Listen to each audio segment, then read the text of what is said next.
Yeah. Yeah. We're at it again. We got to do this again. We've been here before. We have been here before. But we're here again. Why? Not to bash. We're not bashing. We only want to stand on truth. What's the goal? Unity. Bring people together. Dispel lies. Quell the panic. Okay? That's what we're here to do. Why though, Kash? Why are you doing this? What's the point? Everybody already knows about Jake. Not everybody. Because every time I go and look in my comments, there's always a new comment saying, oh, wow, I didn't know this. So this live is for those who don't know. And I got to do it. I just got to do it. All right. I like to think of me and Jake because I love Jake, right? I love Jake. But it's like I'm Superman and he's Lex Luthor. You know what I'm saying? But I'm like Superman Prime where I ain't got no kryptonite. Kryptonite doesn't affect me.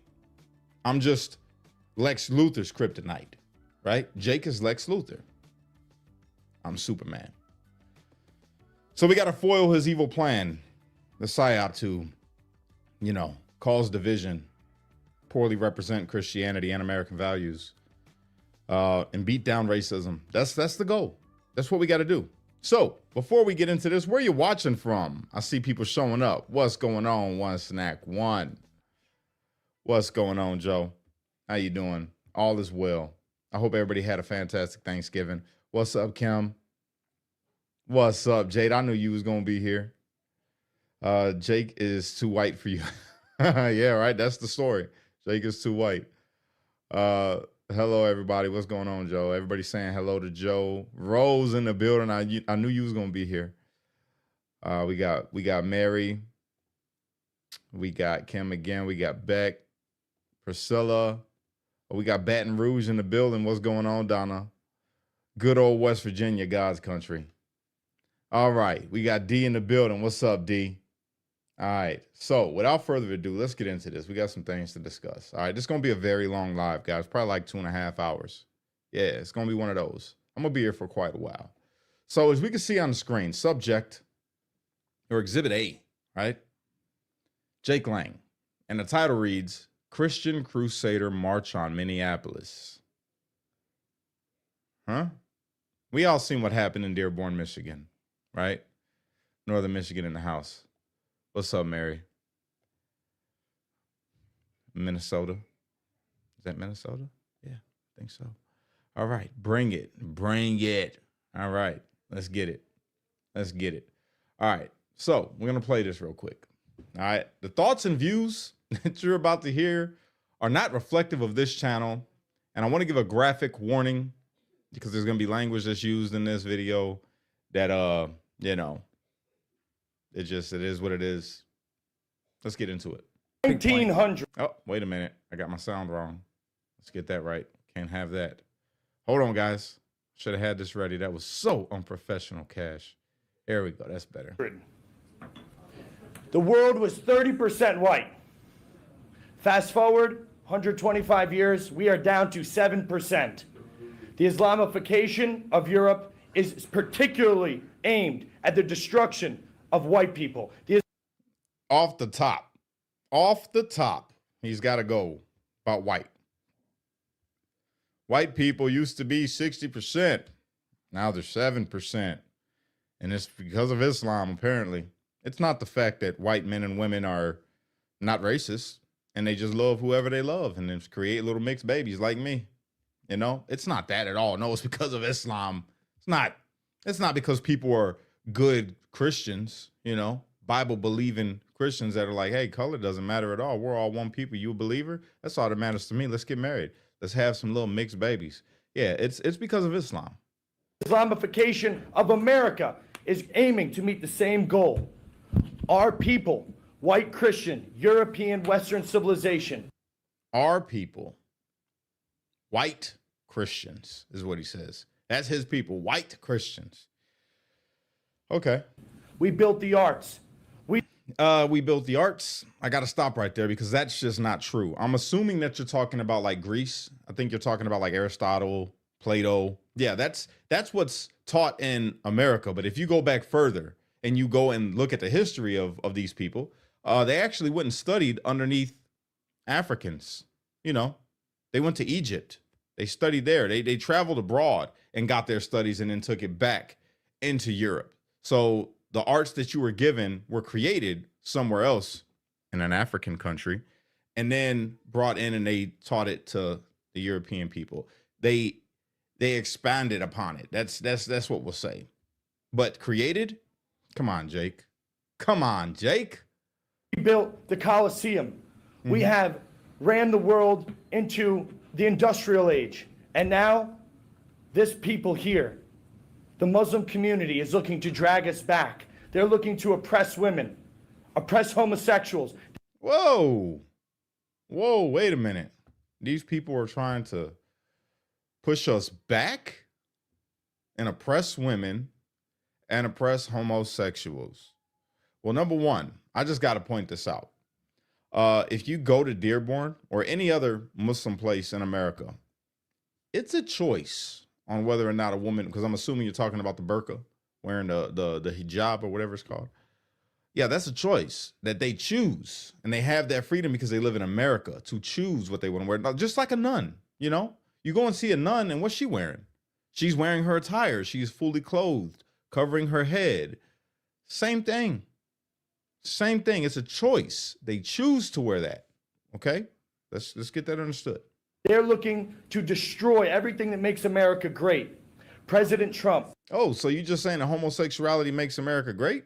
Is that what you're saying? Because I thought that you, being a white Christian nationalist, European, you know, Nazi, whatever, I thought that you hated that.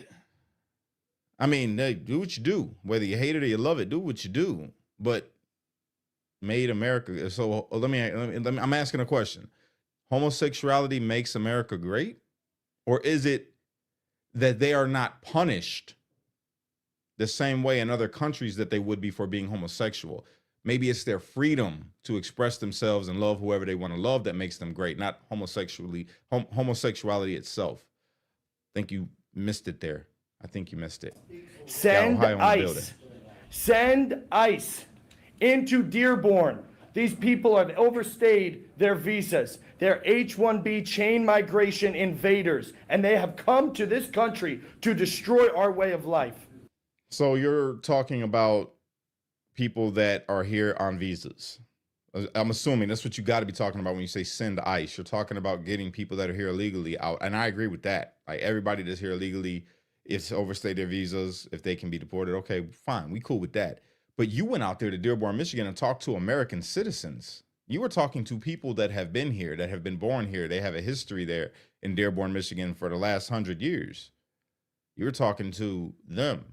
You were dooming them because they're Muslim. So now you're going from it being about Muslims to it being about people that are overstayed their visas and maybe trying to. I'm confused at this point. We know exactly your laws in your book about lying to our faces, pretending to be Americans, wearing your suits.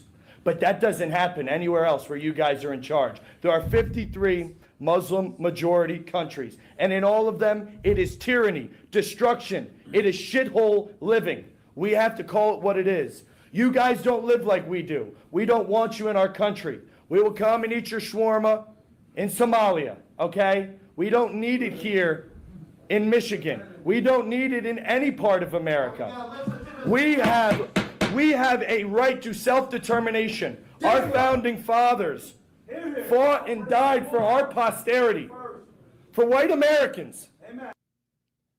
For white Americans. See, now to answer this question right here in the chat from Marcy, genuinely curious. We have enough problems in America right now that you are picking apart another J6er for his opinions that I agree with.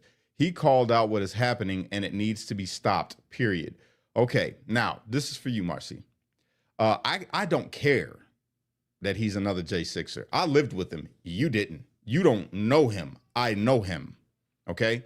And anybody, I don't care whether they're J6er, they're black, they're white, anybody preaching racial hate or stomping on Americans' rights to practice their religion, stomping on the Constitution because they think that America should be for white people because the founders wanted a white Christian nationalist country, which is false.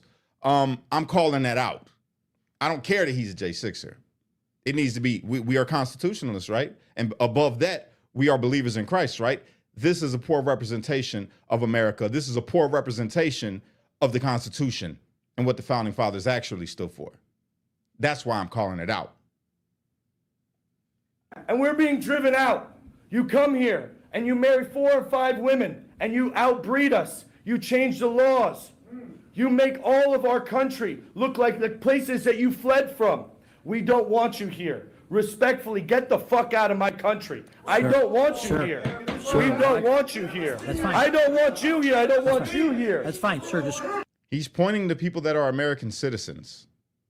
He's not pointing to people that are overstayed their visas. This is the problem that I got. He's pointing at people that are Muslim, that are Americans. That's the problem that I have. This is our country. And the Chief, can you send people, the guys out there? the veterans, the World War II veterans, that's blood has soaked for our constitutional republic, are taking a look around Europe. They're taking a look around America, and they're saying, what the hell did we fight for? We have been taken over 30 without seconds. a single shot fired. You guys are outbreeding insidious parasites on the American way of life. You are outbreeding. So this is what it comes down to, right? For him, it's that white people are being outbred, and he thinks somehow that that's a bad thing. Okay? I mean, I don't know what the panic is over, because historically, throughout the history of the world, white people have always been the minority. And it doesn't matter, because there's white Christians, there's white Muslims, there's white Jews, there's white everything. And nobody cares about the color. No one cares about color except for a racist. I don't care. Some of my kids are white. Some of my kids are brown like me. Doesn't matter to me. They're my babies. I love them. They love being an American. They love the Lord. That should be the thing that matters, not what color they are. That's just stupid. It's really stupid. You will never look like us. You will never eat like us. You won't build buildings like us. You are nothing. You can build nothing. Just like President Trump's great American friends have said. You guys are not us, and get the fuck out. America first. America only. God bless America. Jesus is king. Jesus is king. thank you. Now, as you're seeing in this video, he connected himself to Trump. Like Trump said when he talked about the crab hole countries and all this, this reflects badly on people who were considering voting Republican or have an idea about MAGA. This contributes to the ideology of saying that MAGA is racist, that they only care about white people. Also reflects poorly on Christ, on Christianity, because if nobody's ever seen a Christian before, and that was the first, you know, that the Jake is the first impression that they get about a Christian, oh, they'll never want to come to Christ, ever. This is why I'm doing this. This is why I'm talking about this, and this ain't even the main thing. Wait until we get into the podcast. This is not even the main thing. Speaking of the podcast, let's go ahead and jump right in. So, Jake went on Sulaiman Ahmed podcast and had a little discussion. I wanted to go over it. Let's talk about it, guys. For joining us, I appreciate you coming on. I want to give you the floor. I want you to explain to us. Actually, should we talk about Jan 6 first, or do you want to speak about what happened in Michigan first? We could start chronologically, kind of. I think it's kind of important to kind of build the character around who I am and what I stand for. I agree. January 6th is a huge part of my life. And Let me pause this real quick. Squall says, Islam will never assimilate to American values. There's no room in America for Muslims. Get the F out. The founding fathers disagree with you. The founding fathers of our Constitution disagree with you, brother. There's a place for anybody of any religion here in America, because America is not a theocracy. America promotes freedom of religion. That's American. Just because you disagree with it doesn't mean that it doesn't have a place here. The founding fathers made it to have a place here. So you want to be mad at somebody, be mad at the framers of the Constitution. first of all, I just want to thank God Almighty, Jesus Christ, for bringing me home to my family for this Thanksgiving celebration. This time last year, exactly this time last year, I was in the D.C. jail, and I was only with one Jan 6er at that point. They had segregated us out, and I came back into DC jail for the third time. So I had one J6 guy with me and a pod full of a bunch of other people, mostly African Americans and some Spanish guys, as well as some Muslim guys in there as well. And I had to, as we did every single holiday, we had to kind of make like our own makeshift meal to like celebrate. So we bought a bunch of stuff off commissary, and we were using the microwave to cook up different types of meals and stuff. And of course, we invited the Muslims to eat and other people that weren't able to afford food themselves for the celebration. But it's just such a drastic and radical difference from where I was at last year. Just thinking about my last Thanksgiving meal, how we had to, kind of band together in this adversity, and just it was incredible. So now being home with my family, I'm in a much better place, and I'm really grateful. So I just want to share that gratitude. If everybody in the audience is listening, you don't know how good you've got it until it's all gone. So just praise God every day, because his blessings are in an instant. He could pull away his grace just an ounce, and you could end up in solitary confinement for years like me. Okay. Now, this Jake that you hear right now sounds good. You're talking right now. And this is the Jake that I agree with. When you out here, you talking about the gospel, you talking about the grace of God, you talking about being appreciative and grateful for the blessings of God. This is good. But then in the same breath, you turn around and watch how this podcast ends up going, guys. This is what I'm saying. This is how you get sucked in and you get hooked into people and believe in the rhetoric that they push, because you'll hear this clip and be like, oh, that sounds good. I agree with all of that. But here we go. On a hospital bed, or without a job, without a home. It's all just dependent on every last breath of his grace. So just give glory to God in this beautiful holiday season. So I have to start there, because I've been doing a lot of downtime since Dearborn, thinking about how lucky and blessed I am to be home and to be alive. Well, in terms of Jan 6, I would say a lot of my audience is probably on your side in that regard, because many of them spoke out against the fact that a lot of people from Jan 6 were incarcerated without a trial, without a fair trial, and many people spoke up about it, as did I. So, but let's talk about that first, because I want to give you a fair shot. This isn't just going to be a full-on attack, right? We're going to disagree. As I said, I told you on the phone, there'll be things where we probably agree on as well. So let's start at the beginning.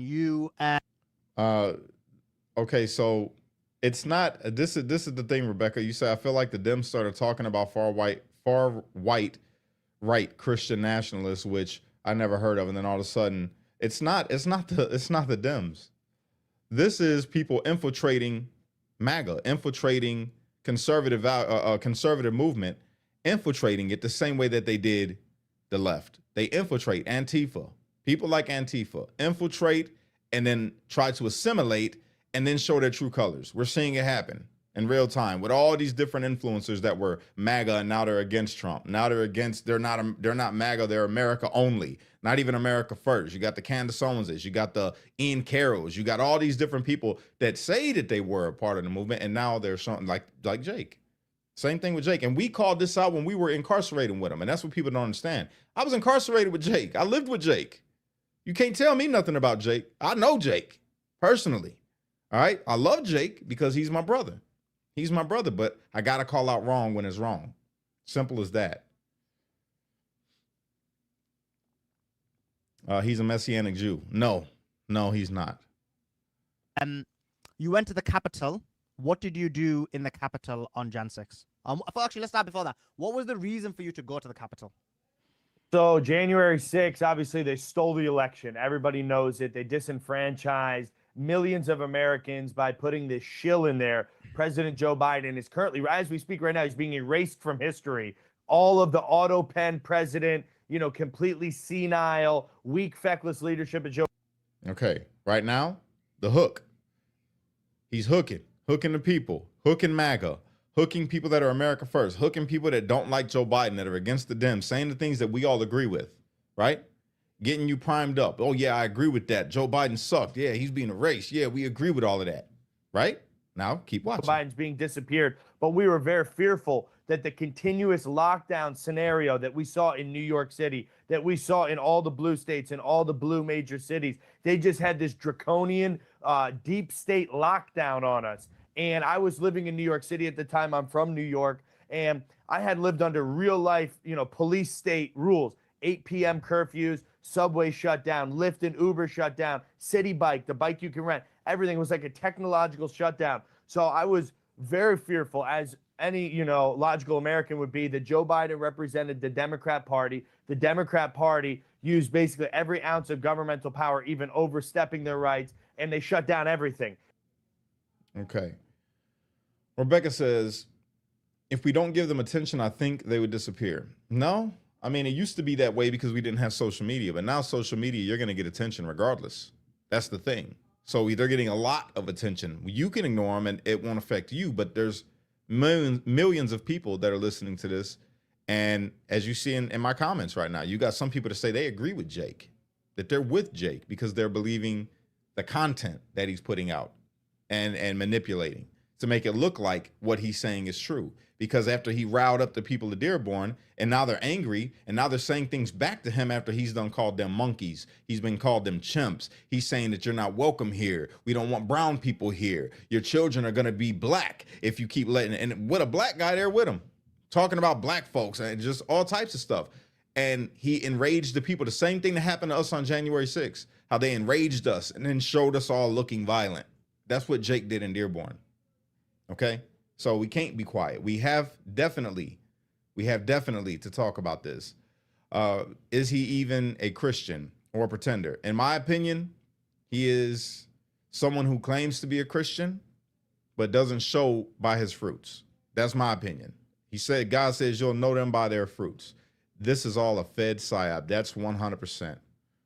And they turned our lives into literally like a 1984 dystopian George Orwell book. So I went there because they stole the election and COVID lockdowns were egregious. And I was there to protest the stolen election, to stand with President Trump, and to stand up against what was basically a Marxist coup d'etat. They installed puppet Joe Biden, Beijing Biden, we call him. They installed him into the presidency, and that didn't sit well with me and a million other patriots that showed up that day. So we stood up and did what Americans are called by God to do. It's our duty to defend our country against tyranny. So I haven't had a chance to look at your specific case. I did speak to a few Jan 6s, and there were many people who got incarcerated and they did nothing, right? Some said that you were actually one of the more aggressive people on that day. What was it that you were basically charged for? Now, this is where we got to stop. Because we seen Jake's discovery. We watched Jake in real time. We watched the actual evidence against Jake on the computers, okay, while we were in prison. And what he's about to say it's not the truth. It's not all the way the truth. Some of it is true. Let me rephrase that. It's not all the way true. Some of what he's about to say is true. But the fact still remains that Jake showed up with a gas mask and a bat when none of us thought that this was going to be violent. Him and other people like him showed up ready for violence. Okay?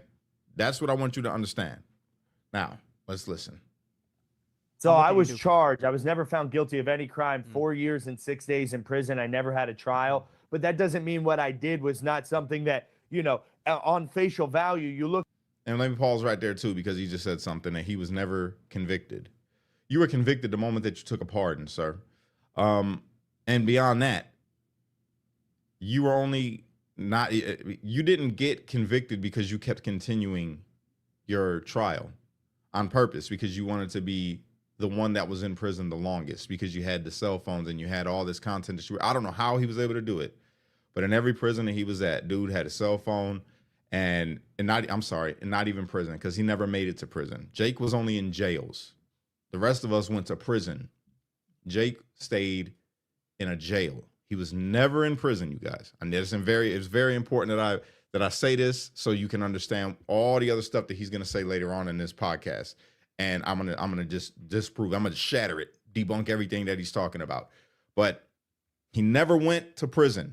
He was in jails with cell phones, creating content, getting people riled up, okay, and lying to the people about the things that he was going through and why he was going through them, making it about him being a J6er. That was the only reason why these things were happening to him.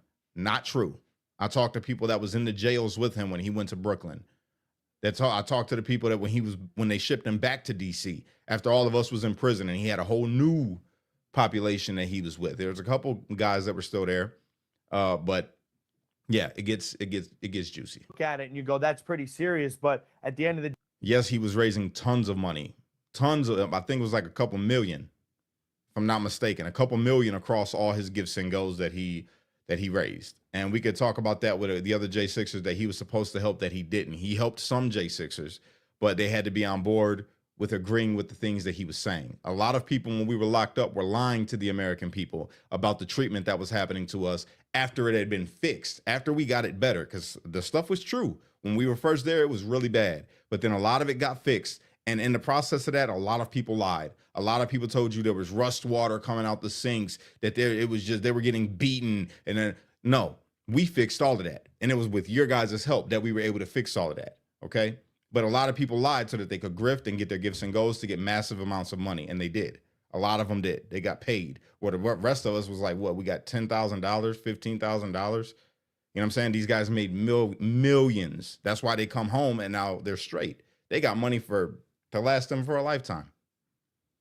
day, we have a right to defend our country versus tyranny. And they were murdering unarmed Americans that were protesting there that day. 4 Americans lost their life. They were not armed. They were killed by the Capitol Police.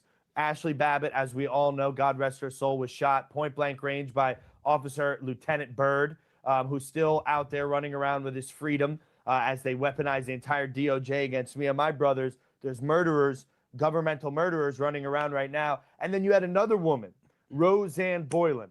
God rest her soul. Roseanne Boylan was a 38-year-old woman from Georgia, and she came to the Capitol. You know, she was like kind of like amorphous politically. She didn't really fit into any type of mode. She was kind of like an internet, e-girl type of thing, but she really loved our country. And she was there, and she got trampled by the Capitol Police maneuver to throw an entire, like 3 dozen or 4 dozen patriots down a flight of stairs. They pushed us backwards down a flight of stairs. I'm gonna correct that, Kim. When I was in DC DOC, I had a Give Sing Go that raised almost $15,000, if I'm not mistaken, to help me with a lawyer to do an appeal. So I did have a Give Sing Go for a short minute, but I didn't create one after because I seen the grift. I seen what everybody else was doing, and I seen them lying. So I'm like, ain't no way I'm about to be a part of this. So when I get out, people can look at me and say, oh, Kash grifted like the rest of these people. Kash took massive amounts of money based off of lies. I didn't want, even when I came home from prison, I didn't create a Give Sing Go. And everybody told me to do it. They told me, Kash, you should create a Give Sing Go so we could get you back on your feet. And I said, no, because I had good people around me. And I had I'm like, ain't no way. I'm not doing it. I don't want to be a part of that crowd where people could say Kash came home and got a ton of money from the people and grifted off the people based off of lies. All right. I didn't want that. So I did not create one when I first came home. I got one now, though, if you'd like to help. It's not to help me with any financial stuff with my home. We got that. It's to help me get my KLK visuals up off the ground. So if you guys want to help with that, you can go ahead and look up KLK visuals on Give Sing Go and you can send it there. Appreciate it if you do. You don't have to, but if you do, thank you. Or just pray for me or share it, whatever. Got caught in that stampede. She was trampled. She was covered with chemical weapons and spray, CS gas, pepper spray, tear gas, and she basically succumbed from a combination of those things, plus Officer Lila Morris, Metropolitan Police Officer. This woman beat Roseanne Boylan with a stick while she was on the ground unconscious, which undoubtedly added to this kind of conglomeration of her, injuries that ultimately led to her death at the hands of the Capitol Police. I was right there. I had my hands on Roseanne Boylan trying to pull her lifeless body from the bottom of this dog pile. When that did not work, I was able to grab the black protester and one of my best friends, Philip Anderson, who does some of my protests with me. He's the guy that we did the demonstration with the George Floyd and Derek Chauvin outside Derek Chauvin's prison that went super viral. The man laying down on the ground when we demonstrated that he didn't die from a police chokehold. It was an overdose. But anyway, I saved Philip Anderson in that moment by God's grace alone. I was just in the right place at right time. And after those things transpired is when... Philip Anderson, just on that, Philip Anderson, he's African-American, right? Yes, yes. Okay, I He's a know he great, is. great Yeah, patriot. yeah. One of my best friends. I love him. And Really? we You're both very different because he's been on my spaces. He has different positions to you. He's he woke does up. have some different positions, but He's woke where up. He's like woke up to what desire Ronald control.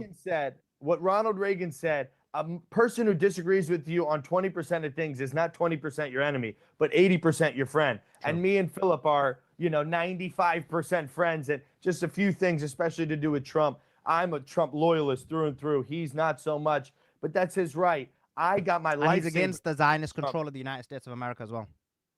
I am also against the Zionist control and the communist control.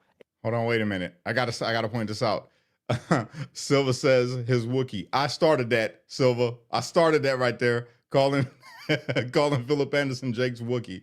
All right. He's one of them guys. I will do another one on Philip Anderson another time. I already did a live about Philip Anderson, but again, when we talk about plants that were there on January 6th, you guys, I'm telling you, and every other J6er that was locked up with Jake Lang, when we first got into there, will tell you this. We all of us thought that Jake was a plant. Every single person that was locked up with us in DC DOC, the ones that haven't kissed the ring of Jake and took the money. Okay? The people that took money from Jake won't tell you this. Everybody who did not take money from Jake, I didn't take money from Jake. I wouldn't accept, no, I didn't ask for nothing. All right. I'm like, I'm good, bro. Because it was all predicated on lies. So I'm like, I'm good. I don't want nothing. Right.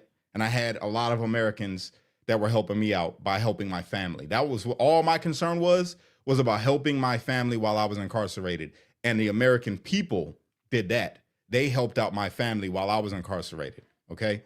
I didn't take $1 from Jake's fund. But the people that did, they won't tell you this. Only the people that didn't take Jake money will tell you. Everybody thought that Jake was Antifa or a Fed. One of the two. Nobody thought that he was an actual patriot, especially after we saw what we saw in the discovery, which we'll talk about a little bit later. And the Qatari control of America. All three got to go. Those are the three biggest wars right now in America. Get rid of Israel influence, get rid of Chinese influence, get rid of Qatar's influence, and we might be able to save America. But let me digress here because in that moment when... What does that mean? What does that mean we might be able to save America? What does that actually mean? I don't, because in my mind, America is already good. And they promote these things. They promote the Islamification, the Zionist control, the Qatari. Everybody promoting this trash. What does that even mean? What does it mean? Because to me, the only thing that we need to do is elect better officials. That's it.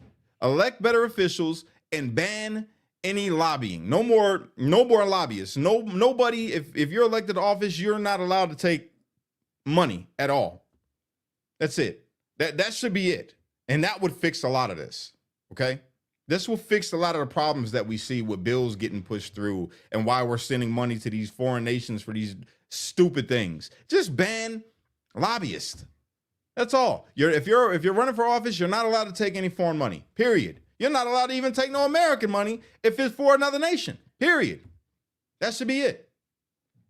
Roseanne Boylan was murdered. I had to pick up defensive weapons as a group of me and the other patriots made like a defensive wall between the police that were like in this baton death march, killing people, crushing people, and the unarmed protesters. So fake news, but we'll keep going. I racked up a bunch of assault charges there, which were just defensive charges. Nobody got injured. Not true. Factually, not true. They were not defensively. That man, boy, y'all just got to see the videos for yourself. Maybe I'll show them, but I don't want to get banned because we're not just on X right now. We're on all platforms. So I don't want to get banned. But this dude, this is, again, why I'm saying that he's lying. Tell the truth of what you did, bro. I stand on what I did. I stand on everything that I've ever done. It's part of my testimony. Why are you lying? And there's only one reason why a person lies. One reason. To deceive you into being on their side. That's all. Because the truth will keep people away from you. The truth will keep people away from you and be like, oh, no, I'm not getting involved with this guy. But if you lie, you can deceive people into being on your side because they're like, oh, that's noble, that's just, I get it. And that's what he's doing. They tried to put me away for legitimately, if I was found guilty, I was facing over 200 years in prison with all the charges. What did you? Not true. And this is again why I say, if Jake would have went to court, you would understand. Okay? You would understand. I was facing up to 200 years. That's a lie. Okay? The Proud Boys and the Oath Keepers got convicted of seditious conspiracy. And I think the biggest sentence was what? Enrique Tarrio with 22 years. Jake, you did not do seditious conspiracy, bro. You would have got maybe a 5 to 7. 5 to 7 if you would have got convicted, right? If you wouldn't have continued your trial as much. Maybe you would have got a 10-piece because you was out there with that bat beating police officers. So, yeah, you probably would have got a 10-piece with a biscuit. Yeah, for sure. For sure. You're right about that, but not no 200 years. If you understood, if you ever been to court, if you've ever been through the judicial system in the federal sense, you understand that they don't stack charges. They weren't going to hit you with a consecutive. You know what I'm saying? It would have been concurrent. You weren't getting to, this is what I'm saying. And then people that don't understand the court system eat this stuff up like, oh my God, he was facing 200 years in prison for being a patriot? Oh my God. It's not true. It's not true. But legitimately, I was going to do 30 years in prison is what I was told by my prosecutors when all said and done. If you don't take this plea. That's a lie. That is a lie. The prosecutors ain't going to come and tell you. First off, the prosecutors can't tell you that you're going to do this many years. The sentencing is on the judge. They can say what they're going to ask for, and it has to be within the sentencing guidelines, which you weren't capping out at 30 years, dog. This is cap. It's a lie. It's just a lie. I'm so grateful I went through prison. Deal, Jake. You were going to do 30 years in prison, and the plea deals went from, small amount of time, and then when I kept on, denying them, they kept on, saying we're going to charge you more, and the next plea deal is going to be 9 years. The next plea deal is going to be 15 years. And I said, I will never plea out against this deep state weaponized government because it is my honor I have to wear the rest of my life, not, some type of lack of integrity. I think you did the right thing not to plea out. But the question is, you mentioned that your actions were done defensively. What were those actions? I had a baseball. Shout out to my brother right here, Chris Worrell. He's another J6er that I was locked up with. Shout out to Chris Worrell. Love you, brother. Bat and a riot shield. I didn't have them. Somebody handed me those things. I found those things. I came to the protest in business attire, similar to this, which I'm wearing right now, except I had a leather jacket on. I had business slacks on, business collared shirt on. I was coming from a board meeting for one of my companies in New York City, and I just happened to find myself in the middle of this barbarian brawl with these. I just happened to find. I showed up in business attire. Did he just say that? Did he just hold on, guys? I just gotta show you. I got to, because this is crazy. This is crazy. Where is it at? Business attire. Oh man, this is wild.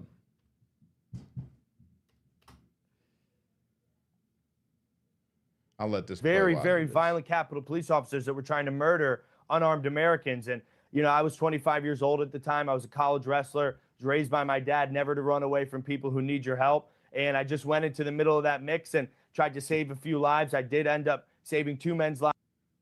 This is Jake on January 6th, guys.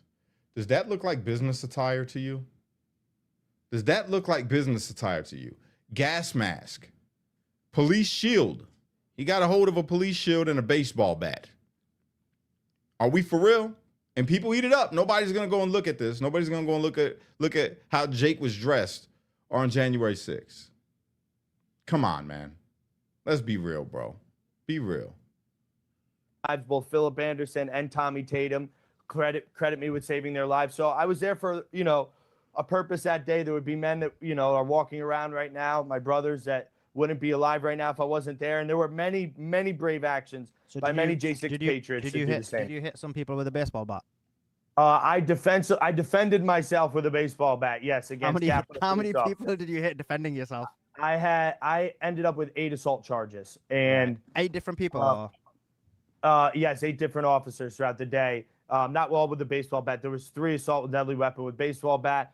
one with or two with a riot shield, and then some other scuffs that we had when we were basically wrestling over bodies, trying to pick up and to save these people and bring them to the volunteer medics like Philip Anderson, who was resuscitated. And I got you, George. I got you. I'll put it on, well, you're on Facebook. I don't know if I can share it on Facebook. I'll share it to my X account. If you go to X, Kash Lee Kelly 1. the police were pepper spraying us, punching at people, trying to grab people and drag them in to arrest them. So it was like this whole entire, medieval warfare that they started. They were the aggressors. They shot us with rubber bullets, tear gas.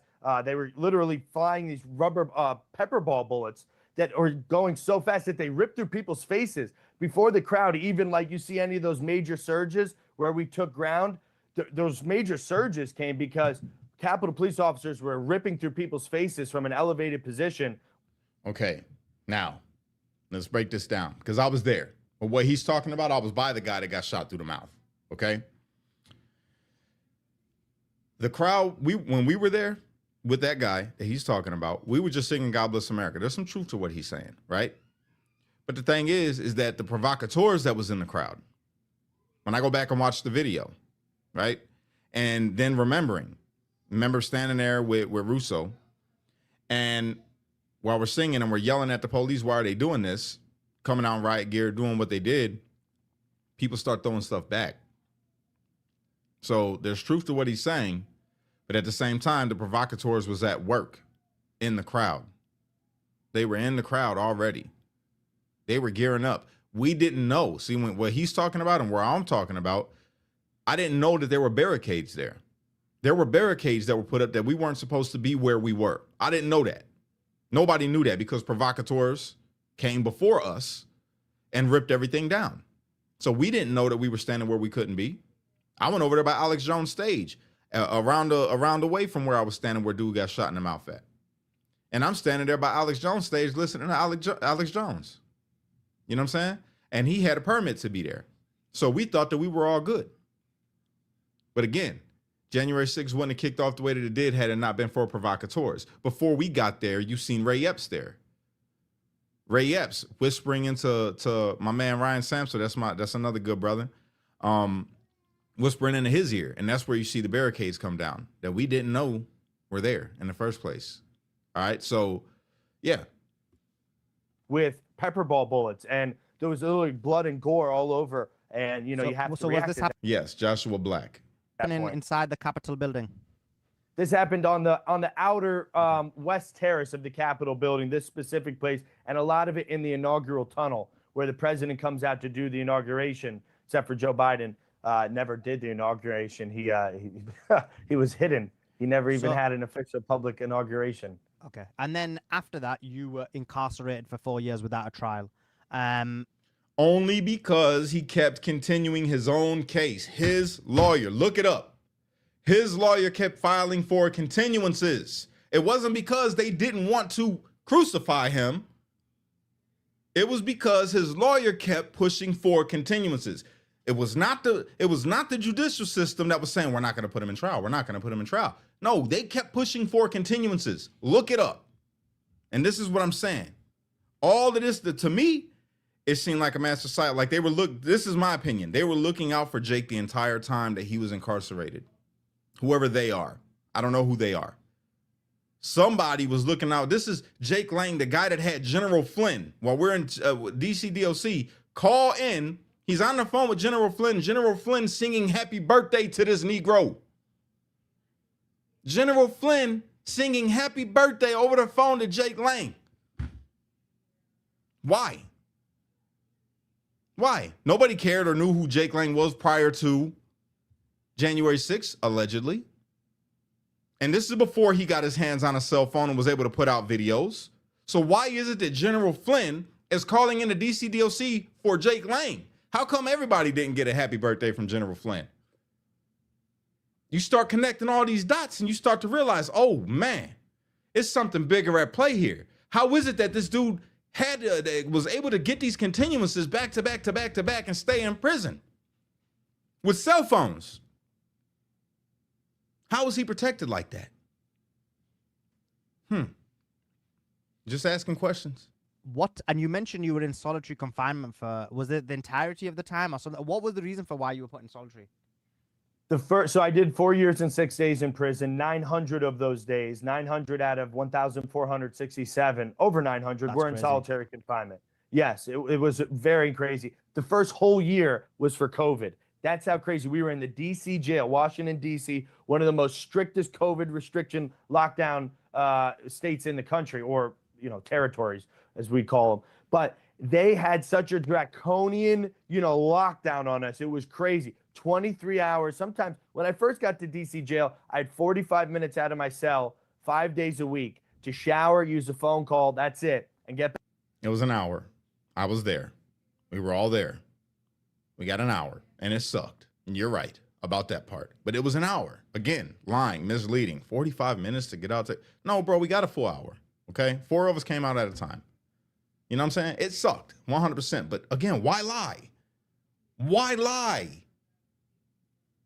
Back in the cell. And that happened. That lasted for like a month. Then they went to 23 hours in, 1 hour out. That lasted for like another 3-4 months. Then they went to 22 hours in, 2 hours out. That lasted. So eventually they worked us, down to when we were out of our cells 5 hours a day, which is the legal minimum requirement under like all the, the UN, Geneva Convention and stuff. So after the first year, then they got us to 5 hours a day out of our cell, which is still only like less than half the time you're supposed to be out. So all that time when we were in the first year was all solitary.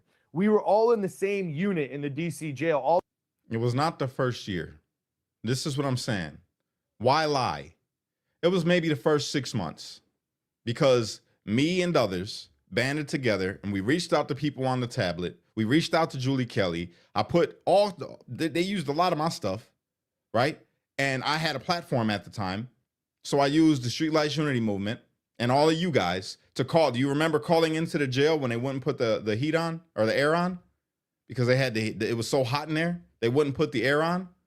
You guys called and made a difference for that. You guys called to ask them why we were locked in our cells when everybody else is out. You guys did that. You guys. So thank you. But Jake is lying. We weren't spending a year in solitary confinement. We spent about 6 months before they let us get 2 hours and then 5 hours and then all day. They let us out all day. And this is what I mean when I say people lied to you guys. They made it seem like that it stayed bad.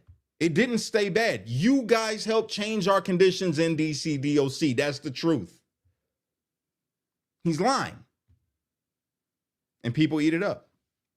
The J6ers, but we were locked in our cells majority of the day over, like I said, 23 hours a day. And, that's where really God had moved on my heart in amazing ways. I had the Bible. I was able to sit, concentrate, read, fast, pray, sing songs of worship. It's just you and the Lord Jesus in that cell alone. What's that? I said, what type of prayer were there? We're doing a bit of kosher prayer. What? I said, what types of prayers were there? Every prayer is a kosher prayer. If you're speaking the name of Jesus Christ, you're praying my language. And that was a blessing. At this time that he's talking about, everybody, Jake was running around and very proud of his Jewish heritage, which there's nothing wrong with, right? Very proud that he came from the bloodline of David. That's how he used to tell us. And he got the kosher trays while we were locked up. And he used to call us all Gentiles. Filthy Gentiles is what Jake used to call us. His white, black, Lebanese brothers and sisters that he was locked up with in solitary confinement, Jake was calling them filthy Gentiles. Okay? This is the truth. And this is not, again, I'm not attacking. This is not to attack. This is to put the truth out. And when he's talking about his deep connection to his faith, his deep connection to God, and how he fasted and he prayed, he was still using that kind of language because he thought that he was better than us because he was Jewish, and he made that very known throughout the pod. He was also very heavily advocating for aid to Israel, that we needed to send money to Israel. Heavy on it. Don't believe me? Ask the other J6s that was inside of there. Though, hidden in the most incredible turmoil that a human being, it's just you versus yourself. For years, push-ups, sit-ups, Bible reading, looking out through your tiny little window with the grated, metal that's rusting and cuts your fingers if you try to touch out of it. I mean, it was really like Yeah. some type I mean, of you're book making that it sound, you read. you're making it sound like you made it into a very positive thing, and I have to give you credit on that because There were no bars on our windows, guys. There were no bars on our windows. It was just a really small window. You didn't get a cut if you touched it because there was no bars inside of DC DOC where we were. There were no bars. Okay? That's a lie. let's be clear on this. This is why I'm vehemently against two things. One is, which has happened to you, which is that you were there without a trial. I think that goes against the entire notion of Western civilization.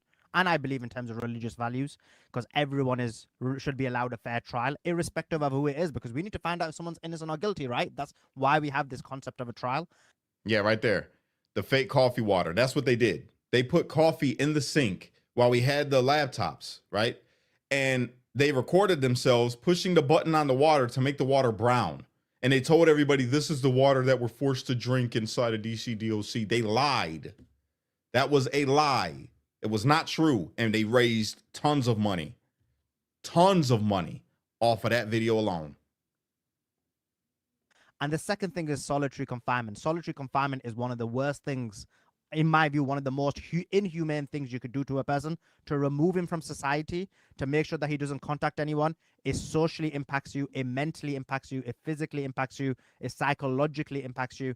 And I would say that in terms of what happened to you there, that is horrific. And I find that to be bang out of order. And that's what I've been speaking out against for a very long time. So I know you've spoke about how you made it into a good situation, and I have to give you credit for that, but it wasn't. You have to, or you probably would have been mentally shot. Crumble.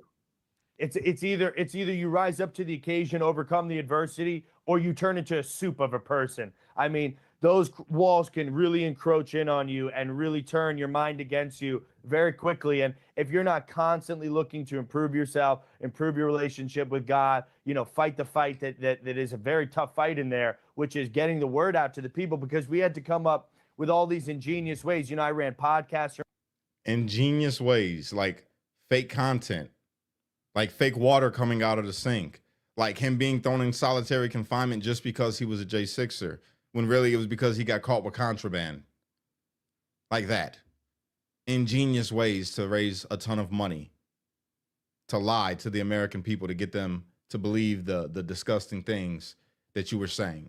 Inside, because when you're able to use the phone, you're able to use the phone, and to the limits of what you can accomplish on the other end of a phone is the limits of what is stopping you. And so I had an entire team of volunteers building websites, making documentaries, fundraising for us, setting up interviews for me. And every week, maybe 2-3 times a week sometimes or more, I'd get an interview with OAN or Real America's Voice or Newsmax or Gateway Pundit, where I ran my podcast. And we were starting to get the real story of what really happened to us on January 6th out to the airwaves, and it really moved hearts and minds. It mobilized President Trump's voters for this amazing crusade. I always say it this way: the same way the left has abortion that they're super emotionally charged about, the right had J6 and freeing the political prisoners as a top agenda piece to get out and mobilize voters and actually move people out of their homes into the voting booths in 2024. So it was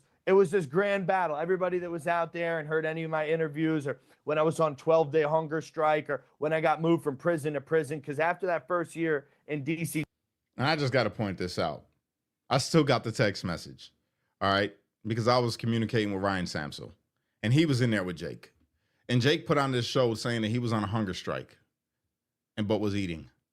But on the content, he was on a hunger strike. Okay?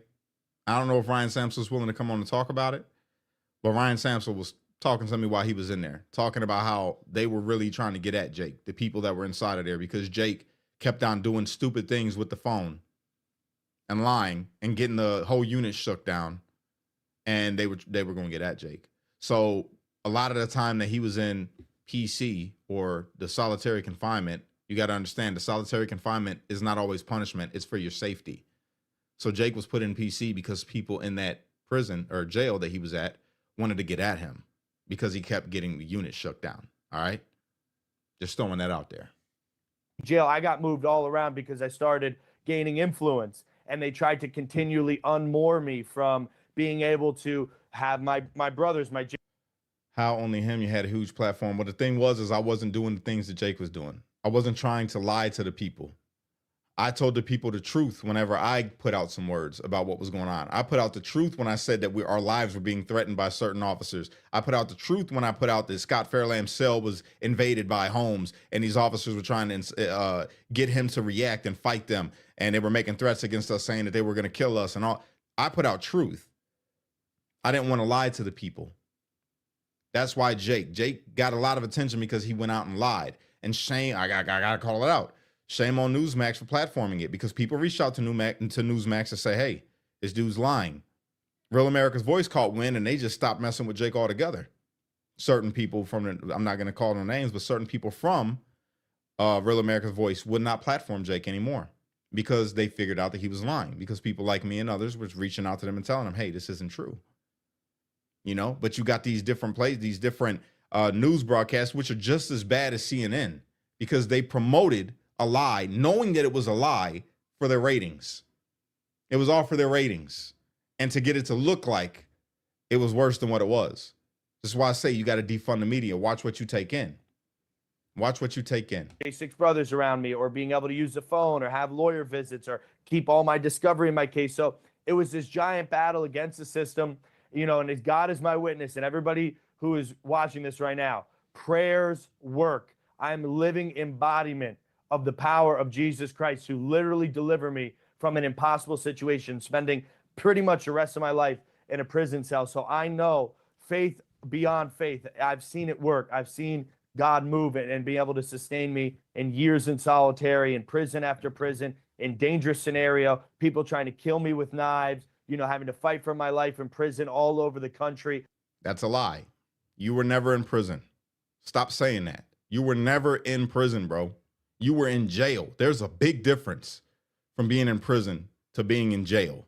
You were in jail and you were getting threatened with knives because you kept on getting the unit shut down because you couldn't stop putting out content, lying to the people so that you can raise money. That's the truth.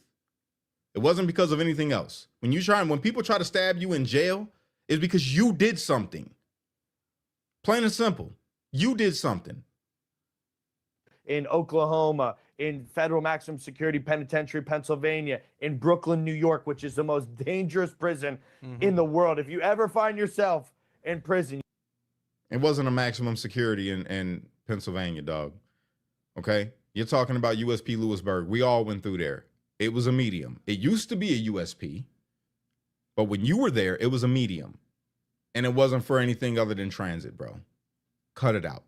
You better hope you're not in Brooklyn, New York, because there's so many gangs. And this is one, and here's the segue, by the way, this is one of my gotcha points that I came prepared with here. Sulaiman. Go for it. Here, you're not ready for this one. There's only one religion in prison that operates as a gang, and it is the gang culture prison. It is the gang culture in prison. Muslims. Muslims are more like a gang, literally a prison gang, because all other religions, when you meet a Buddhist in there, meet a Christian in there, meet a Jew in there, anybody else, what they're doing is they're doing their time and they're trying to stay away from what's called like the prison drama, you know, over fights over race, religion, this, that. So they're like what we call guys. And that's how you know he's never been to prison.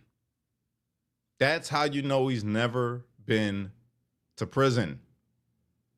Everybody operates like a gang. Everybody. Period. Your faith is separate. The Aryan Brotherhood goes to church. They're Christian. But they operate like a gang. The GDs might go to a church or mosque or whatever it is that they go to, but they operate like a gang. Everybody operates like a gang.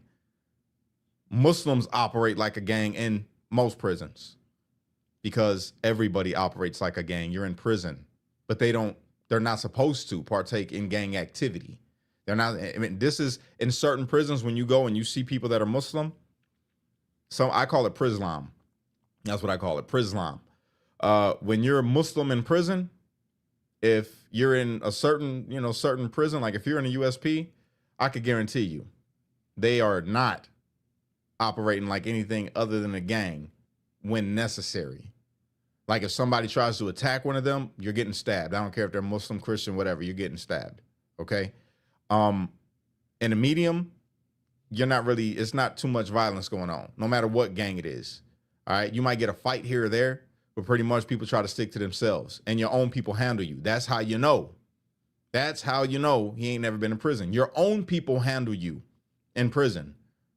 If anybody touches somebody else, if an Aryan touches a Muslim, them Aryans are probably going to beat the brakes off of that Aryan because you're starting something that don't need to be started. Because when it comes down to it, the Muslims have no matter who they are, right? They have a coalition. So it doesn't matter. GD, Vice Lord, Blood, Crip, BD, all the different gangs that are not affiliated with each other, right? Even the Latin Kings and the certain gangs, like Latin Kings pretty much stand on their own. They stand away from everybody else, but they're still a coalition. They have a coalition. So if it goes up with the Aryans, well, now you got to deal with Latin Kings, GDs, Vice Lords, Blackstones, Bloods, Crips, Counts, SGDs, IGs. They all come together to band against that one group. Okay? And then the Aryans are going to come together with whoever else is a white gang inside of there. You got the Aryan Brotherhood, you got the Aryan Circle, you got the independent whites. The independent whites, they may be like, no, we ain't involved in none of that, right? But it goes up. That's how you know he's never been to prison. Ain't none of that. What he's talking about doesn't exist. It does not exist. That are out of the way, right? But when you meet a Muslim in prison, that is a warrior that is looking to kill anybody who is not in his tribe if his tribe is disrespected that he sees in any way. So the religion of Islam, just from my personal experience in prison, is not the religion of peace. It is a brotherhood gang of people willing to kill anybody else that does not follow in with what they're doing. I believe that that's how it operates from the smallest level to the highest level. And he's wrong. That's not how it operates from the smallest level to the highest level. That's how you know you've never been to prison, Jake. It wouldn't. And another thing, he's going to touch on this. But if Jake went to prison, if he would have actually went to prison, he would not be accepted. He would have to sit with the kitty diddlers. Jake would not have been accepted. He would not have been accepted by the Jews because of his racist, ideology that he has. And he would have had to assimilate and become Jewish, full throttle, right? He definitely would not have been accepted into the Aryan Brotherhood or the Aryan Circle once they found out that his mother was Jewish. If he would have joined them and told them that he's with them, that he's white and and they found out that his mother was Jewish, Jake would be beat off the yard. Not even kidding. They would have if he would have been at a medium or a high, he would have gotten beaten. At a high, he probably would have lost his life at a USP. If he would have been in a medium, they would have beat this dude so bad that he wouldn't have been able to see. They would have beat him off the yard. Not even kidding you. They do not accept I don't care if you're a quarter Jewish, you're not accepted in the Aryan Brotherhood or the Aryan Circle. 100%. He doesn't know what he's talking about. This is my whole thing. He would have had to go and be Muslim. He would have had to convert to Islam because in the prison system, you could be whatever race, have whatever crime. You will be accepted in the Islam because they forgive you. They say, if Allah forgives you, that they got to forgive you. And as long as you're on your deen and you submit and you practice and you for real about it, you take your shahada and you're for real, you're protected. Jake would have had to become a Muslim in prison. No lie. We can get into the spicy part now. Yeah, we will. We will. But just on the prison thing, and then I do want to get into the Daybon thing, and then also there's a lot of questions people have got. The chat's going crazy. Everything's going crazy. It's you've got I'm sure it's either 50% we love Jake, 50% he's a Jew. Get him. Yeah, there's a lot of he's a Jew, and basically my audience is largely Christian though, so they keep saying you don't represent Christianity. So we're gonna get into that, right? Shout out to Suliman's audience for being majority believers and saying that he's not a true representation of what a Christian is because he's right. So now the question is, in terms of the prisons, in the prisons, and by the way, in the prisons, obviously you have this kind of groups, right? Is the Muslim are the Muslims the only group in there, or are there other types? So they operate on the gang level. So you have all race related gangs and neighborhood related gangs. So listen to this, you guys. Listen closely. This is how you know he's never been to prison. Never. What he's about to say is completely false. Listen to this. Anybody that's been to prison in the chat, you know, if you're in the chat and you've been to prison, tell me if what he's saying is true. You'll have gangs that are related to each other because they're from the same area, the same neighborhood, or gangs that are related to each other because they're the same race. The only one that's a gang that's literally a gang that's related to each other because they're the same religion is Islam. And you have Korean people hiding in the Islam. It's called a car. They're called cars in prison. The people you eat with, you work out with, and that you're willing to, at the end of the day, go to war with if somebody steals something, if somebody is disrespected, if something like that happens. The car that you're in is either based off your race or where you're from. So what would the race? There's one car that attracts all these different people. There's a lot of rats in there. There's a lot of people that are looking to get protection. And so they claim Islam, and then they get the protection of the Muslim Brotherhood.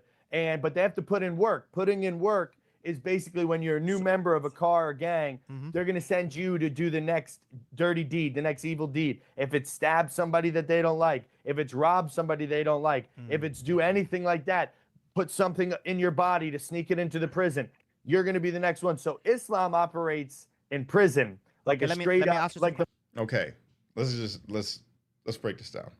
Okay, that's all BS. Okay, I was a part of the Indiana car. For people wondering what car that I was in when I was in prison, I was a part of the Indiana car. Okay, and in the Indiana car, and this is when I was in Lexington, right? In the Indiana car, it was Indianapolis and Northern Indiana. So people from Hammond, East Chicago, Whiting, whatever, right? And we got along with everybody in the Midwest car, okay? And then on top of that, people that was a part of the Indiana car got along with GDs, Vice Lords, Latin Kings, Blackstone. We got along with everybody, all right? Because we all kicked it. At the end of the day, we was all kicking it because a lot of the people there are black. So we got along with Muslims. We got along with Christians. We got along with everybody. And then beyond all of that, we got along with Muslim. We got along with Christian. We got along with Aryans. We got along with the Paisas. We got along with everybody. Okay? We weren't on gang time. That's the difference maker. You have a thing called gang time. The Muslims are not on gang time in prison. They are not on gang time. Will they stab you? Yes, they will. And if they're really for real practicing Islam in prison, they're not selling no drugs. They're not on no homosexual stuff. They're not using any drugs. They're not doing any of those things. And if they find out that you are, this is why I call it Prislam. They will take you and they will beat you with a wet towel. 80 lashes. 80 lashes. That's how it operates in prison. Okay. Now you have some places where it's loose. Like if you're in a low where they're not really on that, people saying that they're part of the Muslim car and they are Muslim, well, then they're using drugs or selling drugs or they're doing all the things that are not permissible in a medium or in a high or in a low to medium, right? So it all varies depending on the prison that you go to. It all varies, but that's with all of the gangs. You have gang time, and then you got people that are just like, look, I ain't a part of no gang, but I'm with my car. And if we got to get busy, then we're going to get busy. And that's how it was with Indiana car. When it almost went up between the Paisas and this brother from Kentucky named BD, that was my guy, right? That was my guy. He was on gang time, straight GD, right? And he was my homeboy. And it was about to go up between the Paisas and him. And then all you seen was everybody that was black or Puerto Rican or white that was a part of the gang pop up behind BD. And if it was going to go up, it was going to go up. I was right there included. I'm trying to be the voice of reason. And I'm like, look, BD, man, let this dude go, man. Let him live, man. Let him live. He ain't even worried. Look at him. He's a tiny little dude, bro. Frail. We would have mopped the Paisas. But the thing is that it would have got stabby in there because the Paisas, they got knives. It was a low. So it was easy to keep weapons. People think that a low is safe. A low is not safe. A low, it could pop off because they're not checking on you as bad. They're not doing real shakedowns like that. Everybody got a weapon and it could go down. That's why it's dangerous. Everybody wants to go home, but at the same time, if it goes down, then we all going back to a medium. You know what I'm saying? Which I ended up going to a medium after Lexington. But what he's saying is false. He doesn't know what he's talking about. Never been in prison a day in his life. He's only been to jails. Bloods, Let me like ask you the some Aryan questions. Brotherhoods, So- same thing. Yeah, okay. They're Let on me the ask you. same level. Let me ask you some questions, Jake. So you mentioned there was other gangs, right? You mentioned the Aryan Brotherhood. What? Yes. What is that gang based on? That gang is based on race, being Okay. white. Okay, and And then you've the got Aryan Brotherhood's also just the same as black and white have their own gangs, but then they subsect into where you're from. So you have like the Aryan Brotherhood from Not true. Not true. You don't know what you're talking about. There is no subsect of where you're from. If you're in the Aryan Brotherhood, it don't matter where you're from. You're Aryan Brotherhood. What are you talking about, bro? This is what I'm saying. This is not prison etiquette. This is not, if you ever go to prison, y'all, don't listen to Jake, as he's gonna have you all the way messed up. I want to be with the Aryan Brotherhood from Florida. Where you guys at? Like, bro, shut up. Are you Aryan or not? That's what it is. Texas, and then you have like the Bloods from New York compared to the Bloods from Chicago. Or There are no Bloods there's no Bloods in Chicago, bro. We don't got no Bloods in Chicago or the Chicagoland area. There's no Bloods. No Bloods. You don't know what you're talking about. You've never been to prison. You ain't never gonna find a person that's in prison from Chicago and them tell you that they Blood.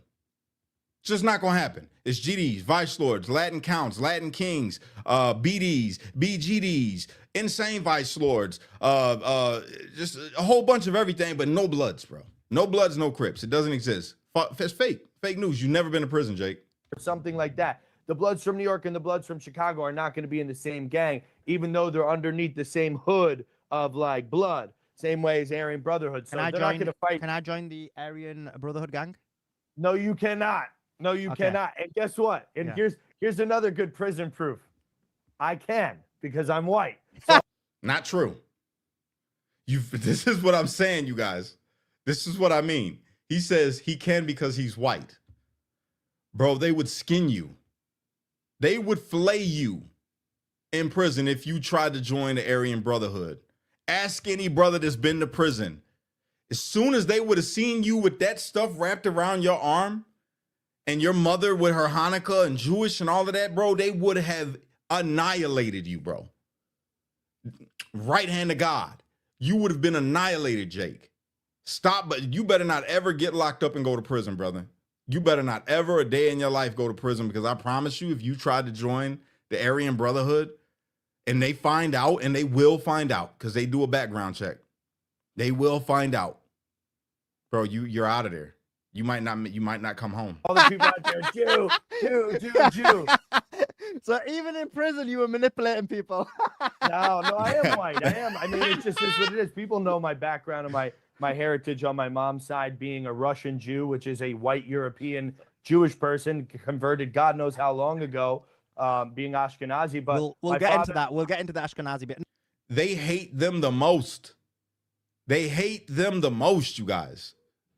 The Ashkenazi, they hate them. They say that they are posers.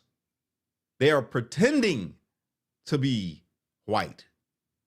But you ask an Ashkenazi Jew, they will tell you they are not white. Now we'll get into that. Let's deal with the prison thing, because I think it's an important thing you relate. And the reason I asked that question is, you quite rightly said that I would not be able to join the Aryan gang. I also would not be able to join the black gang, right? Because I'm brown, right? No, there's a lot of people that look like you in the black gangs. So the gang culture has changed a lot, and Bloods have Spanish in them. A lot of all the kids that are half breeds, half white, half black, half Spanish, half. You're a half breed, Jake. You are a half breed. Your father is a European American, and your mother is an Ashkenazi Jew. You are a half breed, my brother. Okay? Understand that. Get that understood. You're not a pure white man that you pretend to be. Okay? Understand that. Black, people that look like you two that just grew up in the Bronx or whatever, and they're banging blood. There's a lot of Arabs in the Bloods too. So the reason I'm making that point. Yes, there are. This is why I say you ain't been to prison, Jake. There are white Bloods and white Crips. Marcelli was a white Crip named Dollar from Texas, bro. Straight up Crip all the way through, and ain't nobody telling him different. He been through all kind of wars and against white people, against the Aryan Brotherhood in prison. He was a white Crip. Come on, man. Stop it, bro. The reason I'm making that point is, for example, you mentioned there's an Aryan gang. I wouldn't be allowed in that gang. Now, and obviously you said, depending on the situation, you may be allowed into another race gang, even though you may not be part of that race. But again, I'm guessing it'll be a lot more difficult. Yeah, blacks, basically black, Spanish, and Arab in the Bloods run together, depending on that. But there is specifically only Spanish gangs, like the Three Woos, the Trinitarios. Those guys, they're vicious in Brooklyn. You ain't gonna find them in prison. You ain't gonna find them in prison, Jake. This is what I mean, bro. This is what you're talking about. Jailhouse gangs, bro. Jailhouse gangs. They are not gonna be in the feds, bro. I ain't never in my life, and I've been through a couple different institutions, met somebody that's a Trinitario, bro. If they Puerto Rican, they in the Puerto Rican car, no matter what gang they in. They're in the Puerto Rican car. All the Puerto Ricans band together. And then they even mess with the blacks. So if it goes down, the Puerto Ricans are joining with the blacks in the war. You don't got it, my brother. You don't know what you're talking about, Jake. And this is crazy. You made yourself look so bad throughout this whole interview. You really did. Brooklyn, there was the Trinitarios and then the Black Bloods, but sometimes there was Arabs in either one of them. It just depends on where they grew up. If you grew up in an area that was mainly with those people and you didn't have like the Muslim Brotherhood gang around you and you went to prison, you would be with the people from the Bronx. There is no Muslim Brotherhood gang, bro. You ain't never in your life went to prison and heard of no Muslim Brotherhood gang, bro. There's no such thing as a Muslim Brotherhood gang in prison, bro. It don't exist. It's either you Muslim or you're not. And it's not a gang. But if we got to stand on business, then we got to stand on business is what they will tell you. Same thing with the Indiana car. We not a gang. But if we got to stand on business, then we got to stand on business. Same thing with the independent white car. They'll say, if we got to stand on business, then we got to stand on business. The independent white car does not want to gangbang. They're not in there to gangbang. They're just independently white. They don't want to be racist. So they say, I'm an independent white. But if we got to get busy, then we got to get busy. That's what they will tell you. 181st Street gang or whatever, there's so many of them. But, I understand. So the reason you have a Muslim gang, and by the way, for someone who's never committed a crime, like I don't like prison or anything like that. I'm like an academic. That being said, the reason you have that is because you're soft. Just say you're soft. We all know. I don't like violence. I don't like violence. This baby tissue. I don't like violence. I don't like violence. We're civilized people, you see. We're civilized people. You Jews like your violence, don't you? That's the problem. Well, normally you'll get other people Crusaders like our violence too, brother. But anyway, coming back to it, the thing with the prison is, you're right. They have this gang culture, this gang mentality, and as you said, you have the Aryan gang, you have the Mexican gang. No, it's not splitting hairs. Wednesday, it's not splitting hairs. It's just showing the deception. That's all. What I'm trying to do with this right here is point out every lie. But the biggest lie is that he said he's been to prison. He's never been to prison, is my point. He's talking about prison, but he's never been to prison. He's been to jail.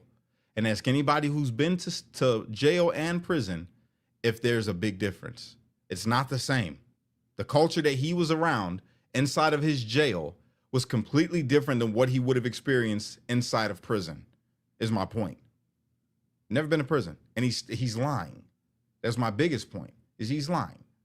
Gang, you have the black gang, and then you have a mixed gang, as you said. All of those gangs you mentioned, especially the aforementioned, are based on race, right? And then you have the Muslim gang. Now, the thing with the Muslim gang is people can become Muslim irrespective of what their race is, because just like Christianity, Islam is a global religion. And so what it is you have people, as you said, you have Koreans who go into the Muslim gang for protection. And so that gang becomes a lot more, in a way, accommodating, because you can get in there. It's not accommodating. You're misrepresenting. You're misrepresenting this, because what I'm trying to say is it's really, really bad and really dangerous, Suliman. Basically, you have religious. You have So I'm going to give you 3 examples here. Yeah. You have people in prison that are they're seeking God. They're looking to find religion, whether it be a Jewish person, a Hindu person, Christian person, and they're trying to stay out of prison culture. They're not gambling. They're not dealing drugs. They're not buying drugs. They're not getting into gang fights. They're not playing, the That's false. That is false. That's again false, bro. Because in the Christian, let's use that.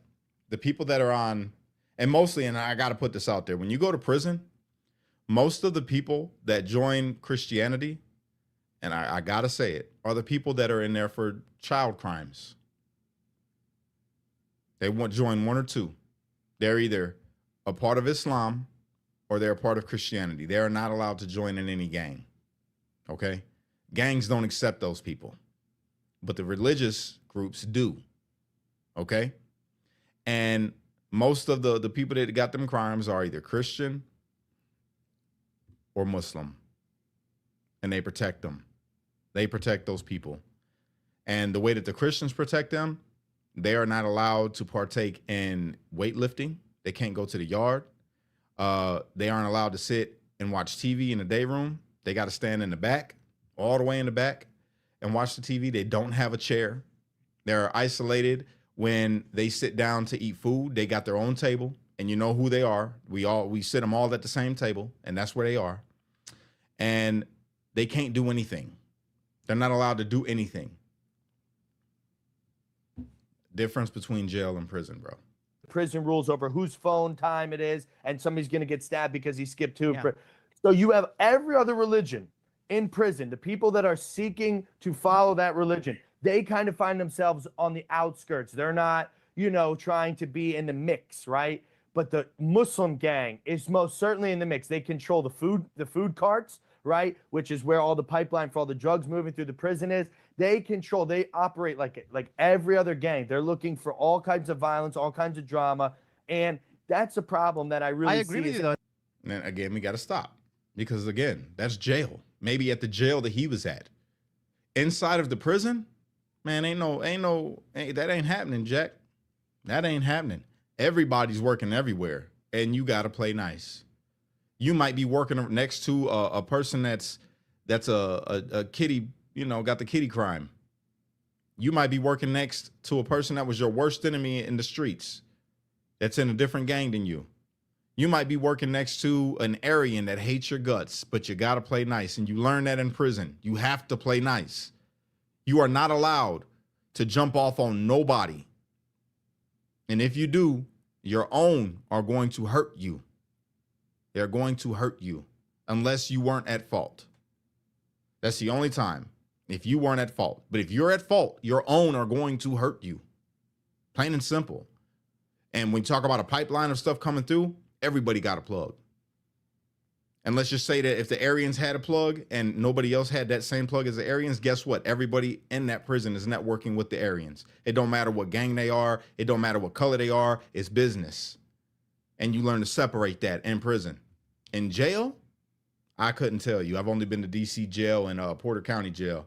I've never been to Brooklyn jail. I couldn't tell you. This is the thing you got to understand. I know that this is an issue. There is a Muslim. People that are looking for God are going to the Christian car, and they're studying the Bible with the guys, and they're learning how to share. They're learning how to pray. They're learning how to live like a normal person that should be out in society. People that join the Muslim car are looking to be in a gang and go to war. No, and well, they're looking to repeat their criminal behavior. But listen, prison. Fake news. That's false. Prison is violent. Prison is violent, as you know. You went there. Prison is aggressive. There are people who abuse people. There's a lot of rape that happens in prison. There's a lot of stabbings that happen in prison. There's a lot of violence that happens. And let me stop again, because that's false. The whole time that I was incarcerated, I never seen one person get raped. You know why? Because you got a whole lot of dudes in there that are just giving it up. Plain and simple. And if you're a part of a gang, you better not ever in your life get caught loving a boy, because they're going to beat you off the yard. If you are a Muslim, you better not get caught loving a boy, because they are going to beat you off the yard. If you are the only people that get away with it in certain places, and I seen it firsthand when I was in Cimarron, was the Aryan Brotherhood or the Aryan Circle, one or the other. One of them were super on that. They would take in their own guys. They took him in a cell and they just traumatized this dude. He came out and bent over that freaking rail, man, and looked like he lost his whole soul. And this was in transit. Everybody that's been to prison or going to prison or transferring to another prison, yeah, they were the only ones that I ever seen take advantage of somebody, and it was them. Just throwing that out there. In prison, weaker people will end up following the gang. Now, there may be people who don't have either a weak mind or are physically strong or whatever it may be, who might separate themselves from this gang culture. But generally speaking, in prison, people end up following gangs in order for protection and a wide range of things. So my point is this. Of course, there is a Muslim gang. I'm not denying that. Just like there is an Aryan gang, a white gang. There's no Christian gang. There's no Jewish gang. There's no Hindu gang. That's a lie. This is what I'm saying, brother. You've never been to prison, Jake. You've never been to prison. Most people that are in gangs are Christian. They are in gang time, but they go on Sunday and they go and they have service. There's no such thing as a Christian car in prison, bro. You ain't never going to find a Christian car in prison, bro. You will not find it. You know what you will find? What you will call a Christian car in prison? The kitty diddlers. The kitty diddlers that sit at that table by themselves, that's the Christian car. You'll see them sitting there with their Bibles and they have the Bible studies and all of that. That's it. You're not going to find a Christian car in prison, bro. You got people that are on gang time that are Christian, just not practicing it very well. But you're never going to find a Christian car in prison. Ask anybody. Ask anybody. Well, there's only one religion that's willing to subvert their own ideologies. No, but that's the point, though, because offer each other protection. Yeah, but that's the point. And what do I mean by a car, Wednesday? A car is the group, like your group. So I'm from the Chicagoland area, the Indiana side, right? So I was in the Indiana car or the Midwest car, right? So we kicked it with Chicago, we kicked it with Indianapolis, Gary, Indiana, Hammond, Indiana, people from Michigan, Detroit, all of them. We kicked it with all of them. That was the people that was, a part of our car. So a car is just your group. So the religion of peace is actually the biggest gang in any prison in America. Okay, so let me make my point because you keep interrupting. So I agree that there is a Muslim gang, and the reason there's a Muslim gang is because the Aryan gang is a white gang, and whites are largely Christian, depending on the situation. Facts. And also you have most of them are actually like Nordic. They're like they believe in Odin and Odin is no dog. See what I'm saying, y'all? You see what I mean? He ain't been to prison. You have not been to prison. Yes, they have Odinists that are a part of that, but there's a lot of Christians that are a part of that. It is separate. Your religious practice is separate from your gang, bro. Your religion, let me say it again. Your religious practice is separate from your gang. Not all Aryans, not all whatever, GDs or whatever. Not all GDs are Muslim. Some GDs are Christian. Some Aryans are Nordic, the Norse mythology. Some of them are Christian. You don't know what you're talking about, brother. You've never been to prison. And stuff like that. Okay, so that's why they don't have that's why they don't have Christian gang. So and then in terms of that, then you got the black gang, you got the brown gang. The point is, what I'm trying to say is gang culture in prisons happens. And so when people become part of the Muslim gang, it's more accommodating because it's not based on your skin color. It's not based on race. It's based on a universalism, which in a way can be used for good, as per what I believe that Islam should be, or it can be used for bad because you can accommodate as many people as possible and then control the prisons. So, of course, Islam has, and so does Christianity, but obviously they're not being able to foment control in prison systems. And the reason they're not being able to do it is because when you look at Christianity as a religious concept, it isn't a law-based system. Hence why if you were to create a structural gang or a structural society based on Christianity, it's a lot more harder to do. Judaism would be, but obviously Jews generally end up not going to prison as much because they commit white-collar crime, and a lot of times they get away with it. So facts. I met 2 Jews while I was locked up. One of the Jews was I forget his name. We called him the rabbi, and he was cool, man. He was real cool, and it was in a low, so he was chilling. You know what I'm saying? But he hung around with the blacks. Funny enough, He hung around with the blacks, and he was cool, bro. Real cool. He was a lawyer. He helped get a couple people's convictions overturned. Really good dude. I forget his name. I just know we called him the rabbi. And then another dude that was also, ironically enough, involved with doing law, and he was in Tucson with me. And he was another cool dude, helping people get their convictions overturned. So, yeah, they really, and he was with the independent whites. Even though he was part Jewish, he could not be with the Aryans. He could not be. He's one of the brothers that I'll tell you about. He was with the independent whites because he identified as white, but Jewish. And the independent whites was like, dude, we need the numbers anyway. So they took him in. He could pass as white, like Jake. So he was with the independent whites. He could not be an Aryan, nor would he want to be. So another point right there. There's a little bit more of a complexity in that issue in terms of why that doesn't happen. There's a theological, I'm just trying philosophical to draw reasons. the correlation. Love you too, Kiwita. That being said, of course that happens, but I don't think that's a strong point because all you're proving is there's different types of gangs 30K. and gangs are violent, and then one gang is more dominant than the other gang, which I don't disagree with. It is a strong point because the correlation does not stop in prison. And, you know, you have a largely Islamic audience here. And so there will be most of my audience is Christian. But let me. So then, well, then they have to, then the chat, I'm sure I can't see the chat or whatever. What I'm trying to make the point is because. They're all saying you're not a real Christian, but they're all Christians. They're like, but anyway. Jesus Christ is Lord. No, and but God we're going to speak about that. So what day did you get out of prison? January 21st, 2025. Okay. And so you do the Dearborn, Michigan thing. What's the reason why you decided to go into Dearborn, Michigan and do what you did? So, you know, ever since I got out of prison, I felt that, you know, obviously my time and the influence that situation provided me to be able to have would, you know, to not just to throw it away, but to continue to build off of all this tribulation that God brought me through to sculpt the character in me, to sculpt some. I highly disagree with you, brother. I don't believe that this is God sculpting this character that you have in you right now. As we're going to see, all of your antics that you've been putting on display for the world to see since you've gotten out of prison, brother, that is not God, not my God, not my God, not Christ. This is not Christ building this character that's being built within you right now that's on display. The character that he's building in you, you've yet to show.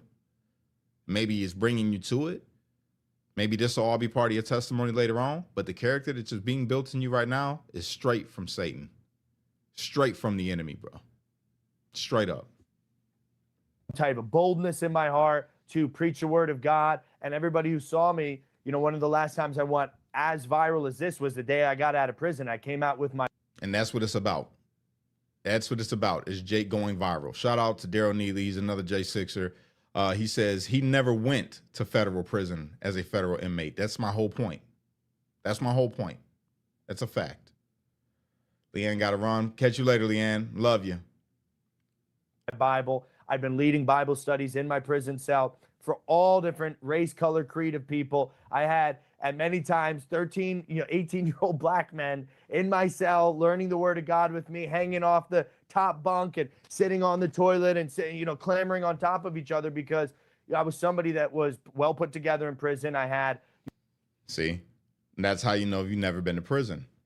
Ain't no way in the world that you would say that you would have been an Aryan and would have had black young men hanging off your cell reading the Bible with them.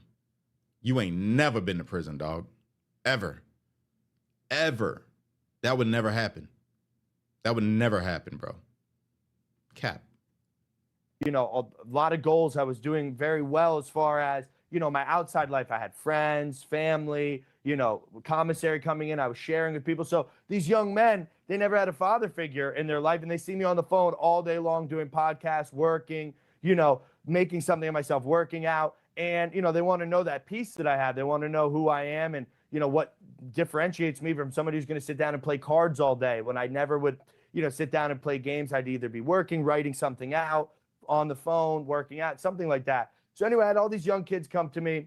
I baptized over a dozen men, actually about 24 men in prison, about 18 men, dozen and a half. And all of them, some of them were MS-13 gang members. A lot of them were J6ers. A lot of them were young black men.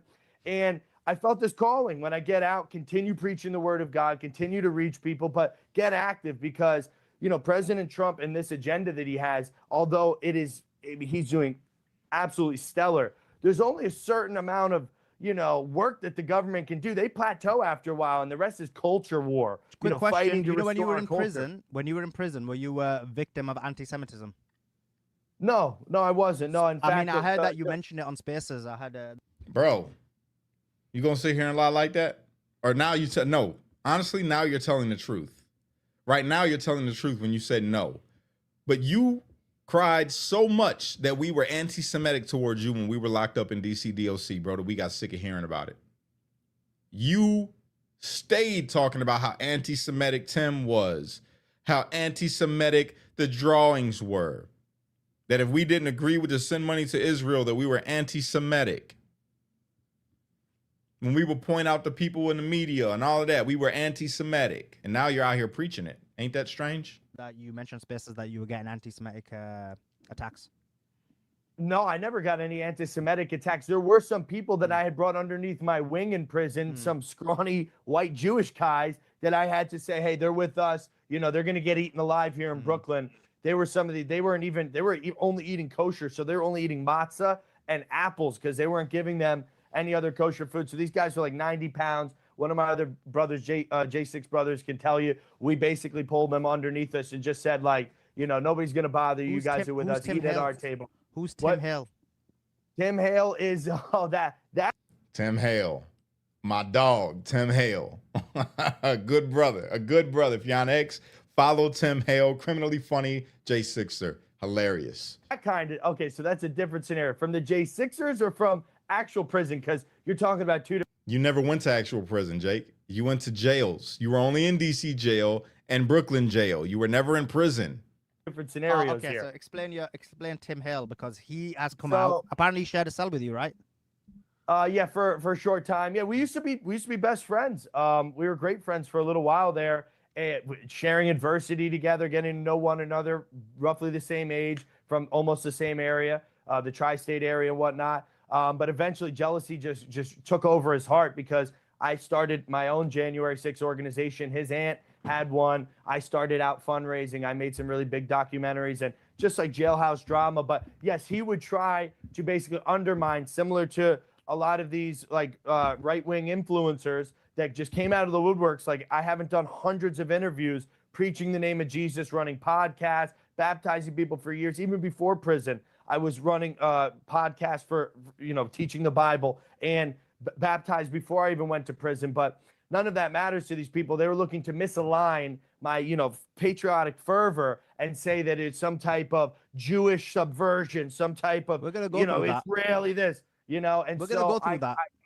What's We're gonna go through that in terms of whether it was, because I don't think... So basically Tim, God bless little Timmy, I call him little Timmy, stuck in a well, is crying. He's cried so much. Yo, this dude is lying so hard right now. Lying so hard right now, bro. All right.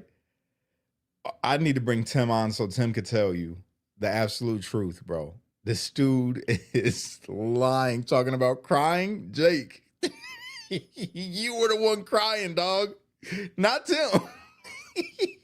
Tim was one of the calmest brothers that I'm talking about, kept his demeanor straight in all situations. You were the one that was crying, dog. You were the one that was crying. I'll let Tim tell the story, but man, bro, this is cap, man. It's crazy. Many tears over me that he's got his own well. He's cried himself into. He said he was your cellmate and you were a Fed. Oh yeah, I'm a Fed. I did 9. There it is. Listen, there it is. Tim don't hold no punches, man. Tim don't hold no punches. Tim said he was your cellmate and that you were a Fed. Listen to what he's about to say, though. Listen. 100 days solitary confinement. I have absolutely zero documentation of me ever working with any law enforcement agency. I've never sat down with the prosecutor. The only time when I first was arrested by the FBI, I sat there for 2 hours on the trip from Newburgh, New York to New York City, and literally, excuse my language, shit on these guys for 2 hours straight. I told them how our founding fathers are rolling in their graves, how they're traitors, all this stuff, just berating them and endlessly barreling on. By the time they got me to the FBI field office, they looked at each other. They said, this guy's not going to answer any questions. Let's not waste our time. And that was it. I said, okay. And then they fingerprinted me and I left. So, you know, and there's no record anywhere of any way, shape, or form. I've been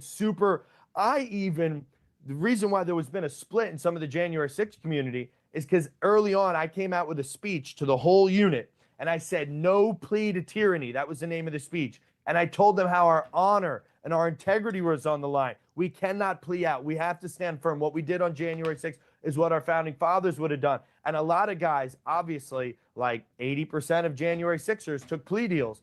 And so I very on the onset, you know, got a lot of stigma against me because I was like, you know, using this strongly worded language of let's, you know, stand up and never bow down and stuff. So obviously some people. I am reading here, Maze just sent a message. She said she was basically relaying your information through prison on Spaces. And in there, you did say that you were Jewish.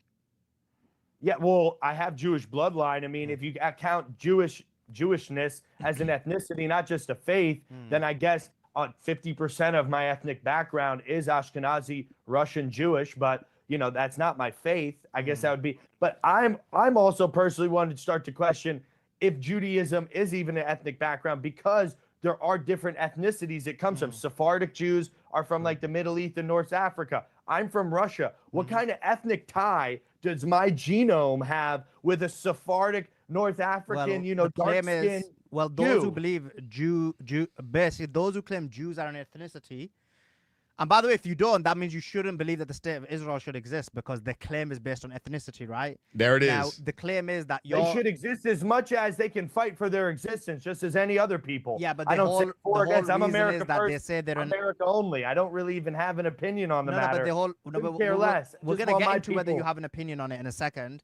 But the claim is, because I understand both sides of the argument, but the claim is that your Jewish ancestors they bred into Eastern Europe, because remember they were basically removed from Israel and they went to many different regions. They scattered, and as they scattered, when they went to Europe, they married white people, and then you were the offspring of that, and they went.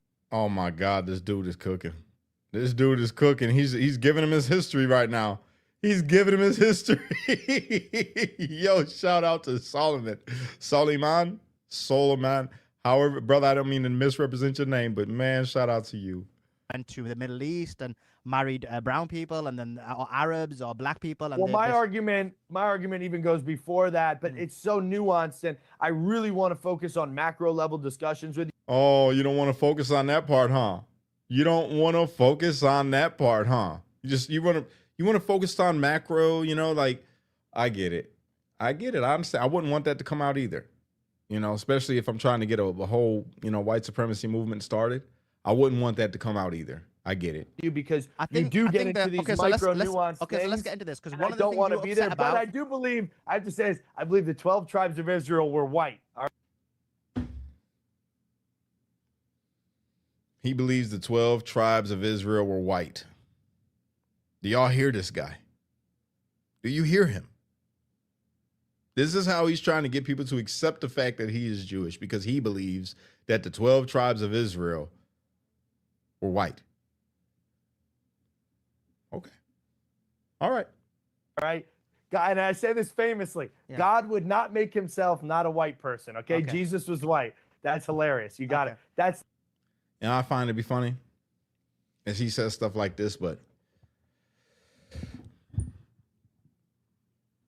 we all know that the color, which doesn't matter to me, I'm just saying, we all know that the color of Jesus was definitely not white. Not that he was black, but just definitely not white. How, Kash? How could you say this? Well, I mean, just simple logic. I mean, when Jesus was born, his mother and earthly father, Joseph, had to flee. And where did they go and hide? Egypt. Well, then how could they blend in if they were white? Because they went there to blend in so that they wouldn't be found. The only way that they could blend in is if they looked like the people from that area. And what did the people of that area look like?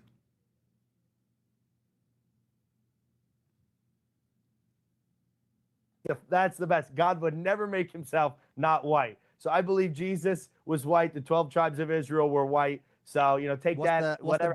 Oh, hold on, guys. Adam says, well, Cash, under American rules, Arabs are white. That's not true. Under American rules, Arabs are considered Caucasian, but not all Caucasians are white, historically. Not all Caucasians are white. Understand this, people, okay? You had a lot of Eastern Europeans that were dark. They're dark, not considered white, okay? Just throwing it out there.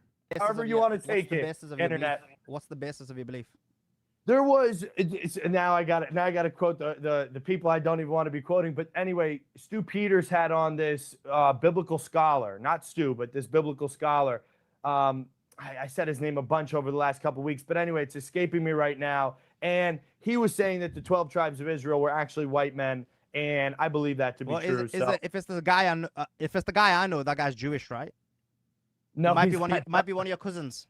No, maybe God willing, who knows? But okay, let's get into the Jewish thing, because I think it's only fair for you. Because one of the things you're upset about is the fact that people have been calling you Jewish, and they've been calling you a Jewish not upset about being subverter. called Jewish. That would be insane to be upset about being called Jewish. No, But but a Jewish subverter. using that predicate to say that I'm a false Christian, that is some type of see, there are some people on like the middle ground area, like yourself, that were like blaming my Dearborn March on me being Jewish.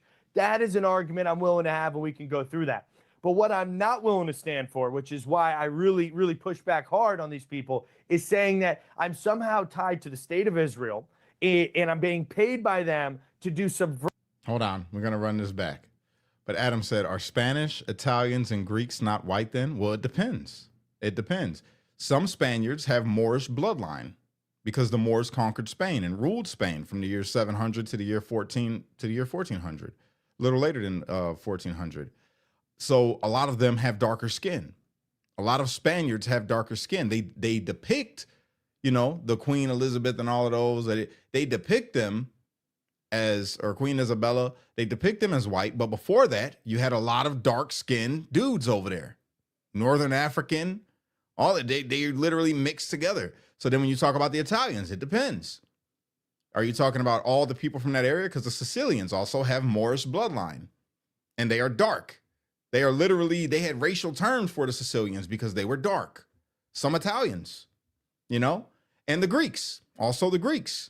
The Greeks had some mixed bloodlines because they were going down into Africa to study. They mixed with the women there. It's even said, I don't know how true this is, but it's even said that Julius Caesar himself had a child with Cleopatra that was mixed. I don't know how true it is, but it's just what's said. So you never know, but it really doesn't matter at the end of the day. It doesn't even matter.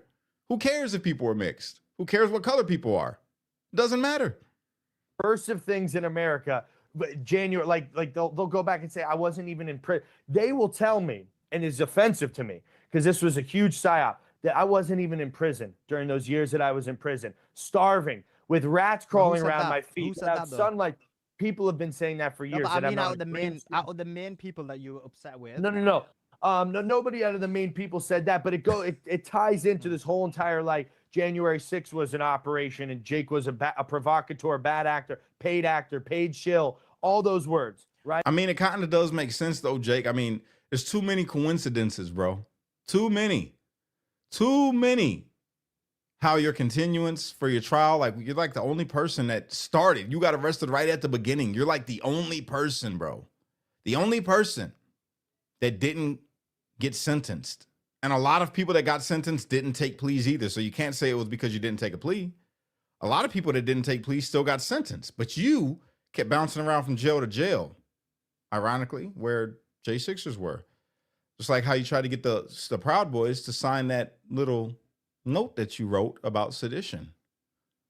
Huh? How you always were pushing around papers to try to get people to sign with their name on it. And then you say that there's no evidence of you ever cooperating or ever anything like that, which, hey, I'm not beating you here. But if you didn't get convicted and you never had a trial, well, then we would never know what's in your discovery. As far as like the whole, sentencing transcript and all of that, all the evidence would never come out of whether or not you were cooperating. Right? Because everybody else it's out there. But yours Not because you never went to sentencing. And then General Flynn calling in to sing you happy birthday. And then, you know, all the money that you raised and how you were able to get on all these different news networks where everybody else was denied. A lot of people were denied. Only the people that took that Jake money, I noticed they were the ones to get the interviews. They were the ones to be on Newsmax. They were the ones to, you know, just saying, just it makes too much sense. Now to see you out here doing what you're doing, denying your Jewishness, how you used to be so proud of it, now you're denying it. I mean, it makes a lot of sense. Like you're a part of a psyop. Well, Jewish bad actor. Yeah, but let's get into it. And then again, he's a Jewish bad actor here. No, and but he's being look, a lot of us do believe 7,000. But Jake, plus 7,000. See, that pisses me off because then that goes at the integrity of my movement, the integrity of who I am and what I stand for. You can call me a Jew all day long. Couldn't give it, crap less. I'm gonna look right in the camera. I look more white than you do. 90% of you shit posters from India call me, oh, you're Jew this, Jew that. I stand up for white people. I believe in the God of Jesus Christ. I stand up for Republican Christian values. And I'm here fighting the good fight. And my skin's white. So shut the fuck up. Okay, or so come and see me at my next march instead of just being a keyboard warrior. So let's get into that. Just like I would in prison. When I ran the white car, I would have sat down the white car. You ain't never ran no white car in prison, Jake, because you never been to prison. You definitely would not be a leader in prison. But the way that you are and the way that you talk, bro, I'm telling you, you would not have made it in prison. That's probably why you didn't go. They knew to protect you. You would have never made it in prison, even in a soft yard, dog. You would not have made it. You would have got stabbed, guaranteed. Guys, and put them right in line. Well, and I think if you're not with us, guess what? You have no protection. Okay, Jake, the problem is that one of the a problem that people have, and we're going to go through why people think that you're Jewish, right? And why people have question marks about your integrity. But in terms of the reason why people have a look at people like you with acutely is because a lot of Jewish people, Jewish Zionists, for a very long time have subverted by making themselves seem white and have destroyed Western society. And Here, I just want to show you guys why people think that Jake Lang is Jewish, just so everybody gets an understanding, okay? This is why people think that Jake Lang is Jewish. That's Jake Lang at the Wailing Wall, dressed up with the little thing on his head. You got the yarmulke, kissing the wall, okay? America stands with Israel. That's why people think Jake Lang is Jewish. Just want to clear that up, just in case anybody's wondering, okay? Yeah, he looks white, but that's the whole thing that people are talking about right now, right? That they're saying that Jewish people are here, let me rephrase that. That the people that bought the corn industry, the people that are involved in certain media and propaganda that gets put out and pushing the LGBTQ and the George Soroses and all of that. Like, they don't accept George Soros. Racist white people do not accept George Soros, even though he's not a part of Judaism. He's an atheist. But they recognize his Jewish ethnicity, right? It's the same thing with you, Jake. It's not about anything else other than you're out here causing chaos, trying to represent Christianity and white people, and doing a horrible job at it, by the way. Standing up for white people about what? A made up, the thing about Islamification? Oh, because white people are being bred out? Your dad helped to cause that when he breeded with your mother. Because you're not white. You might look like it, but you're not. You're Jewish. Just like it was in that picture that we just showed in that video of you at the Wailing Wall. So your father helped to be a dent in the movement that you're so just out there trying to push. And the crazy thing is, Jake, is that if America did follow your dream of a white America, you would not be a part of it, brother. If there's any white supremacists that are watching this right now, would you accept Jake Lang after watching that video? Or would he be, let's say the white utopia happened in America and it was all white folks. I'm talking Aryans, right? Hitler's dream. Would Jake be accepted in that society? Just based off of his mother, who his mother is. Would Jake be accepted in your society? And I'm pretty sure the answer would be hell no. Issue between Muslims and Christians. So now I want to see, because one of I your agree with that. Well, let me add to that, because one of the things that pushed me over into like the screw, I'm just America first, America only, is like reading articles in like the Telegraph or all these other bullshit UK programs, you know, written by some white liberal lady saying like, you know, white people need to have stop having kids, and all this like Hollywood subversive Jewish, basically satanistic, you know, they're Luciferians. They don't believe in the God of the Bible, Yahweh, that's for sure. And so, you know, you mix that in with like the owners of the porn companies, blacked, right, pushing this interracial, disgusting filth on our children. The porn company Black and Pornhub and OnlyFans being owned by Jews. I mean, they're not any type of Bible believing Jew, but Okay, now we have to address this because he's trying to make a distinction, talking about Yahweh. And here's an interesting thing. I want you guys to see this, okay? Because this is what I'm about to show you is a Jewish person, right? Here. This is a Jewish person and a Muslim and a Christian all having a conversation. This is an Orthodox Jewish person. They don't agree in the filth that's being pushed by these corn industries that Jake's talking about, or the media, or any of that. This guy is an Orthodox Jew. Okay? Now I want you to listen. Listen closely. As a Jew man, do you believe the same God as a Christian? No. Thank you very much. But the Christians, they jump us crazy that they believe the same God. Anyway, so is that who's And the light. the lights? Which light? Traffic lights? Come to Jesus. He's the way, the truth, and the light.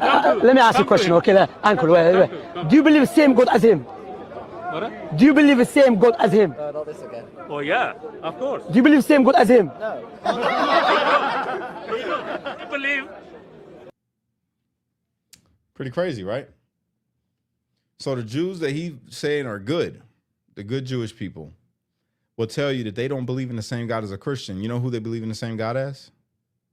A Muslim, which gets also said in a video. They say that Allah and Yahweh are the same person according to Judaism. Orthodox Judaism says that Yahweh and Allah are the same God, but that the Christian God is not the same God, and they don't believe in that God. Tell us again, Jake. Tell us again about the bad Jewish people versus the good Jewish people and believing about the God of the Bible. No Orthodox Jewish person believes in the God of the Bible. Okay? I want you to understand that, bro. they have the same, I guess, ethnic background or whatever. And so, As you- yes, I vehemently stand against those people. And that's why I'm a Christian, you know, because I don't have I don't have any leeway in the social sphere of being a Christian, nor by the word of God to promote sexuality of inner bestiality. I mean, it's disgusting. Jake, what these we'll speak about that in a second, because this is going to be about the broader issue that you have with Islam, right? But just before that, because we need to understand, right, like in terms of you. So you are somebody who was a Jew. We've all seen the video, right? You went to the wall, you kissed the wall. I mean, not just kissed the wall, you snogged the wall. Like, you were in there so hard, I've never seen anything like it. I actually thought some porn director was directing it. But you also had the tiffle on. You were getting in there like really hard. So explain that to us. What were you doing at the wall with the tiffle, with the Jewish tiffle on, really submersing yourself into the Jewish identity? Well, so, you know, when you grow up as something having a heritage of Jewish people in your family. That right there, that clip would have got you skinned alive if you was ever trying to join the Aryans. That right there. When you're somebody that has a heritage of Jewish people in your family, Jake, you are contradicting yourself at every turn, dog. Even though I went to Catholic school, right? First Holy Communion, baptized, prayed every night with my 6'3" German father, last name Long, you also have an identity, small amount, obviously, even though no matter how secularized or Americanized, my mother is, which she, we never went to temple like that. Once a year, we would light the menorah for Hanukkah. And that right there, Jake, would have got you skinned alive in prison, talking about that you lit a candle for Hanukkah if you were a part of the Aryan gang. Just pointing it out, because you said you'd be accepted by the Aryans. You tell them that you lit a menorah for Hanukkah, and you would have gotten beaten with locks and socks and probably poked with a big piece of metal in a couple different parts of your body. Just saying. That's prison. It wouldn't be like, you know, it wouldn't be part of like my everyday identity. It was just like, you know, hey, our ancestors, you know, 3,000 years ago did this. So, you know, one time out of the year when. And now he's getting stuttered up. That's what he did in prison, in jail. He's getting stuttered up. He's nervous. He's trying to make sure he articulates this in the right way that seems like a white way.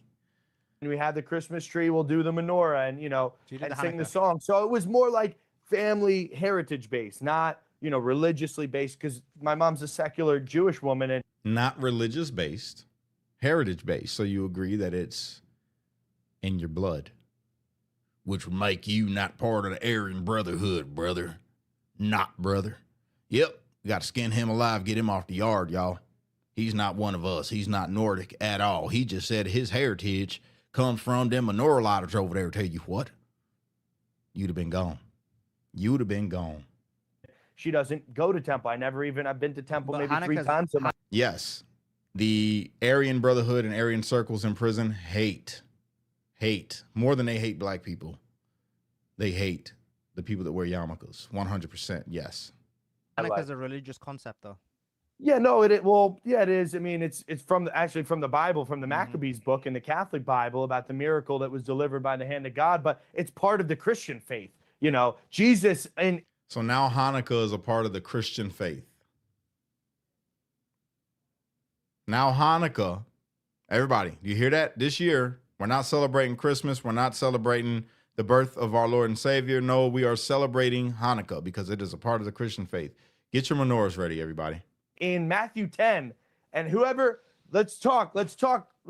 Matthew 10, let's go to Matthew 10, because Jesus is celebrating Hanukkah in Matthew 10, by the way, the Festival of Lights there. So let's not get too crazy here, because my God. The Jews are better Christians, basically, you're saying.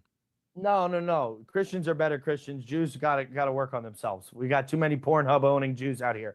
So listen, when you go to Israel to visit a family member, right, you're walking through Jerusalem, and I was already 20 years old. I never had a bar mitzvah. Like at 13, like if I was a Jew, if anybody in my family was even remotely Jewish, I would have been forced bar mitzvah at 13 years old. Never had that. Never even had that in the question, because that's not the way I was raised. I was raised an American white Catholic kid.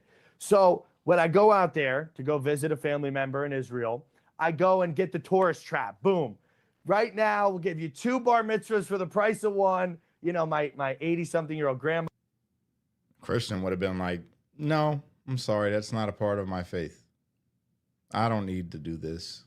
I don't believe in this. Not you, Jake. You're being a good Jewish boy for your family. I understand. Nothing wrong with that at all. Nothing wrong with it. I think it's pretty cool that you celebrate your culture like that. Mother was there, my mom, you know, people that are in my family that are Jewish. And so they want to do the celebration, go to the Wailing Wall there, and you pay $300, and some guy wraps your arm up and stuff. He says the word in Hebrew, you repeat the word in Hebrew. So it's like a tourist thing. You were like a good Jewish boy. I was a good Jewish boy for one time in my life. My family was happy. That right there would have got you filleted in prison, Jake. Let's get an understanding. You just admitted that you were a good Jewish boy for one day for your family, and that it was a part of your heritage, and that you were at the Wailing Wall. Yep, they definitely would have skinned you. You would not have made it. Okay, you had a certificate and everything, right? What's that? See, I don't know what a certificate is. Like an award. They were giving you an award. Like there was this paper. No, certificate. I see. Yeah. I can't understand half the shit you say because you're not speaking English. No, You've I'm got speaking English, but it's British No, English. I don't know about that. Yeah. But no, a certificate. Yeah, if you see the certificate says 13 on it, like for a 13-year-old They boy. maybe I was thought like, you were 13. yeah, I was a little bit big. Everybody sure. with my grandpa Maybe was joking about it intellectual. the other night. They were like, that's a big 13-year-old. And so anyway, it was just a part of like going to Ireland. If you're Irish, right, you go and you kiss the Blarney Stone, even if you're not Irish. There are just certain things you do. And obviously me having a Jewish background, I went to the full level there, and I didn't just kiss the wall. I got the whole bar mitzvah experience You there. did, yeah. But it's I can tell you this. If I ever go to Israel, right, I guarantee you that I nor any of my children would ever participate in that ceremony. I would never put on the little yarmulke like all of our politicians do and kiss the Wailing Wall. I don't see a point. I might go visit the Wailing Wall. I think that would be cool to see. But I would never partake in any of the little rituals of writing a promise on there or writing a note of what you were praying to God and putting it inside the wall. I wouldn't do it. It's for what? I'd feel stupid. And no offense to anybody who does that, but just me in particular, as my faith, I wouldn't do it. And that's just me, though. Not like something I came home with. Not like right when you kiss the wall, your soul leaves your body. And good point right there. Does he have dual citizenship? I don't know. I know that his sister served in the IDF, so I know that she definitely has dual citizenship. But I don't know about him. I'm not sure. Now you're an Israeli agent and an asset for the rest of your life. There are people, Americans, that have visited Israel, kissed the wall, and they're still America first, freedom-fighting patriots who will take a baseball bat to the skull of tyranny if need be. I mean, the thing is, so I've seen people go to the Wailing Wall and kiss it who are also not Jewish. But none of them had the tiffle on. They didn't do the bar mitzvah. I have Jewish bloodline, so it was like something that they offered me. So you had that, but then what? But your recent claim in this spaces, or so in this conversation, is that while you were in jail, you were a Christian. Yes, while I was in jail, but even before I was in jail, during COVID 2020, I used to be very deeply involved in New York City hospitality and nightlife. I was 7 nights a week out, living a wanderer's life, right? A liberal life. Because let's not forget, Jake, that you were a part of the Yellow Vest movement, that whole liberal thing that was going on. You were a part of those protests and riots as well, if I'm not mistaken, allegedly, for my own protection. I know there's a lot of lawsuits going on right now from Jake for anybody that's putting out any information about him. So allegedly. Quintessential, every night out, girls, parties, all of that. It was 7 years straight. So you rejected Judaism, then you were a Christian. I wasn't anything during that time. I wasn't following Christianity or Judaism. But sorry. I mean, when you came out of prison, you rejected Judaism and you were a Christian. Yeah, as much as a Jew can reject Judaism being the basis, the first part of the Bible, As much as a what? As much as a Jew can reject Judaism? That right there, Jake, would have got you filleted, skinned alive in prison. Yeah, if you were trying to join the Aryan Brotherhood. Now, if you were just going in there and just being a regular guy, then, you might have been all right. But if you were talking, because you said that you could join the Aryan Brotherhood, yeah, that would have got you right there for that one. I reject more of the Jewish subculture that goes along the Americanized or the Zionisticized ideology of a Jew, as far as like this having beholding which to denomination any other country. of Christian are you? Me, I'm a born again believer, Bible believing, Bible thumping, rough and tough. Which denomination? There's not. That's called a born again believer is a non-denominational, somebody that it believes in the Word of God purely. They can go to any church, anywhere that Jesus Christ's name is spoken. We can be there in the midst. Okay, it's so not. Let's look at this though. So you have that situation. You're a born again Christian. Yeah, in 2020 during COVID, basically, so why I had is it to stop. on Nightlife stopped for me, and I had to look myself in the mirror, and I got close to God. I started reading the Bible, going to church, was baptized. Really had an awakening in my soul, saying, you got to get out of this childish nonsense and start to put together a life of legacy, like Charlie Kirk would live or something. Charlie Kirk and you are very different, my brother. Charlie Kirk did not preach what you preach. What you preach isn't even a gospel. Not the gospel of Christ. It's the gospel of the devil. In my opinion. So why is it on June the 3rd? So you come out of prison. You've been out of prison for 5 months, right? You're a Christian. You've baptized lots of people, as you claim. And then on 13th of June, you post the video of you snogging the wall. Why would any Christian post a picture or a video of him snogging the wall with the tiffle on? I can answer that.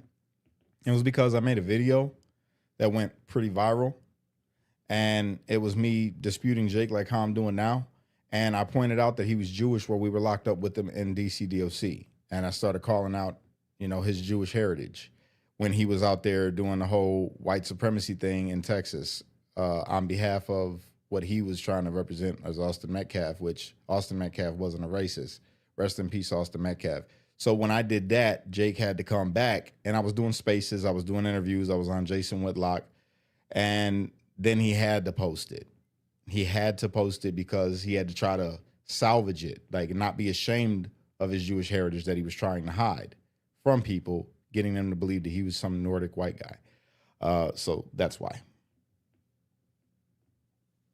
Well, first of all, Because that's you representing your Jewishness. first of all, Paul, that could have just as easily been Paul snugging the wall there, right? Saul turned to Paul. But the reason why I posted those videos is because, and this is so easy, I saw the Islamic Muslim invasion of Israel like coming to a head. No, I really did. I see, you see this. How did the Islamic Muslim invade Israel? What are you talking about? Israel struck first. We hear. You hear it coming back to Israel now. Huh? Y'all hear it coming back to Israel now, right? All right. Israel struck first, bro. What are you talking about? On the 12th of June. No one denies that. No, first of all, October 7th. But I'm not here to. October the 7th. Look, he's getting flustered. He can't take facts. He doesn't know. See, this is the thing that you guys got to realize about Jake. Jake only has talking points. He got a couple dates that he can remember that he'll use when he throws out there when he talks about founding fathers and all of that. But his historically, Jake doesn't have a whole lot of knowledge. We figured that out when we were locked up with him. He only has talking points. He's not a real knowledgeable person. Okay? He tries to present himself as one, but he's not. He's not knowledgeable at all. He couldn't stand in a debate with this guy. He can't stand in a debate with anybody who actually knows history or knows anything, right, about the things that he's talking about. He gets slammed every time, and he tries to just overtalk them. That's his thing. When he can't win, he'll overtalk, cut you off, not let you make a point. That's what Jake does. Listen, fuck Israel, fuck Palestine, fuck all you guys. Yo, see, this is where it gets vulgar, everybody. Sorry. In the Middle East. How about that? I'm not in the Middle East. We don't want to argue it. We have an epidemic in our No, but you're not answering the question. Why did you post on the 13th of June? To love why did you NFL post athletes? on the We don't 13th give of a June? He's shit not about answering the the Middle question. East. He won't answer why he posted it on the 13th of June. What was on the 13th of June, everybody? Look it up. Look up the 13th of June. So I will answer the question. No matter what happens, if I see Jerusalem fall to Islam, I will crusade, whether it's by side of Christians, by the side of Jews. I don't want those dirty bastards, those pedophile worshiping. Whoa, language, Jake. Language. Excuse the language, everybody. Adult content here. Adult content. Let's fast forward a bit because he's saying crazy stuff. Jake, we don't want to be your friend. Jake, get out of our country. Okay, Jake, can we have a civilized conversation? You say something and then I say something. We can both scream over each other, but no one's going to enjoy that. People want to hear your position and people want to hear my position, right? So I'll cede the floor to you if you want to give your position, but then when I speak, if you can let me finish my position, this is how academics speak. I was saying the Holy War. I was coming at this as a Christian crusader. That's like my new, if you ask my political party, right? If you ask my ideology, if you ask those things, I'm on full crusade mode. I believe like 50% of white men my age are basically past republicanism. We're past MAGA. We're past America first. We're past America only. We're in full crusade mode. So the reason why I posted that photo, albeit not in good taste with the, with today's viewing of what the fidelity of kissing the wall looks like, was really to make a statement like, I'm ready for a holy war and fuck the Muslims. Let's go to war. I don't agree with that statement, everybody. Sorry if you're watching this. YouTube, don't strike me. This dude, I'm covering. This is coverage, okay? I don't agree with the thoughts and views reflected in this video from this person, all right? Don't strike me for this. Facebook you either. That's what I'm saying, because that's what it truly is. Look at London. Look at Berlin. Look at Rome. Look at New York City. Look at these places where these parasites have infected us. President Trump's doing the Lord's work right now. I don't want violence. I want holy deportation. If you ask me, the best holy war right now would be holy deportations, mass denaturalization, mass deportation. Get all you guys out. Every green card holding Muslim jihadi, get them out. We don't want you. We're taking our gas stations back. We don't need you to pump our gas that badly. Please leave our country. We are on. It's funny. A lot of the gas stations are owned not by Arab Muslims, but by Hindu, Pakistani, Indian, this is what I mean. Just not knowledgeable. The Arabs own the convenience stores. Crusade mode here. The future of Western civilization, the future of white civilization, the future of Christian civilization is independent upon getting you guys out. And The future of white civilization. See how it brings it back to race. Now, again, he said he's a Christian. He said he believes in the gospel. He says he believes in Christ, and he had this awakening. But then it comes back to just being white, which he's not. He's just not. You can't make this up, man. if that means destroying AIPAC in the process and a bunch of these other, and If that means destroying AIPAC in the process, not that we should destroy AIPAC. No. If that meaning that, I mean, if it doesn't call for that, then we shouldn't, right? That's what that means. NGOs, Jewish and Catholic NGOs, because the Catholics love, for some reason, funneling frickin' brown people into Europe like it's no tomorrow. But so do the Jews. So we need to reject all the ideology. Do you want to? You're just going into so many tangents, Jake. You're going to so That many is tangents. Crusader pill, my Okay, friend. I just okay. Crusader pill. Let me respond. Audience, by Okay, the let way. me respond. Let me respond to your alleged Crusader pill. And let's talk one topic at a time, because you're trying to scattergun loads of points, and then we're gonna end up monologuing like 10 minutes each, and it's gonna be boring. That's done on purpose, Solomon. He does that on purpose because he couldn't answer the question. He danced around the question. The original question, he never answered it. For both of us. So in the first problem with your point is that you posted on the 12th of June, Israel attacked Iran. Israel attacked Iran despite the fact that the United States of America had planned negotiations on the Sunday. So they're the ones who were attacking. The second problem is that you posted a day after that. You posted supporting your nation of birth, which is Israel, because you're an Ashkenazi Jew. And Nation so of birth? you need to have a bit of Nation of control. birth? You need to What have the a hell are you control. talking about? I was born in Middletown, New York. Okay, you need to have a bit of control, right? And what I mean is, you guys believe it's your birthright. So just let me. I don't believe that. No, I don't. I mean, believe that. I Ashkenazi believe Jews if do, you but win look, you for need it, to. win it. Sure, why Ashkenazi not? Jews do. Look, you need to have a bit of civility, right? But I know you believe in Jewish supremacy, where I you guys don't can have any overtalk. civility. I'm No. on Crusader mode, No, brother. but it's, I know. No, it's I'm not. on I only have this smacking problem with. Qurans bacon I only mode. have this I don't problem with care Jewish. anymore. I only have this problem with Jewish. See? This is what he's got to do, because dude's about to get him. He's about to get him, and he doesn't want it to be heard. He said, I'm not in civility mode anymore. I'm in Crusader mode and slapping Qurans with bacon. That's what he said. Now he's trying to keep the audience that he might have out there watching him. Like, yeah, Jake, that's what I'm talking about. Yeah, slap it with bacon. Them morons. Yeah. Supremacists, they believe that they can overtalk people, but you know what it is? All man is equal according to Christianity and Islam. So let's try and base it on that as opposed to Judaism, right? So now, in terms of, and so this is why I let you speak. No. Jake was not in a state prison or federal prison. He was in jail. There's a difference. He was in jail, not prison. Prison is state prison, and federal prison. He was in neither. And I disagree with everything you said, and you did I'm scattergun. listening. Now, in But terms you of, said it was my country of birth, so that's crazy. yeah, I mean, you Diabolical. guys believe it's your birthright. So what happened was when basically they went to war with Iran, Iran then were about to respond, and you saw the response that happened. This gave you this kind of longitude, this love towards what you guys believe is your birthright.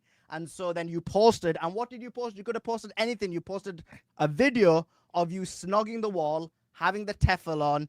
As you mentioned, your family is Jewish. You just mentioned it earlier on here. You have a massive links to the heritage.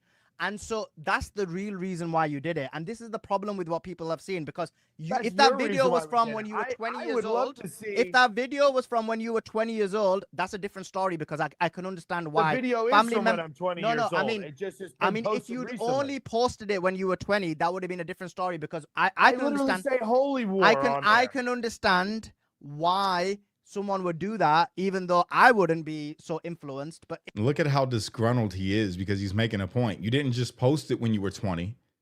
You posted it now. For what significance? For what significance? The day after. Come on. I can understand how maybe a weaker person, by the family members, push them and they're like, okay, I'll be a good Jewish boy or whatever, and they'll do it.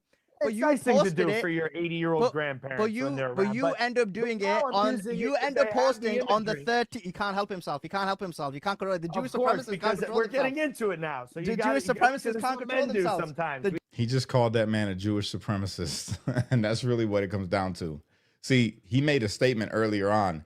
He said about the Muslims that they had, we know about your sneaky teachings about where you lie and subvert the truth and all of that. But that's exactly what it says in the Talmud, that a Jew can lie to a non-Jew to subvert them from the truth. That is in the Talmud. That is in your heritage to do that, to lie, to subvert the truth. So you can't use that against Muslims and not apply it to yourself when you are saying that you have a heritage of Judaism, of being Jewish, and your family practices Judaism, even though you don't. You say you don't anymore, even though you're at the Wailing Wall and you did the little Tefel thing and all of that. But yeah, it says that in the Talmud. To subvert the truth, you can lie to anybody that is not Jewish to subvert them from ever finding out the truth. I'm just pointing that out. Don't believe me, look it up. The Jewish supremacists can't control themselves. And so in reality, and what the worst thing about what you did was, not only did you show yourself snogging the wall, representing your connection to Israel, you also were clamoring for war with Iran, and you wanted US troops to go to war with Iran. Your actual tweet talked about how you wanted America to join the war and that you would also join. You wanted Americans to risk their lives, to put their lives on the line for the state of Israel that has occupied the United States of America and destroyed it. Destroyed the US, destroyed the UK, destroyed Western civilization. Again, it shows, again, that you were acting as a traitor, even though you may or may not have realized it. In addition to that, I don't know. Right there. He just put him on blast. Jake was calling for, on his own tweet, look it up on his X. Jake was calling for Americans to go and defend Israel.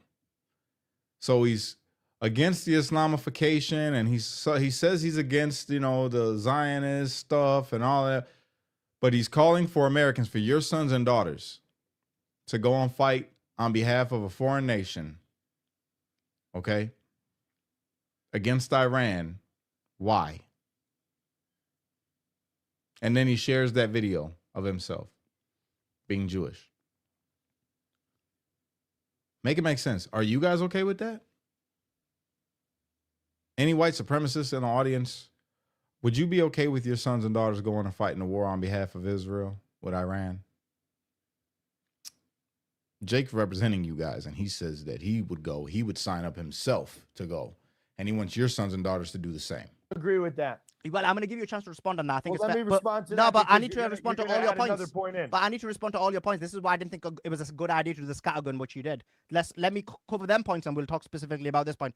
The second thing is, you said that we worship the pedophile prophet. First of all, no one worships the prophet, peace be upon him. The second thing is, he isn't a pedophile. We can discuss this as well. P be upon him?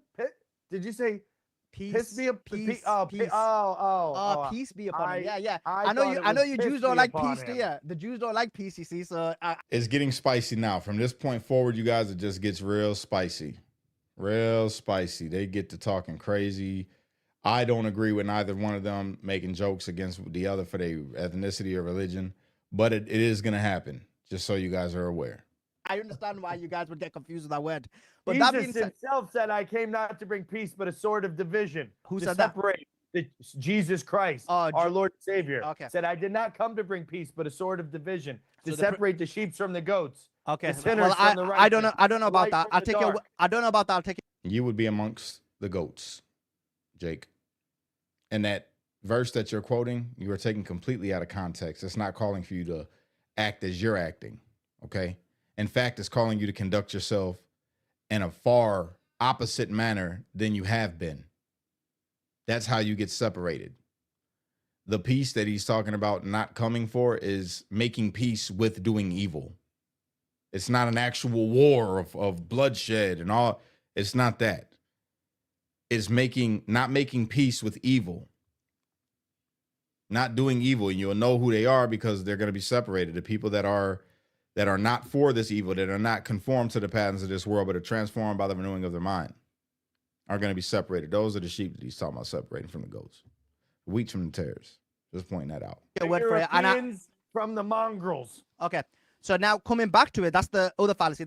The other point you made is about Europe being taken over or UK being taken over by Muslims. Again, that's fake news.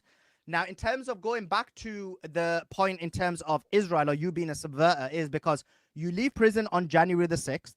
You then on June 13th, after this war starts, which hasn't got anything to do with the United States of America, even Charlie Kirk, who's probably one of the most pro-Israel Christian guys in the United States of America, didn't want the United States of America to join the war with Israel against Iran, because he didn't want U.S. boots on the ground. But you wanted it, but we obviously know why, because of your ethnicity. In addition to that, your claim was about Christians. And the other last point is in terms of Christians, because I'll try and keep it specific, because I think it's going to get boring if we scattergun. In terms of Christians, your camera's turned to the wrong. Is it right now? It's right now, yeah. And then the other point is in terms of Christians. Yes, there is the oldest church in Gaza. They were and stood with the Palestinians. They're against the state of Israel.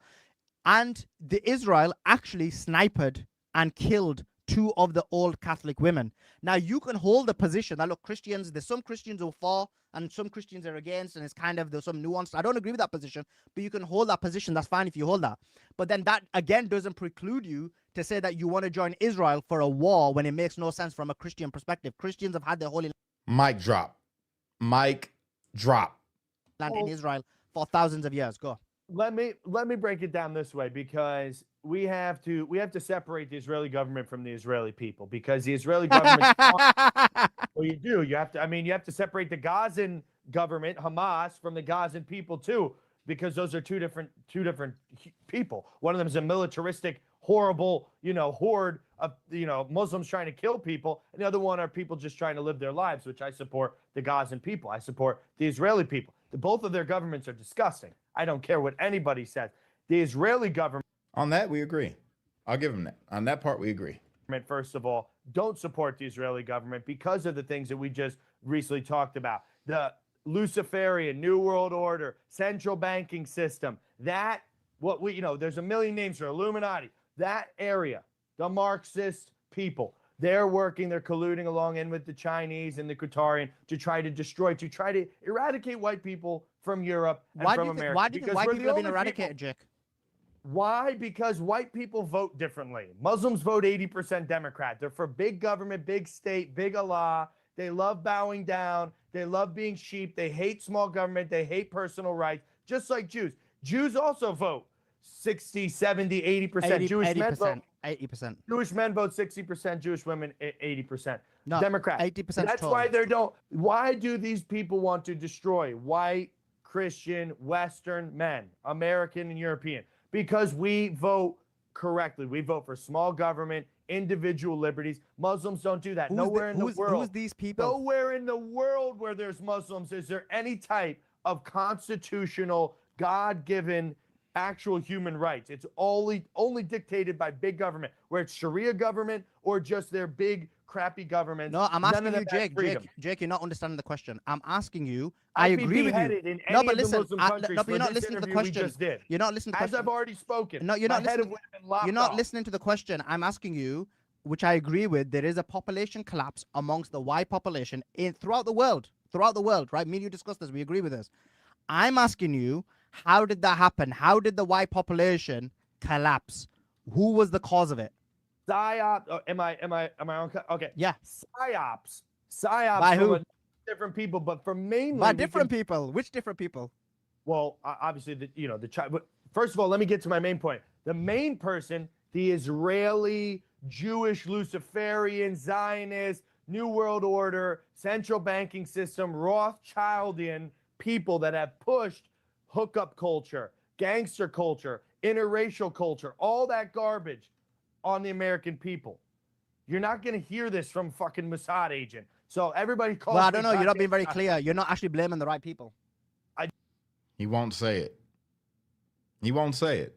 He will not call out Israel. He will not call out the people that he says that he's not, but he is. He won't say it. He'll talk about Qatari, he'll talk about Muslim, he'll talk about liberals, he'll talk about lobbyists, but he won't talk about Jewish people. Just said all of the names of the same standard of people that we've hated. He makes what he does is he makes a distinction. He'll say a type, but he doesn't make the same distinction for the types of others, like the types of Muslims, the types of leftists, the types. But he'll make the distinction when it comes to talking about Jewish people. That's the thing. For a long time, people that Jesus Christ called the synagogue of Satan. False Jews, Jews who pretend to be Jews but are not. False Jews, those who do not even follow the written word of God in the Torah. They have no God. They're godless. They worship the dark. Seems like you're scared to blame where it's Jew. Where it's Jew. Not all Jews, because it's not all Jews, because you can go into a... There it is. It's not all Jews, and he's right. He's 100% correct. Just like it's not all Muslims. Just like it's not all Democrats. Just like it's not all of anything. Because every person, human being on this planet, is capable of doing good and doing bad. So it's funny how you can make the distinction when it comes to Jewish people, but you can't make the distinction for anybody else, is the point that I think this man is trying to make. And he did well. Regular Jewish community, and you're going to see, and I don't agree with the Hasidicization, just like the Islamification of any area, but you can go into... He keeps talking about the Hasidic Jews and all that. Bro, there's so much more. I don't even think he knows enough about Jewish history and the different types of Judaism and what's the difference between a Sephardic and a Hasidic Jew. I don't think he even knows, because he keeps trying to make this distinction, and it's the Hasidic. No, it's secular. The secular. You have like the George Soros, who are atheist. He's Jewish. You have a lot of people who don't practice Judaism at all, but are connected to Judaism, or I'm sorry, connected to their Jewish identity, to say that they are a Jew, but they don't practice religion. They don't believe in any of that, Jake. And that's what I think you're not understanding. Regular Jewish community and see family values and, you know, the whole entire entrepreneurial, no crime, you know, nobody's homeless, all the women are dressed modestly. So there are many Jews that try to follow the, you know, righteous teachings of the Torah, but we are talking about the usurpers. We're talking about the top class, the Muslim caliphate, Islam. The people that you're talking about, you know, in the Bible, Jake, that you say you read, the Pharisees and the Sadducees knew the Torah. They followed the Torah. But yet Jesus looked at them and said, we don't got the same father. You are of your father, the devil. Why would Jesus say that to them if they followed and observed all the laws and all the... Why would he say that? And here you are excusing. No shots towards Jews. I'm not taking an aim at Jews, right? I'm just pointing out his hypocrisy. Caliphate, the Catholic Church, the Marxist Communist Chinese, and the Israeli Zionist Jews. We're talking about the top level of all those different entities. The Israeli Zionist Jews, he says, yet he just made a post on X calling for Americans to go and fight for the state of Israel. What's more Zionist than that?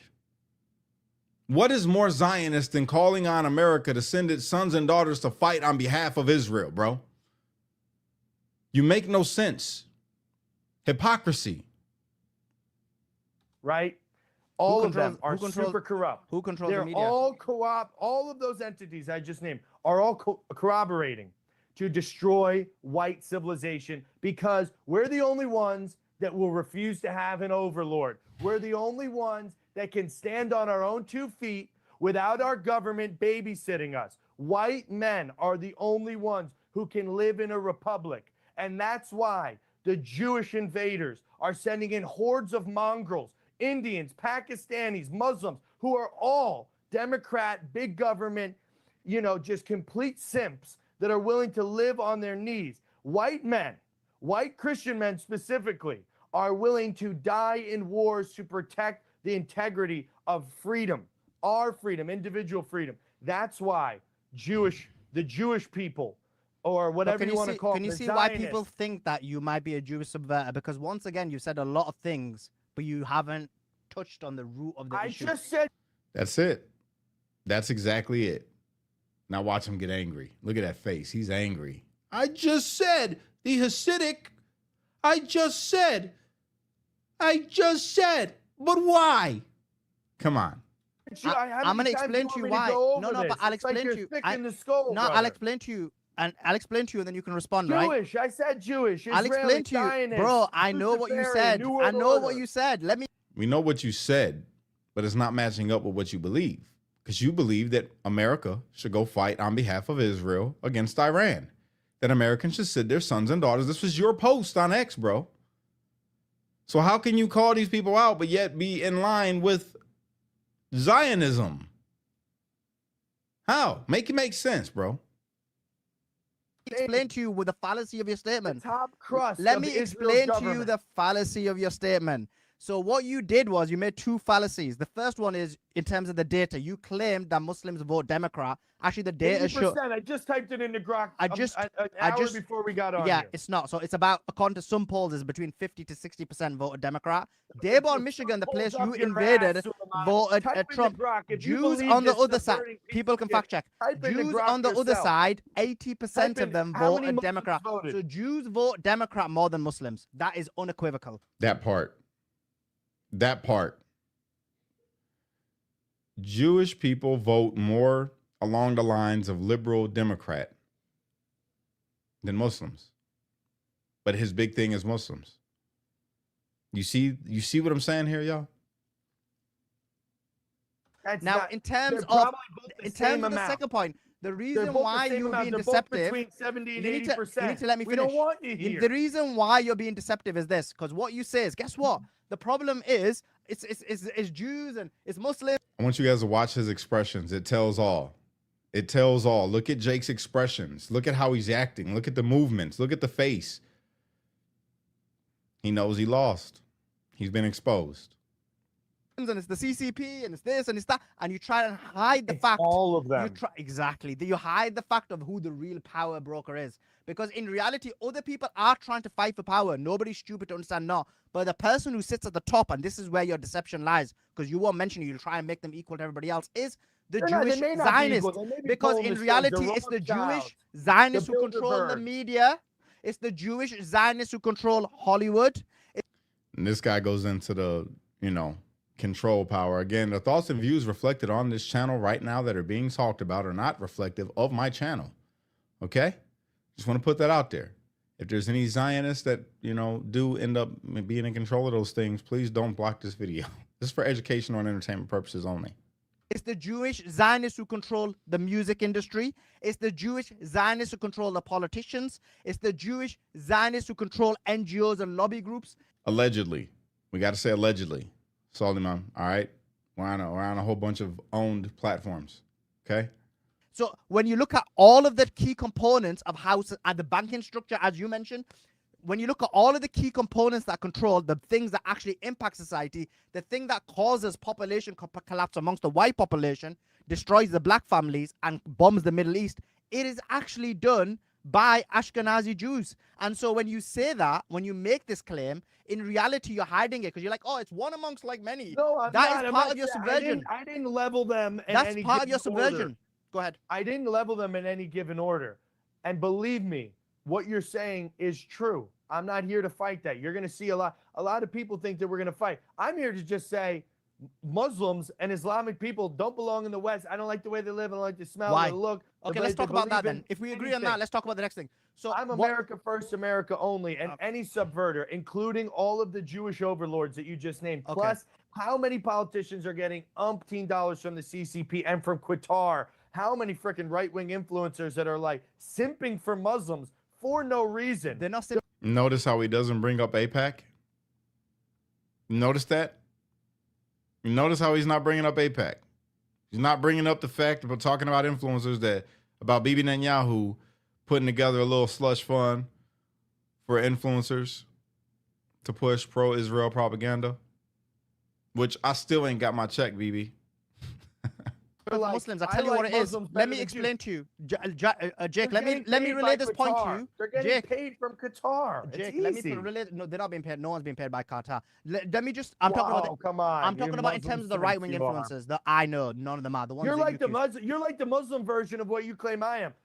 Qatar can do no wrong. No, I'm the opposite. Smoke and mirrors, Oh, smoke Jake, and mirrors. They're unlucky. not paying anybody. Jake, You're unlucky. like the same. You're Jake, like a Jake, Qatar Jake, and Mossad Jake, agent. Jake, you're Trying unlucky to because push if all you, the blame and Jake, like psyop out of everybody. us two, It's all the Jews. It's all the yeah, Jews. yeah, Jake, No, Jake, it's out Jews, of us but two, it's also Qatar. no, but He's melting down right now, guys. Jake is having a total meltdown right now. A total meltdown. I lived with this. Jake, the problem you've got here is, as my audience know, I'm out of us two, I'm the only one who is banned from the GCC because of my positions. So I have no affinity to any of these countries. Now, Out of us two, you don't know where I'm banned from? I was banned from life. I was sent from the prison set. Are you kidding me? I was banned from living life. You kidding me? That's a good one. That's a good one. I give you that. I give you that. Oh, my YouTube account was banned. I was like, I was banned from talking or seeing my So parents for 18 months. I was banned from getting a haircut or shave. For years, I had a big beard. Okay, let me respond to your point. So in terms of Qatari influence, I'm saying when Jews make the claim that there's Qatari influence, they do it on purpose to hide Israeli influence. I'm not doing it like they're doing it. Qatar is trying to influence. There's no... I'm not doing it like they're doing it. Oh, man. You can't make this up. No doubt about it. And I disagree with Qatar because they basically have a deal with Israel. They've got the biggest base, American base in Qatar, and they've had that despite basically making sure Palestine doesn't have a state or something like that. So I have major issues with Qatar in terms of their foreign policy, in terms of their actions and what they've been doing. So I'm on your side on that issue. What I'm saying is the people you've been attacking, and this is important, the 4 or 5 people, the influencers who you've been attacking, those people... No. I've been defending myself against claims that are not true, that I'm being paid by Israel. They're not paid. I'm saying they're not paid by Qatar. They're not paid by Qatar. Now, I don't think Jake's being paid by Israel. I just want to throw that out there. I think he's being forced by somebody in government. That's my thought. I think that Jake is being forced to do this massive psyop, to divide Americans, to divide Muslims, to get people to look bad at Trump, to get people to look bad at Christianity. That's what I think. I don't think this is Israel at all. I think that this is also a stain on Israel. Real talk, to make Israel look bad. That's why he posted that picture or that video of him at the wall. It's all to add to the confusion that we are faced with right now in America of looking at each other with a side eye. We got Muslims looking sideways at Christians, Christians looking sideways at Muslims, whites looking sideways at blacks, blacks looking sideways at whites, people looking sideways at Israel, and all because they watch Jake's content. I mean, it's a masterful work. I'll give him that. He's great at content, great at whatever it is that he's doing. He's doing pretty good at it because people are divided as hell. Supporters of Jake. It's wild.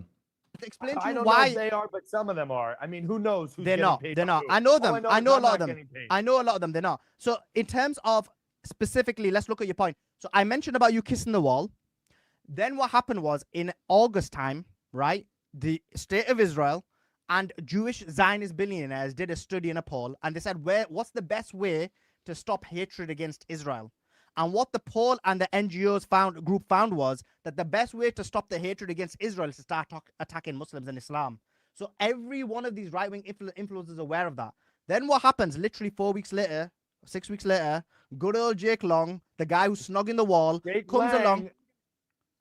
Like Jake Lang. It comes along and literally does his direct attack on Dearborn, Michigan. So now tell me, why did you go for Dearborn, Michigan? And also, so let me explain a little bit of the transformation between June and now. I'm starting to read the room in American politics and see, regardless of your personal view on Israel, let's say, or the Israeli people, you're starting to realize that the breakup in the party, right, in the Republican MAGA right wing, is not worth ideological hills that you're willing to die on for no reason, for things that really don't matter to the integrity and future of your country. So you start to look around. You start to see, is this picture, is this imagery, is this stance going to be toxic to the end goal, which is securing a beautiful white Christian country majority? A beautiful white Christian country majority. Shut up. Shut up. Jake, shut up. America ain't never going to be a super Christian white majority. Might be a majority Christian, but why does it got to be white? There's beauty in everybody, man. In everybody. Oh, a bunch of beautiful people of all colors. It's ridiculous. for my children. That's the end goal. That's all we voted President Trump in for. So you start to say, is the ideological hill that I'm willing to. I refuse. I refuse. Cash Kelly and Jake Lang for a full-on debate in a warehouse. I won't do it. I will not platform Jake. I won't. Not in a live debate. I refuse to do it because he's going to go off and say something crazy, and then I'm still working on myself. You know what I'm saying? I couldn't do it because I would get out of character, and I wouldn't be a great representation of Christ in that instance. So I refuse. I don't put myself in situations that I know I might spaz. You know, I ain't gonna do it. Die on, oh, Israel this, Israel that. Regardless of my heritage, regardless of my personal understandings of what Israel's like or the people of Israel, is the imagery, is holding that stance beneficial to my ultimate goal, which is trying to propel the furtherance of Christian white America and the sanctity of Europe and of America remaining demographically not completely shattered, and in other ways a free society with, conservative values and family values. So I start to look around in these last few months. I start to listen to more podcasts, hear more people speak, and say, maybe at this current juncture and maybe forever, that these stances are actually hurting and pushing and driving Americans further apart when we need to be uniting and saying, white women, we need babies, let's go. Listen, Jake, you ain't never going to convince white women to not like black guys. It's just never going to be a thing, bro. It will never be a thing. You might have some that were raised around nothing but white guys and adopt the ideology of what you're talking about. But then when they lay down with one, they get married to one. Yeah, she's gone, bro, forever. She's gone forever. And that's what's been the case. It's been a trend. And it's not because they're black. That's not what did it. It's just they figured out that what you were spreading is BS, that there is no difference in them, black or white. Matter of fact, there might be one difference. But we ain't gonna get into that. I got to keep it PG. But yeah, I mean, it's dumb. It's just a dumb thing, bro. Just never gonna happen. So we need to stop the Jewish, brain control, the goy slop of NFL football players, 6'8" black guys, and that's the only thing that's sexualized in this country. All the white girls are they're fetishizing black guys, and you have all this goy slop, disgusting prop. So you're jealous of black guys? Is that really what it is? I think that might be what it is. Because you really, you felt some type of way in jail, when we was in there together, and you was pretty envious. And I stayed being kind to you. Even after I had to, I had our little scuffle, if you want to call it that. And I had to, I showed mercy to you. How come you don't show the same mercy to the black people that I showed to you in jail, Jake? Why? That should have been a lesson for you. Should have been like, you know what? This black guy showed me mercy. I'm going to show mercy to other black people. Propaganda that's destroying the mind. So I'm saying, is Israel or anything in the Middle East, even mentioning anything in the Middle East, in whatsoever furthering the goal of bringing back white Christian American families, bringing back safe, small town, ideological America? And I start to look around and I go, this is all bullshit. I have one crusade I'm on, and it's to save white Christian America before the only free country, the only free people, the only people that look like me, that are my gender, my age, my race, my skin color, my heritage. We're the only ones that vote Republican, small government, family, individual freedom values. And I want to make sure that my people stay in control of my country. And that's it. Well, the thing here, though, Jake, is that I'm a black guy. I voted conservative, Republican, small government. That's just the way I think, because that's an American thought. But on the flip side of that, you have a liberal American thought, which is opposite, which is why we even have elections in the first place, to see who has better ideas, and we vote upon those. And that's just the way it is. It's never been about keeping America white or keeping America Christian or any of those things, because the Constitution prevents any of that.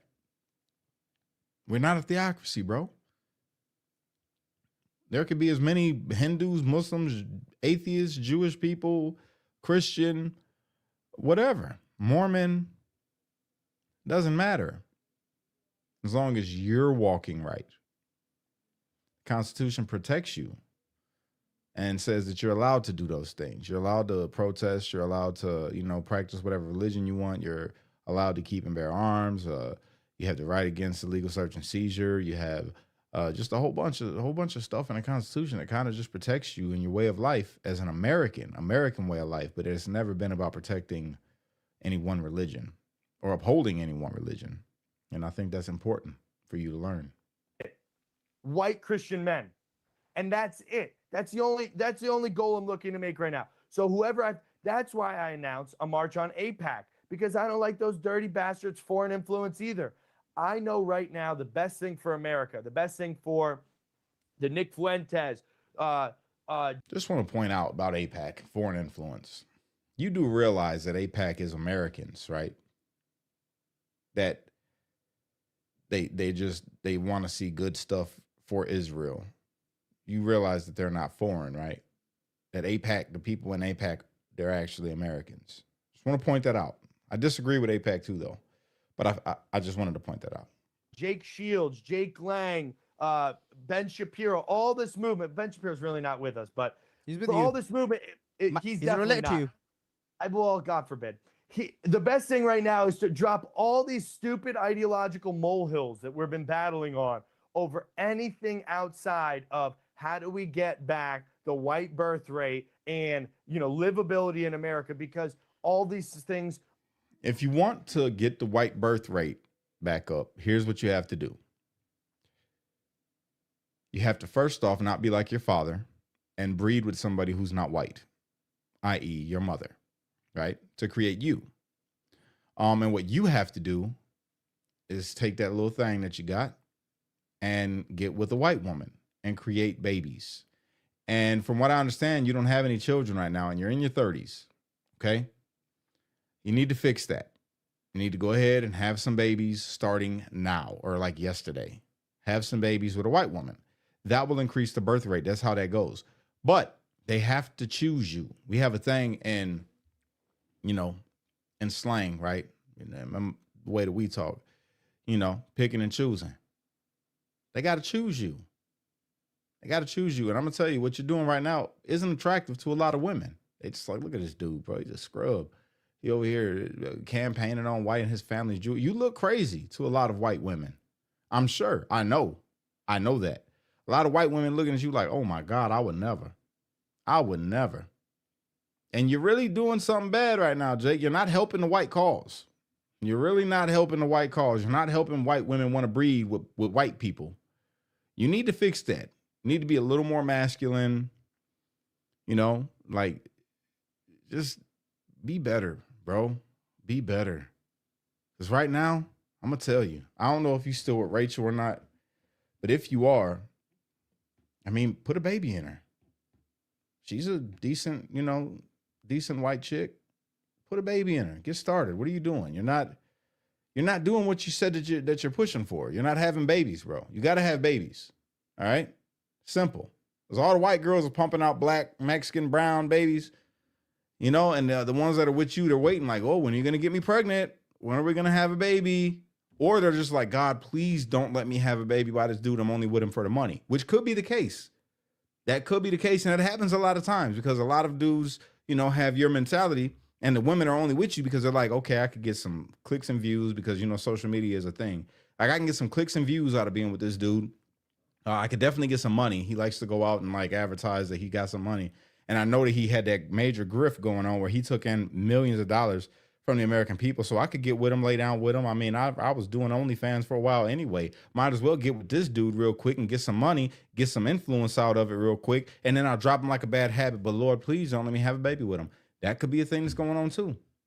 Just saying. All right, it's like arguing over an anthill in another country while your daughter's daughters are going to be Muslim or black. Your grandchildren are either going to be black or Muslim if we don't get it together, America. So drop all the Israeli shit. Who cares? Tell them no more. Drop it. Trump Drop close off Israel from any more visas here. Close off Palestine. Let them fight it out. Let them declare the winner in their own medieval way. I fully support men striving. Medieval way. You over here talking about doing crusades, dog. How you gonna try to demoralize them and degrade them with using the medieval way, and you over here talking about you're a crusader, bro? Come on. Against one another. It's one of the things that makes men men. So let them, winner takes all over there. I don't give a shit anymore. I just want white America to have a revival. That's where my ideological shift. That's why. White America? Why only white America when you're talking about a revival, dog? God didn't. If God wanted only white people, he would have only created white people, Jake. Get that through your head. If God only wanted white folks to exist, it only would be white folks. But instead, he formed Adam from the dirt, from the dust. Your great granddaddy Adam was black, bro. He was black. We're all one people. I make the argument that Eve was white, Adam was black, and Eve was white. My logic behind thinking this was, Adam being black from the dirt, got put to sleep, and God took a rib. Bones are white. So she probably had this milky white skin, probably blonde hair and blue eyes, And the first couple that ever existed on the planet was black and white, which is why so many white girls like black men today. Huh? That's just my logic. That's how I see it. You're not going to see me post anything else about Israel or about the wall, about anything else. I'm going toe to toe with the Pakis, with the Indians, with the Muslims, with the ghetto blacks, with all of the South Americans that flood over here, and with the Muslims. We're going head to head. White men Jews are saying we've had enough. I was just about to say it, bro, and you said it, Solomon. Notice how he didn't mention the Jews. 100%. It's crazy. It's crazy. Get out of our country. Notice he them. didn't mention Jews. I said Israel. You keep saying no, but you keep saying this is I said Trump. No, but this is the problem. Jake Lang, listen. Get him out of here. Jake Lang, this is the kind of another example because you know what? You're not even listening when I say no. Trump, you said Israel. You said listen. Listen. It's because you. I understand your deception. You see, this is the thing. So you mentioned Israel, yeah. You mentioned Palestine, but when you said about the United States of America, you mentioned every single race. You mentioned even one religion, but you didn't mention Jews. Jews are white, by the way. Look at us. I mean, you guys can say that, but people don't realize they're not, right? So listen, I don't agree with that. I mean, I know you don't, and of course you want to subvert. Somebody come up to me and tell me I'm not white. You know what I mean? Tell me that. Come on, Jake. Now the tough guy bravado, it's not there, brother. It's not there. Okay? It's just not there. I know because I was in prison, or not prison. Sorry, guys. I almost lied to you. I was in jail with you, DC, DOC, and me and you had a little, and you went down after one blow, bro. After one of those, you went down and was begging me, to not hit you anymore. And I didn't. I took mercy. And I know you used to wrestle, but you only did what? You got a bronze medal. I seen it on your mother's Instagram. Great Instagram, by the way. I love her Instagram. Your mother is very proud Jewish. Hanukkah, the little nephew you got, cute kid, man. Cute freaking kid in the little, Israeli flag onesie. Just stars of David everywhere. Got him next to the menorah. I got all the pictures. I didn't share them yet. But yeah, the tough guy bravado that you got going on, it's not going to help you get a white girl pregnant. They see through that. I think you're not white. You're Jewish. How can you, some dirty packy or whatever the hell you are? How is a Jew saying it? Tell me I'm not with his white. little yarmulke and he's snugging the wall. Like, what are you talking about? That part. That's how he could tell you. There's video proof of you at the wall, dog. You're not white. You're cosplaying a white guy right now, Jake. And this is why it's not going to help you get no white girl pregnant. Because they see this and they're like, bro, he's delusional. Your mother and your sister called you delusional when we were in DC jail together. You remember that day? And I came and talked to you because you were so mad that they were calling you crazy. They were calling you nuts, saying that you need, psychiatric help because you started tripping just a little bit. You remember? And you had a bad day that day. I'll never forget it. Never forget it. No, I'm, Like you were doing OnlyFans with the wall, bruv. Like I never seen anyone go that hard into a wall ever in my life. Listen, you're pro destroying my race and my people, white people. Bro, That's all you want. No, you guys want to If you're destroy gonna white claim people. That's the problem. tribalism- Is if you you're gonna Jews who claim destroy the white tribalism- people. Whoa. I never thought about that. I never thought about that. Maybe that's part of why he's trying to infiltrate and cosplay a white guy to try to make it to where white women don't find white guys attractive anymore. And he's doing it as a psyop because he's actually Jewish and wants white women to go with everybody that's not white. Yo, created a conspiracy. Mind blown. Mind blown right there. Well, this is the Yeah, problem, though, because isn't it, I'm Jake true. Lang? You guys We destroyed the white know. people. This was the issue. This is what you're trying to hide, and this is why people don't trust you. Because if you said this, I you said have- no, but listen, if my when you was engagement, I given don't that get kind of 30 likes monologue, on you a said, post listen, like I'm you gonna do. go after the Okay? Jews and I'm gonna go after the Muslims. I'm gonna go after the blacks, browns, whites, Pakis, Indians, and Jews. I'd be like, look, this guy's actually I blagging just it. said He's that. blagging it, but he didn't. On my page right now, do I I don't not care have about the your post? page. I'm talking about what you said in this And I said, conversation. don't ban I'm any more talking about visas this from conversation, Israel. not what you said We don't after. want any more Israelis. We don't want anybody who looks like you. Yeah. But you should Easy. be okay. So we'll talk about that in terms of like who you want in But the like, country. the question is Greece, Israel, Europe, white countries, right? Should They're not white countries. They may be white now, but historically, they were not. They were mixed. You just think because a geographical location exists that there's only that shade of people there. Never been the case. Even Paul and all of them, when they left and went to Greece, what color was Paul, Jake? Paul wasn't white. Come on, bro. Come on. should We're- someone we're like you not- be in?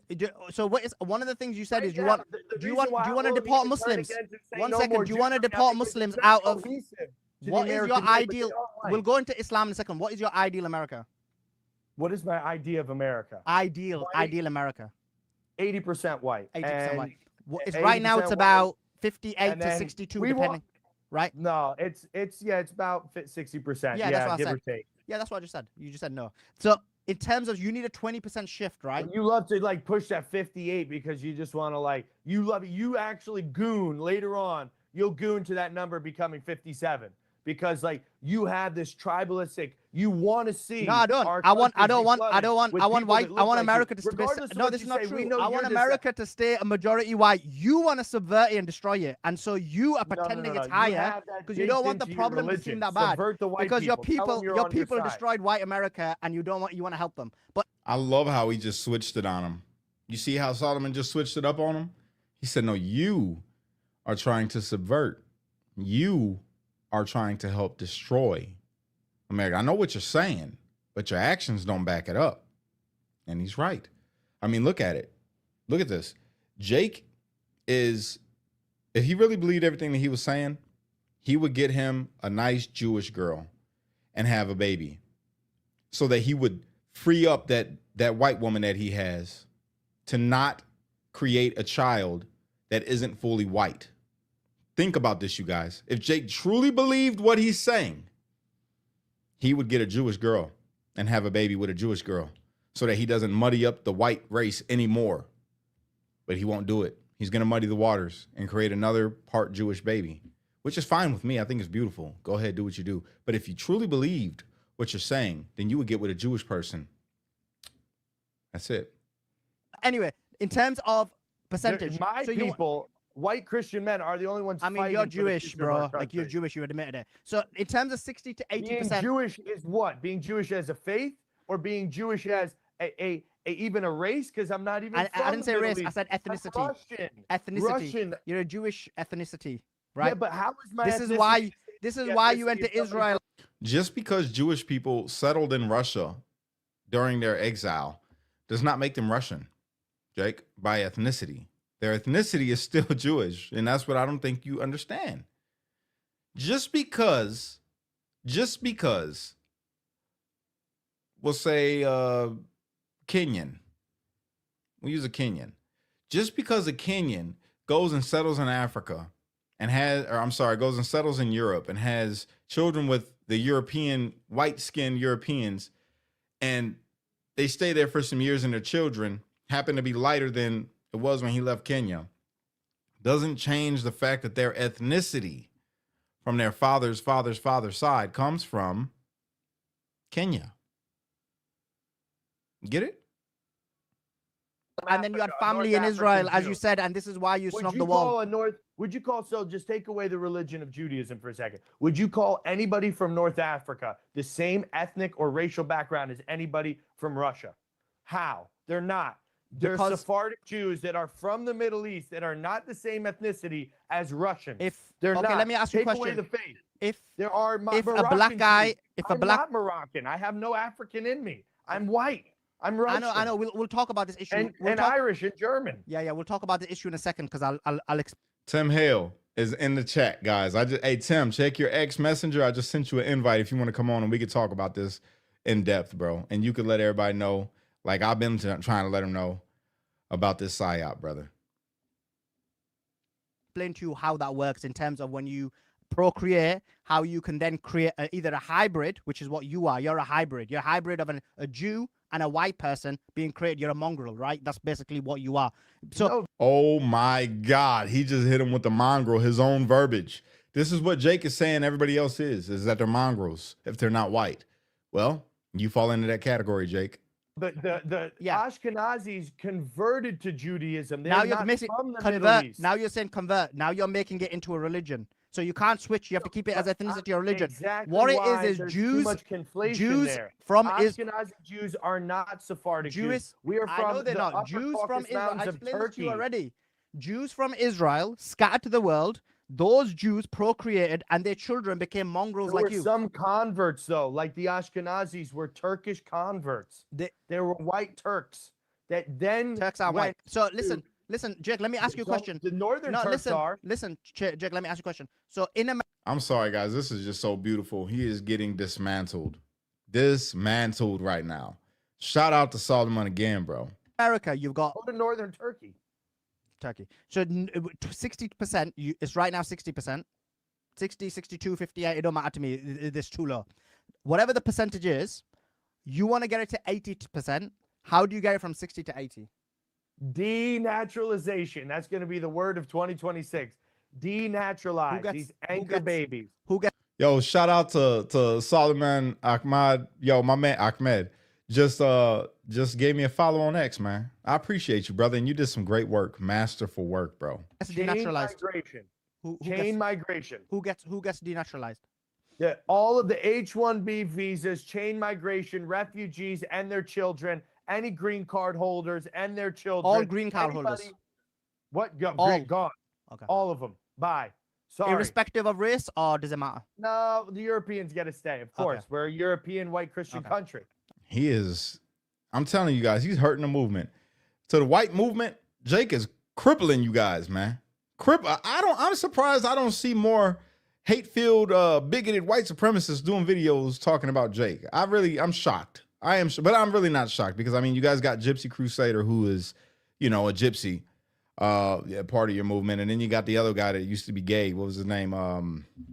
Handsome Truth. You guys got him leading a movement and all of that. And he's part Mexican, so it's not a shocker. But man, it's crazy. Nick Fuentes, obviously, he's part Mexican, but he's leading the white cause. Not a shocker. Not a shocker. Okay. They get to stay, of course, but not if they don't espouse American values. Then they got to go as well. What's American values?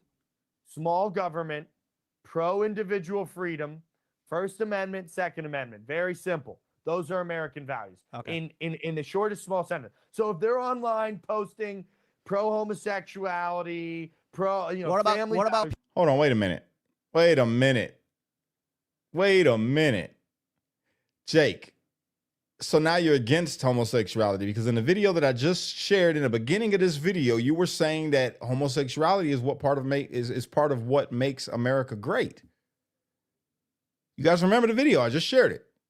Right in the start of this, in the beginning of this live, Jake said that homosexuality makes America great. But now you're against it? That's, again, the hypocrisy. People who are not green card holders, but for example, I don't know, you mentioned before to me on the phone call, like communists. commies, get the commies out too, of course. But listen, there's freedom of thought here in America. Exactly. But if you have people that are not from here, if they're first generation anchor babies, No. and they're What communists, about? Okay, let me give you an example. My friend Jackson Hinkle, he's American. being American is just like being Irish. It's just not a passport. His you parents, wave his parents some came. Somali His with two parents, teeth his parents saying, came on the. "Oh, I'm a-" Wait. His parents came on the Mayflower. Time out. So then we got to talk about his best friend. We have to talk about who he says is his best friend, Philip Anderson. Philip Anderson is black, according to Jake. But according to me, he's an Ethiopian. Philip Anderson is an Ethiopian that was adopted by a white family and brought to America. So does Philip Anderson get to stay, Jake? Does he get to stay? I need to know. So he's original American, unlike you. And I know where my father's at. I've been generation 8 or 9 generations on my father's side. You spoke on the phone. Yes. But he's from the Mayflower, which is well before. He's from the original founding of the United States of America. God bless him. But he's a communist. So would you deport him? Jack, no, he's allowed to stay because he's been here for so long. Okay, that's fine. But first generation anchor babies or green card babies, that even if they're from European descent and they're communists, they got to go. If they're from European descent and they're first generation and they're not commies, they can stay. Okay, cool. Easy. And what about Jews? We're talking ABCs here. What about Jews? Which Jews? Sephardic Jews or white Jews? Ones that have been here for 5, 6 generations or first generation? First generation Jews got to go. First generation Jews got to go. Just like all the other minorities. Is that including? Man, he sounds so ridiculous. Am I the only one thinking this right now, chat? Am I the only one thinking that this dude sounds ridiculous, bro? Just out of his mind. Ridiculous.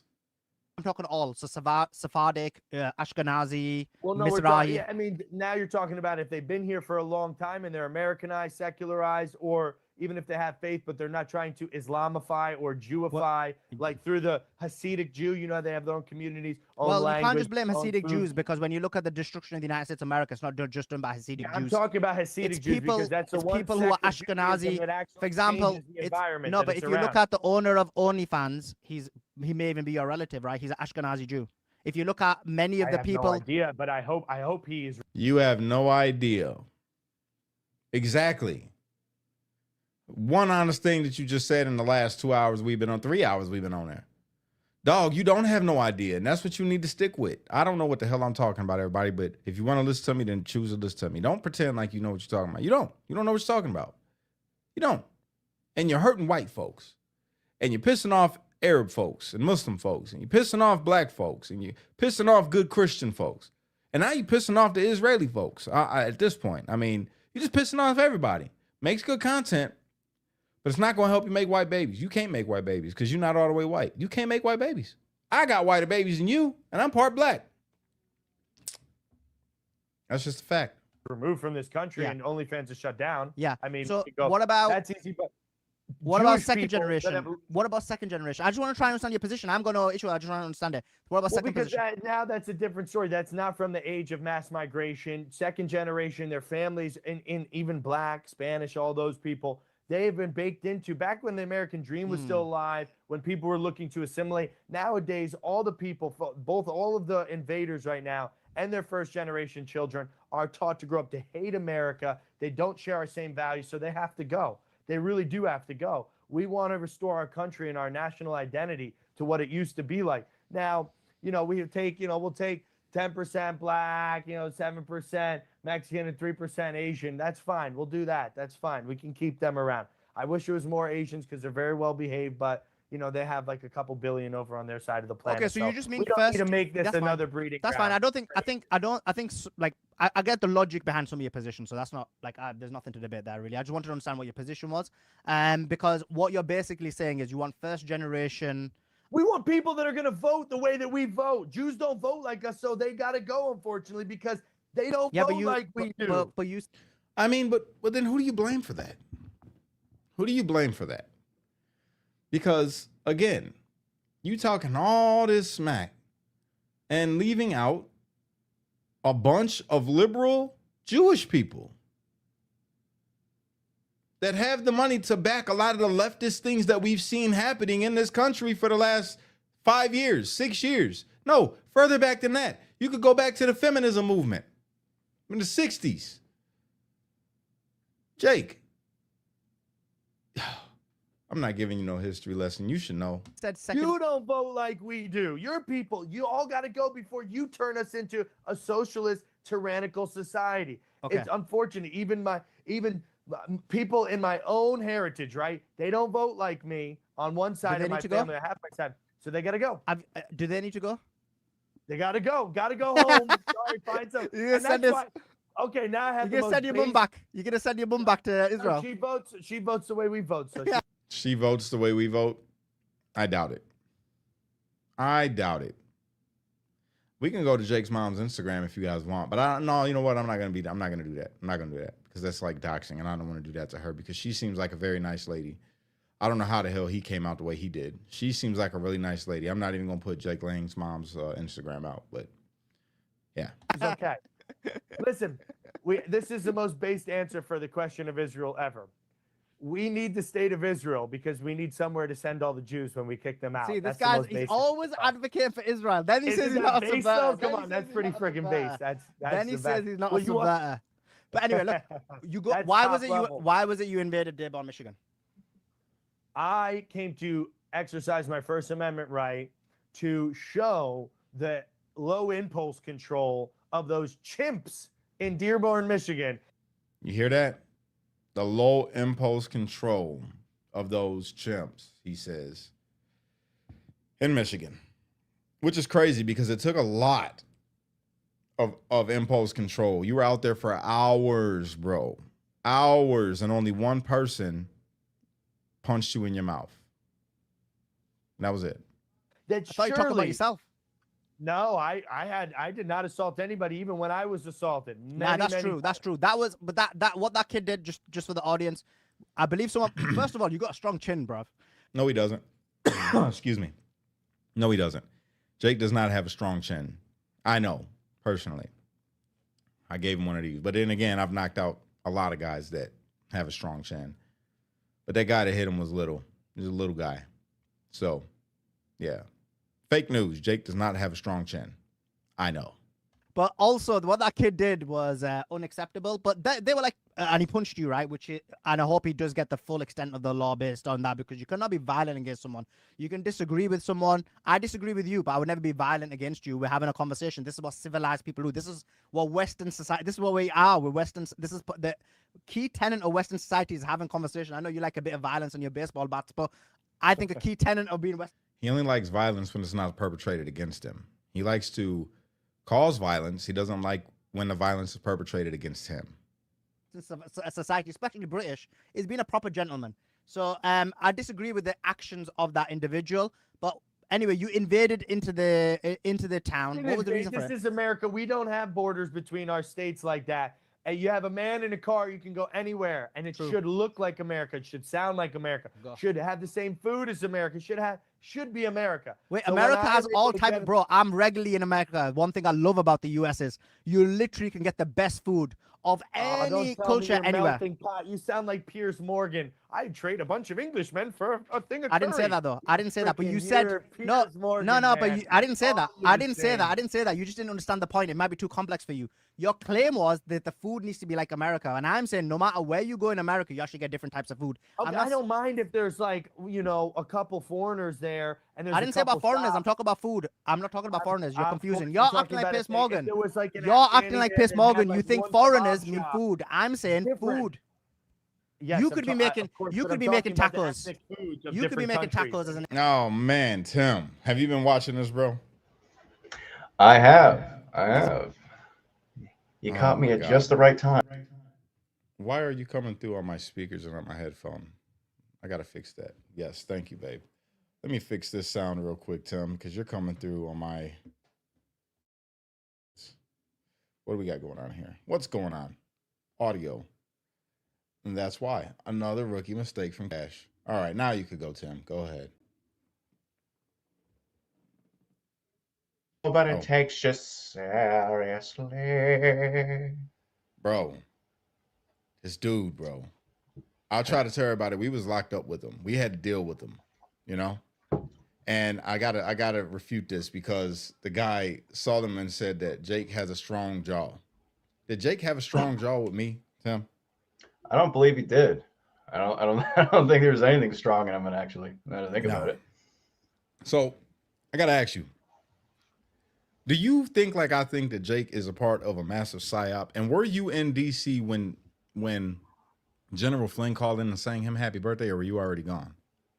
I was already gone by then. And I remember actually, I was able to see it live. It was through the Gateway Pundit. I was like, this is the most bizarre thing in the world. Like, it's fucking Marilyn Monroe singing to the president. Like, what the fuck is this? Yeah. That's so, what?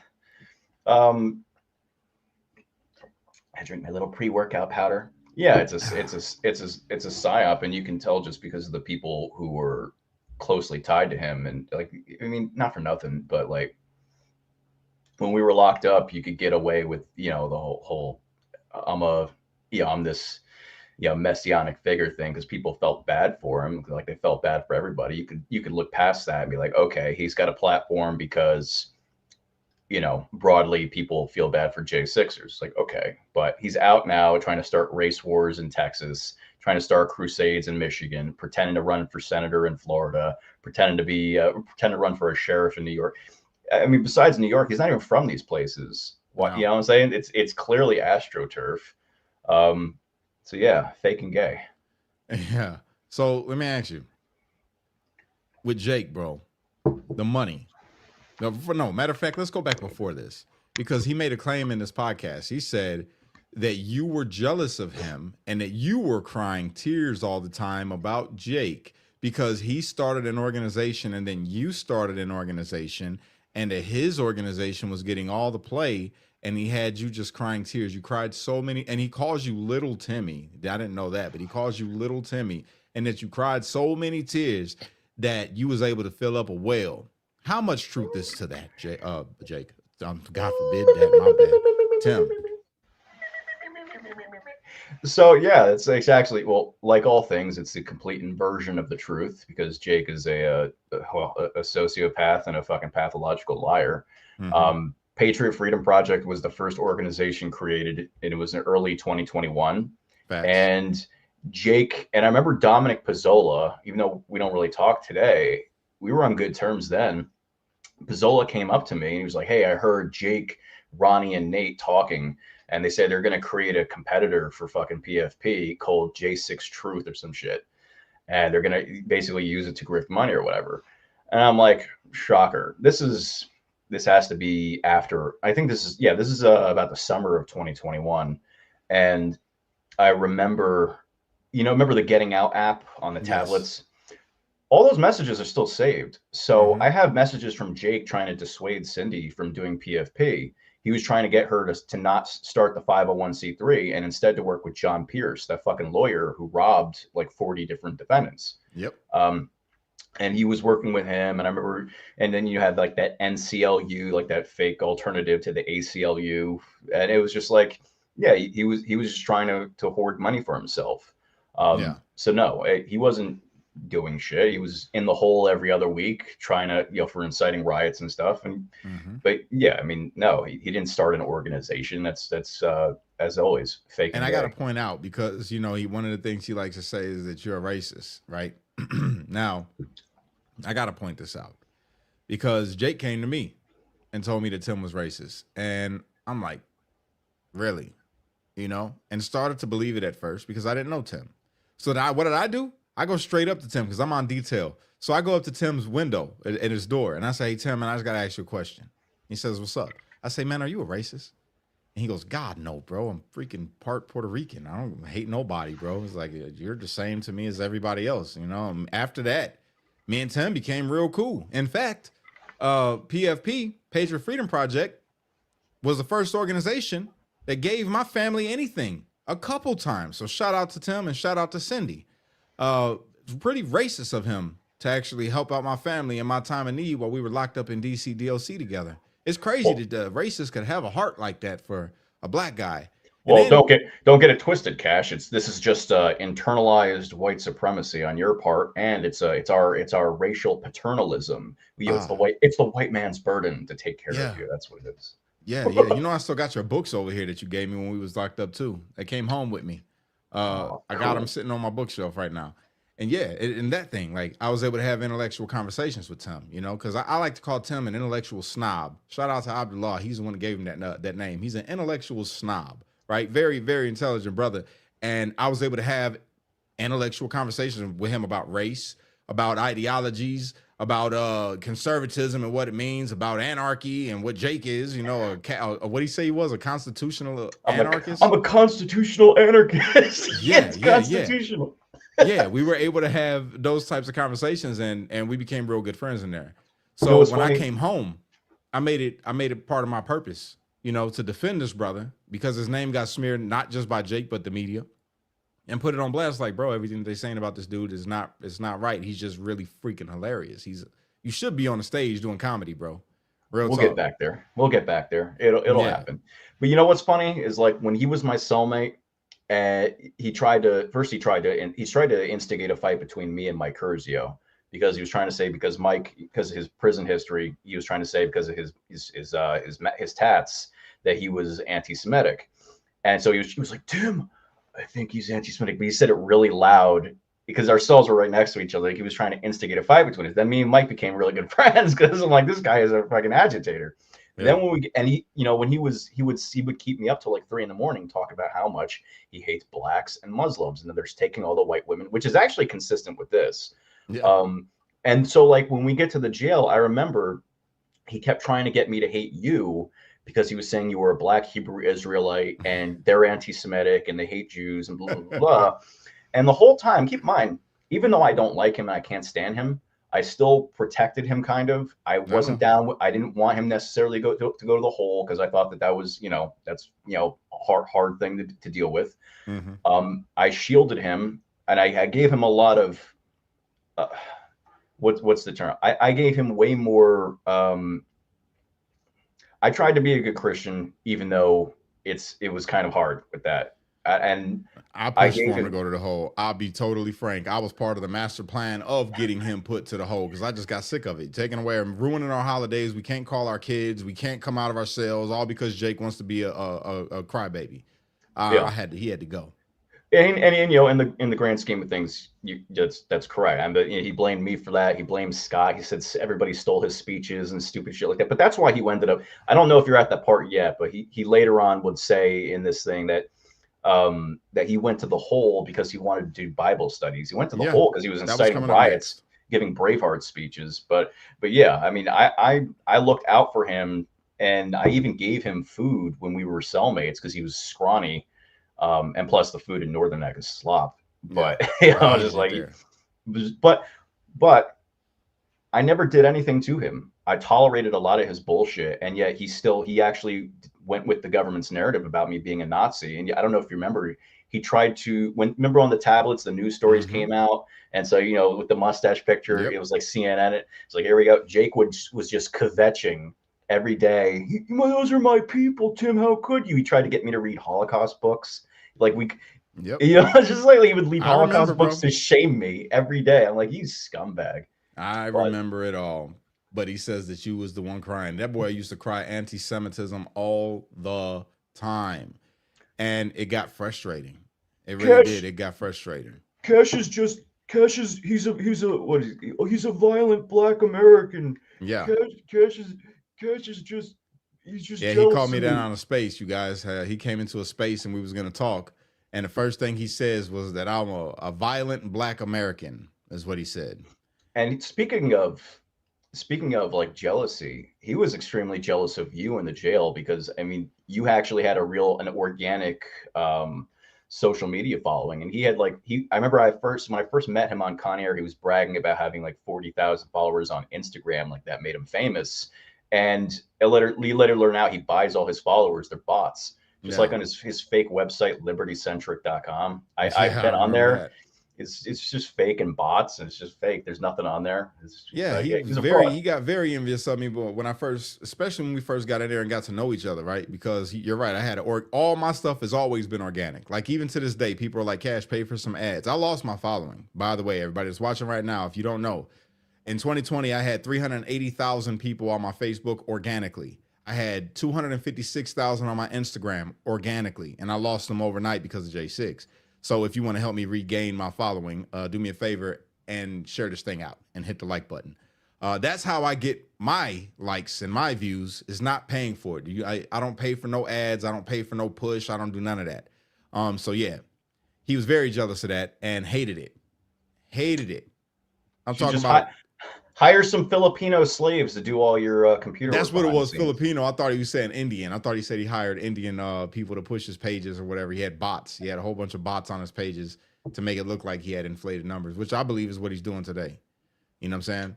Well, he also either way, he uses sock puppet accounts too. So like, which I've done that in the past because I'm a troll. I like to use like but he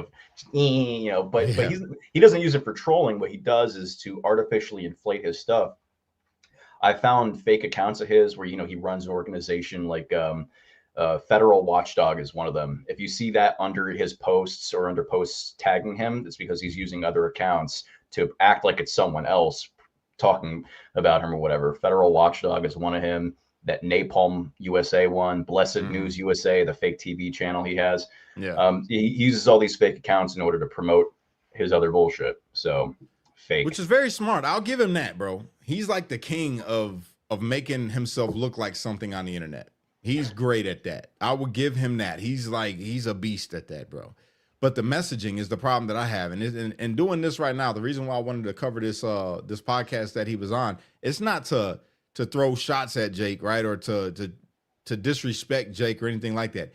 It's the fact that he's using the faith of saying that he's a believer and representing Christ, and then using Trump and attaching himself to Trump and everything, all the things that he says, and then promoting an un-American idea as a true American value. And I can't get behind any of that. That's the reason why I'm covering this.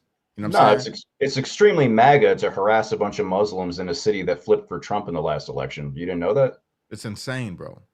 It's insane. And that's I wish people understood that. Like where he went to, overwhelmingly voted for Trump. As a matter of fact, I would say that if it wasn't for them, Trump would not have gotten Michigan. You know what I'm saying?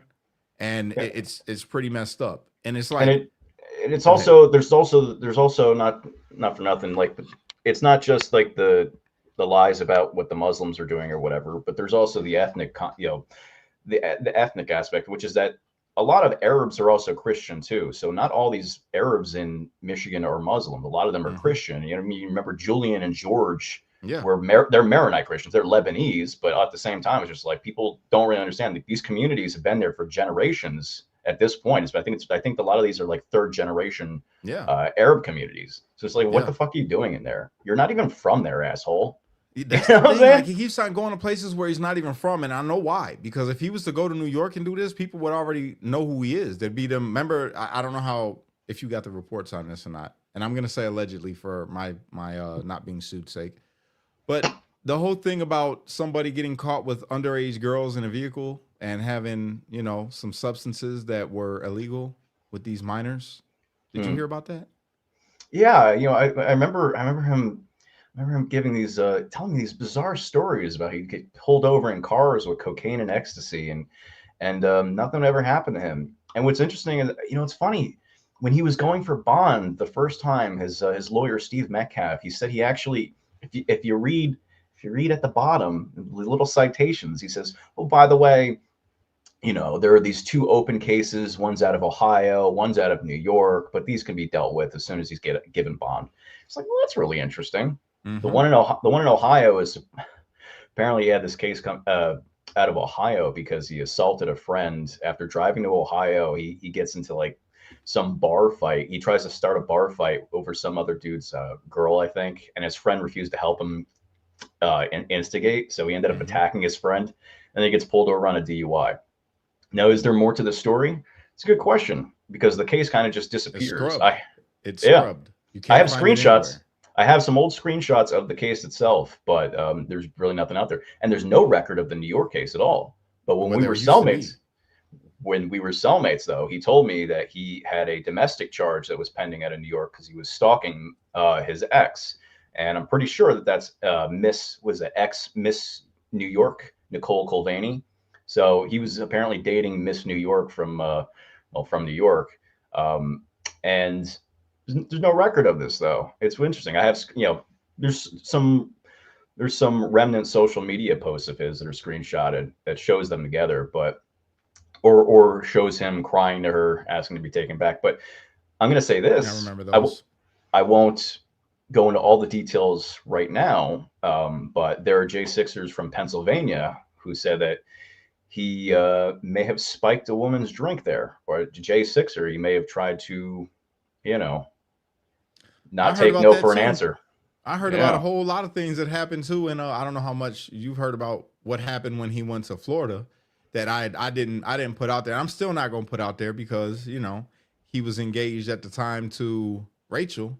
But yeah, I've got messages from somebody who was there with him, and I just never I never put them out, and it caused this big old thing because Rachel was inboxing me asking me to tell her and to send it over, and I was like, man, I ain't even gonna do that. You know what I'm saying? I'm not gonna do that. I'm gonna chill, right?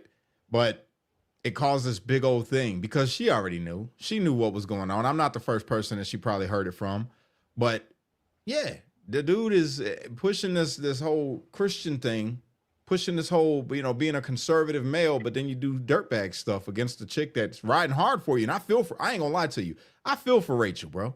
I feel for Rachel because that's got to be a tough job to be the girlfriend of Jake Lang, who is out here making a complete, donkey of himself in front of everybody, and then doing things. And this girl goes hard for you, defending you all the time, defending you, and then you go and betray her. You know what I'm saying? It's pretty messed up. I'd like to read the contract. Like, what under? You must defend me under these circumstances when this happens. Bro, it's pretty wild, man. I feel for her. I remember like Rachel. There's this fun. It's funny because there's this I guess I'll say anti-Semitic, whatever, Christian nationalist, whatever, social media influencer. I don't know if you've heard her name is like Morgan Ariel. And Jake was actually, when we were in jail there, I don't know if you remember, he had a different fiance, a different girlfriend, wife, whatever, every other week, and he would put this chick's picture in his window in the cell and say, this is my fiance. And I have old text messages actually when he went to the hole the one time, because again, I was actually trustworthy, and he was like, hey, I'll use Cindy to reach out to Tim to look for my papers from my cell. They weren't there or whatever. His fake Psalms that he wrote when he rewrote the Bible. Oh my God, those was annoying, bro. But I have screenshots showing that it was this chick Morgan Ariel that was acting on his behalf. And so anyway, this is just a long way to show, like, I don't believe any of these relationships are real. When we were cellmates, he bragged, like you said, dirtbag stuff. He bragged that he slept like over 100 prostitutes. He told Lonnie Kaufman, this is how bizarre his understanding of Christianity is. As it says, a man and a woman will come together as one flesh. He was saying that he was married hundreds of times because he slept with hundreds of prostitutes. His most, Are you serious? It was the most bizarre thing I've ever heard in my fucking life. It was the most bizarre thing. Oh my God. And then why would you brag about that? But I mean, he's not genuine. And like, hey, like I know I'm not a libertarian, but I understand it's a popular position. But he supports legalizing all hard drugs, legalizing prostitution, and he wants open borders. I had a big debate with him inside the jail because I'm a traditional conservative. I'm not a small government libertarian type. I'm actually like a more traditionalist, federalist type. And right. I believe that the state it has delegated powers and it should use them for public order and for the public good. And I had a big debate with him about anarchy versus true constitutionalism. And he was just saying all this like bizarre shit. And by the time at the end of it, I'm like, Jake, why were you at the Capitol actually? Why were you actually there? You're not a Trump supporter. You support open borders. You want elections decided by Facebook and social media companies. And I was like, what is wrong with, like, what is actually, and he was just like, I was there to fight tyranny. I'm like, who? Do you support Biden? And he was like, he has no He genuine is the beliefs. tyranny. He is the tyranny. That's the thing. He supports the Anarcho-tyranny. tyranny. Yeah. You know, the Greeks understood if there is no law, there can be no freedom, and that just doesn't register with him. He's an actual Yeah. anarchist. So. Yeah, I don't think he has a real understanding of actual history. The things that he says, you could tell they're just like talking points. And I highlighted that. I'm like, you notice that when anybody tries to bring up anything of historical fact or what is accepted as historical fact, this dude acts lost. And what he does is he tries to overtalk you and talk about something completely different and call names, or, you know, he just loses himself. It's like he can't have an intellectual conversation or a real debate. He doesn't know how. That's why, and you see that in this in particular in this back and forth where he gets called out for it. It's called shotgunning. Where you just say a bunch of shit, bam, bam, bam, basically throwing shit against the wall to see what sticks. Yeah. Not sticking on one topic. It's like Batman. Theatricality and deception, powerful agents to the uninitiated. You know. I'm telling you, man. I don't know. I'm over it all. I ain't gonna lie to you. It's like it's tiring. It's tiring. And I like to think of it like this. I'm Superman Prime, Superboy Prime, right? Superboy Prime, he ain't got no weakness to kryptonite or nothing like that. And Jake is Lex Luthor. You know what I'm saying? He's Lex Luthor. And every time I come in, when he does something stupid, I come in and foil his whole little plan. But it's like, I don't be disrespectful to him, because at the same time, like I want to see you do better, bro. I just believe that you could do better, you know? So I'm not going to hate you. I'm not going to do to you what you would do to me. I'm just going to foil your plan. You know what I'm saying? And then he gets mad, and then he reinvents himself like Lex Luthor. You know, Lex Luthor became president one time. He became mayor. He did all kinds of stuff, you know, billionaire tech guy, but he always loses. And that's just how I feel like our dynamic is. I'm his nemesis. That's how I like to believe it. I'm Jake's nemesis. I at this point, it's hard to keep track of how many nemesis he has. Yeah, I'm his social media nemesis. I'll put it like that. Anytime he drops something on social media, I combat it, bro, and just bring people around to a regular way of thinking. You know what I'm saying? Like what he's saying is just so stupid. And I said this. I don't know if you heard this part.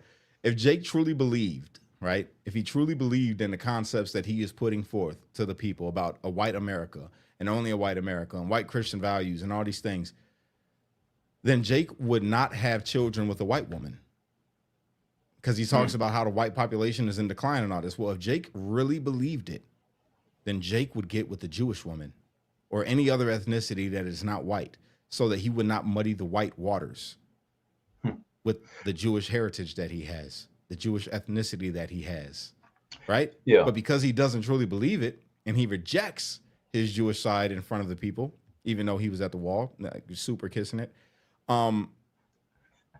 he just goes for white girl, and not even understanding that you're helping to stop the production of white babies, because you took a white girl off the market and muddied her up with your bloodline.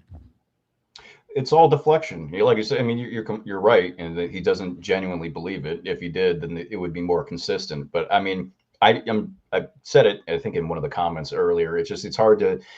I mean, at this point, like, again, I'm not trying to repeat anti-Semitic canards, but you know, you can clearly see the tech. Well, hey, let's just stop focusing on Israel. Let's focus on the blacks and the Muslims. It's just like, well, how convenient would that be for you to not have to answer to these inconsistencies? Because at the end of the day, this is just like, they're noticing. Stop noticing, and I'm Telling you, that's so. It's just stop noticing. Let's pay focus no on this attention other. to the man behind the curtain. It's one of those. Or the nose behind the curtain, you know, whatever. But yeah, I'm sorry, I disavow it. That's inappropriate. Oh God, man, this is good. But yeah, bro, I appreciate you coming on, man. We've been at this for what, 3 hours and 41 minutes. This is the longest live that I've done since I've been home from prison. It was a long one, and you know what's funny? It's like the one thing you got to hand it to him is he's a true masochist. He's a glutton for punishment, because there was no point of this where he looked good. No, I don't even know how much is left of it, but like, let's see. Let's pull it up. Let's see how much I have left. Man, Sulliman, he did his thing. I got to give it to him. He did his thing with this interview, boy. He shut Jake down big time. He shut him down big time, bro. It was great. It was masterful. Where is it? Did you take it down? Ain't no way. No, hold on. It's down more. Matter of fact, Cash, go to your own page, stupid. You shared it. There it is. All right. Okay, we were way ahead of this.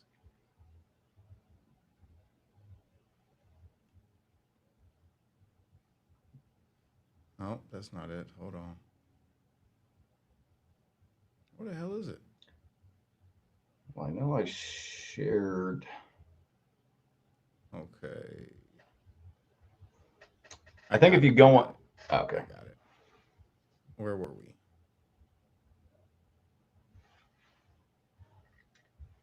Okay, I think I got it. Let's see. Is this the right one? Yeah, okay. Add a stage. One MO from this entire interview here is to pull me into talking about Jews. It's like your number one MO. No, because I want you to be Arab, consistent. And you'll always hate the Jews. You so mentioned it's it. like, I'm asking you to be consistent. I'm asking you to be consistent. I know, but it's like your whole identity is wrapped up into like pushing, just like, you know, what they'll call these other influencers. Their whole identity is like wrapped up into this thing. So yeah, because you protected them. You're getting exposed. You don't like it. I'm just saying, be consistent, Jake. I know that you're your cousins. I know you're the brothers. You're sitting there eating God knows what, you know. God knows where. Well, you guys have got no food. The Jews have got no food. You just stole other people's food. You guys stole other people's food. You got no food. Yeah, we have the best food. Well, listen, the Jews have the best food. You see what he did? He said, "We have the best food," identifying with being a Jew. Do you see what I'm saying? Yep. Yeah. He's just like, he doesn't even realize it. He can't keep up the character for too long. He just, as soon as he says something about the Jews, he says, "Oh no, we have the best food." and he's got a terrible dilemma that he's in, because like he was called out earlier, he has to switch between it's an ethnic identity versus it's a religious identity. Yeah. Which it can be either, but he Yes. can't keep it consistent because he Not at technically in his core he wants to defend both because he is both. But he can't be consistent. So it's Agreed. just it's humorous. That's I'm Israeli, eh? Every conversation is just going to be like warping it back over there. No, I want you to be Because, like, your consistent. whole No, but that's the MO point. No, but that is going to be it. So whenever you mention a problem, We know that. no, but this is the issue that I want you to understand. I agree with you on this, by the way. I'm not disagreeing. That one of my things is this, that when you make an argument, I just want you to be consistent. So if you said, look, I've got a problem with Islam on this, but I have the exact same problem with Judaism. I don't like the Hasidification. No, you keep saying Hasidification. This is the problem. You basically atomize it when it comes to the Jews. For the people who don't know what atomize it when it comes to the Jews. And I'm trying to say that if you said, look, I have a problem with Islam because of this, and also the Jews have the same issue, or whatever, the Christians or whatever, but Christians should be allowed because it's a Christian country, but these three have the same issue, I'd be like, okay, you're being consistent, Jake. I understand but when you're like, oh, I've got a problem with Islam, but I'm going to be hypocritical and not mention the Jews, that's actually what I'm doing. That's what I'm calling you out. This interview. You're I mean, this is ridiculous. The whole interview, dude. What do you mean? When did I do this? Like the whole interview. What are you talking about? I never did this interview. I'm just giving you an example. You literally I've said Jews don't do that, and I gave you an example of when they do. Q question 100 times I over. just You're you just fixated said, on it. Jake. You are so fixated. So Jake, Sulaiman, you just asked. your whole idea. Now here he is. He's gonna over talk him because he can't get past it. He can't get past the fact that he just got called out and spotted again. Identity is wrapped up into No, it's hating not. Jews. If you were just doesn't like walking it. around He with doesn't like it. 100%, and Oh, so many bro. people are, and so many white guys are too. It's like No, bro, identity it's because wrapped you're up. Now he's trying to attach himself to white guys. He said, "And so many white guys too," not putting himself in the category of a white guy. You see what I'm saying? So many of us white guys would have been more proper if he was trying to, be a white guy. But instead, he's still in the Jewish mode right now. People have been in destroying the society. arts, in symphonies, in ballerinas, in building tall buildings, in being great American patriots, being masculine, strong, smart, active. My identity is in the things I believe in. Your identity and people like you is in the things you hate. You are known for the things you hate. White American Christian men. Kind of like how you hate blacks, how you hate whites, how you hate Muslims, how you hate Somalis, how you hate all these other things that you've been talking about that you hate, Jake. He's the hater crusader. Bro, the hater crusader. Yo, hashtag, you guys, Hater Yo, if you're on X right now, share this out and say the Hater Crusader. Hashtag the Hater Crusader. Yo, that's perfect. And are known for Bro, things we you love. literally attack Islam. Your identity is to be a hater. We are Your known whole for the Jake, things your we whole love. identity is to go We to attack places and get any thrown out. repugnant Your whole ideology. you basically went to J6 and you got incarcerated, which I disagree with. I didn't You were go thrown to out of J6 over CPAC. any race You were thrown ideology. I out of went to CPAC. J6 as a Your whole patriot. identity is to attack people and then try and go viral. That's literally your whole goddamn show. What are you talking about? Facts, bro. Facts. He just blasted the truth right now. That is the fact right there. That's it. Listen, January 6th has nothing to do. What about you getting thrown out of Jews, CPAC? Muslims, What about Hindus, getting thrown out of CPAC? Asians. What about getting thrown out of CPAC and you were Getting thrown out complaining of that you were a CPAC was Jew? just literally the You establishment complaining turning on about an outsider. anti-Semitism. You complaining about anti-Semitism. So listen, No, I was complaining, first of all, because there are certain people inside the conservative movement, just as we know very well, that have been trying to smear my good. Schmear. You heard it? You heard it, right? Not smear, schmear. You heard that, right? I don't know who talks like that, but white Americans don't talk like that. Schmear. Aye, they. Good name with oh, he's a Jew, so you can't trust anything he says. Get the fuck out of here. None of you people, all of these bench, the bench warmers, the bleacher creatures who sit and watch men of action, and all they do is ridicule. To the glory goes the man in the arena, the one who's fighting for his country. Those who are standing up and doing something instead of every single living, loving. What's the crime rate in Dearborn, Michigan? What's Oh, good question. What's the crime rate in Dearborn, Michigan? Let's see. Jake, this is The just like, feminization bro, this of is just like, podcasters bro, to this just is talk about bro. drama. What's the crime rate? gang. What's the crime rate in Dearborn, Michigan? I know that there are people that have threatened my life, punched me in the face, I spit didn't on ask me, that question. put on me, that have not been You're arrested. so emotional. It's just about you all the time. I'm asking you, what's the crime rate in Dearborn? Ohio? We were saying that in DC. That's what got him in the hole. Everything was about Jake. Tyranny. But why? But why? Telling you that there are unanswered crimes caught on video in Dearborn, and that Sharia law police will do nothing about it. So you let me educate you. So the crime rate in Dearborn, Michigan is actually So less welcoming. Shout out to my sister Anarchy Princess. than the crime rate in Dearborn, Michigan is less than the rest of Michigan, and it's one of the lowest throughout the country. So whatever's happening there is that it results in lower crime. In terms of other issues that you've got in terms of what's happening in Dearborn, Michigan, you believe there's too many Muslims in the area. Maybe you want to put some kind of quarter in certain areas. The crime rate in Dearborn, Michigan is 14%, guys. That's pretty low. That is a pretty low crime rate. I mean, man, it's almost non-existent. That's your prerogative. That's your choice. But you have certain areas where there does be a larger proportion of a specific race depending on what that area is. So that happens in the United States of America. Now, one thing I want to ask you about is this. You mentioned about Sharia law. Totality. Let me just make a Sharia comment. law. What is Sharia law? How is Sharia law coming to the United States of America? It's the totality. It isn't. Short answer. It is not. It is not. This is fear mongering.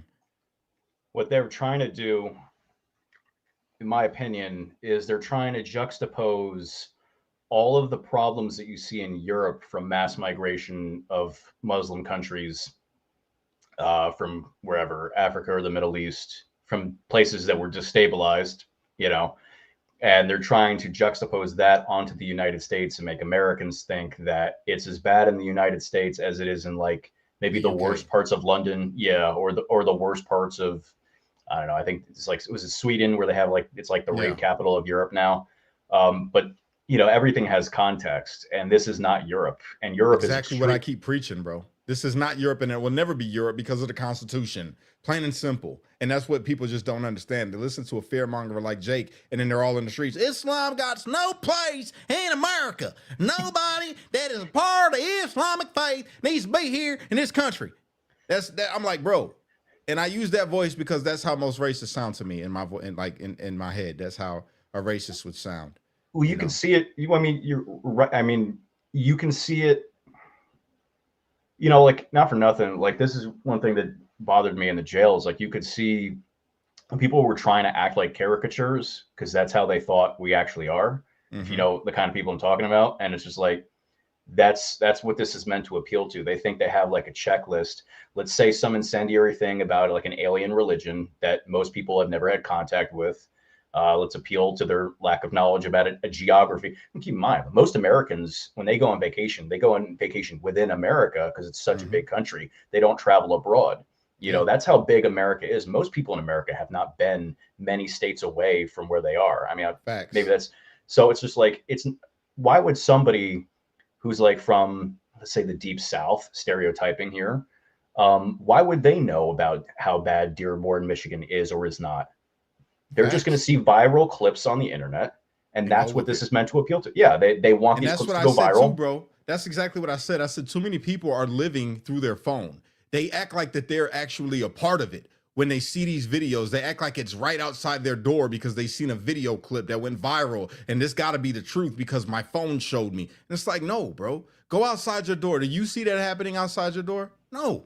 It doesn't exist. And I know how this works too. I'm not even saying like, yes, there is a psyop element here to it, but let's we can be as conservative as possible here. I know how this stuff works. When I got out of prison, I was doing interviews about what I'd been through, what a lot of the guys were going through, and what actually happened that day, and a bunch of other things. But like, what you do is you go through a publicist, or you go through you go through intermediaries and stuff. It's not hard to get your stuff on, say, like Tim Pool. Right. I was supposed to be on Tim Pool a while ago. I had a scheduling conflict. It's not hard to get your stuff on. I don't know what one is called the Lotus Eaters. These British guys. You have all these popular podcasts and stuff. It's not hard to get your stuff on there. You just have to schedule it. And Jake has the time and the resources to do that and go viral. So like the reason his stuff is going viral is because they don't know any better. A lot of them don't even know better. They're just going to put this stuff out there. It's drama, and drama sells. That's the thing. Exactly. You create a bunch of chaos and record it, man, it's gonna go viral. That's just it. Any large crowds, this is proven through the algorithm, right? If I go outside and I'm at a parade and something kicks off and I turn my phone on, because they see a lot of people, it looks like pandemonium. The algorithm picks that up and pushes it out. People start sharing it because they think it's something crazy. All the while, it ain't really nothing except for the narrative that I'm pushing. Oh, there's a bunch of people running and they're trying to, get this person because of whatever, and Islamic and whatever I would say to it, even though it's not what's going on behind me. Really what's going on is these kids just got into it right now. It was a little scuffle and now there's people running because somebody said so. Whatever. It doesn't matter. Now it's already in the algorithm and it's gone crazy. And now there's going to be people like myself making videos saying, yo, this dude is lying. I was there. But that's not going to get no traffic because who cares? Who cares? It doesn't matter about if it was fake or it's not. It was entertaining for the moment, and you're not going to take this from me. That's what it is. Yep. And it's going to get shared and just recycled and recycled for weeks, if not months. And that's why it's always the most incendiary thing possible, because that's what sells. That's what gets the attention. And that's exactly why he does exactly what he does. He knows the game. He just wants to he's really good at it. I will give him that, bro. He's really good at it. So be as incendiary as possible. It's like, you remember South Park? It's step 1, steal underpants. Step 2, step 3, profit. That's bro. Be incendiary. Profit. You ain't lying, bro. And he is like a freaking South Park. I wish that they would put him in South Park. I think that would be hilarious, bro. Because they could do so much with him. They could do South Park. If you happen to see this, somebody tag South Park in this. South Park, do something about Jake Lang, man. Put him out there. I feel like it's probably they do something with the character Kyle, the Jewish kid, and he's actually pretending to be a messianic prophet, and then he turns. That will be hilarious. That will be good. All right, let's keep going. It's already in England, by the way. Every divorce is not happening in civil court. It's happening in Sharia courts. Every single matter and that's true. There's 82 active Sharia courts right now in England, and it's coming to America. And I'm sure there are no divorces, no matters of any civility ever being dealt with in civil courts in Dearborn. It is all happening between the imams. This is the reason why Islamification. And now he just created fake news and attached it to what's going on over there in the UK, bro. You see what I'm saying? This is what I mean.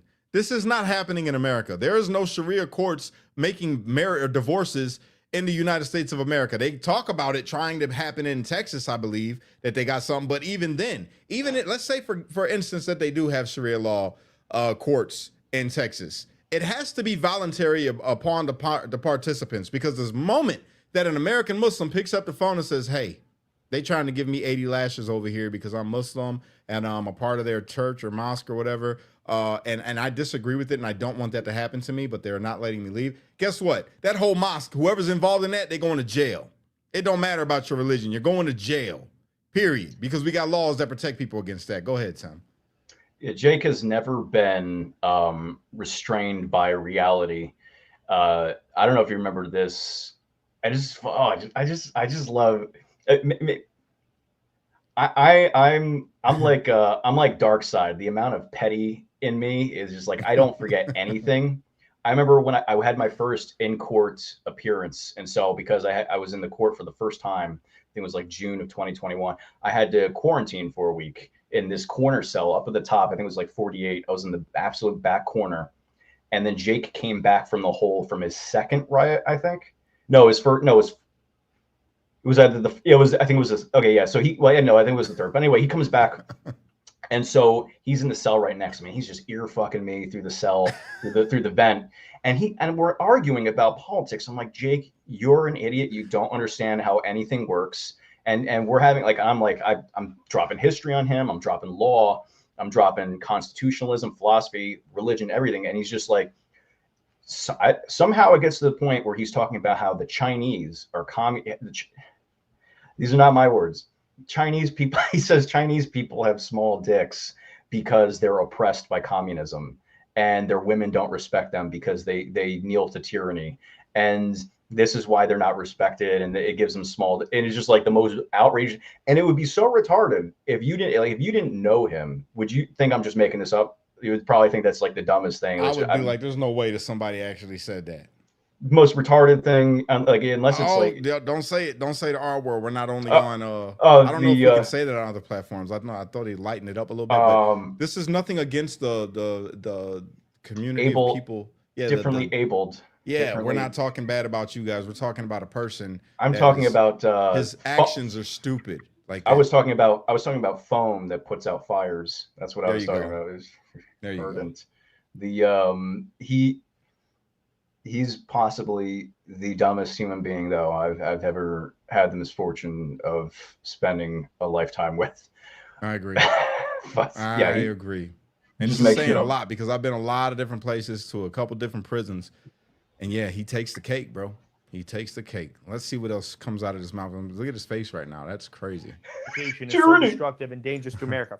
Because not only is it the brownification of America and the removal of our natural ideology or heritage and things of that nature come with being a white Western Christian man or any of those things, but it's also a political ideology and movement. They build their outposts, their mosques, their forward operating bases. These are insurgency, militaristic outposts that not only are there to sculpt a religious fervor, but to change a political ideology and operate as another outpost. So the reason why Islam, on its facial value, on the actual way that it changes the makeup of America, is more dangerous than, let's say, a Korean town, three towns down. There's a town that tends to have more Korean people. They're not in all ways looking to usurp the power structure, the ideology, the language, the food, everything. So Islam is an all-encompassing natural enemy to Western freedom and Western civilization. It brings all the necessary component to make itself antithetical to our way of life. Other people from every other country come here, settle down, move into areas where they're the predominant people.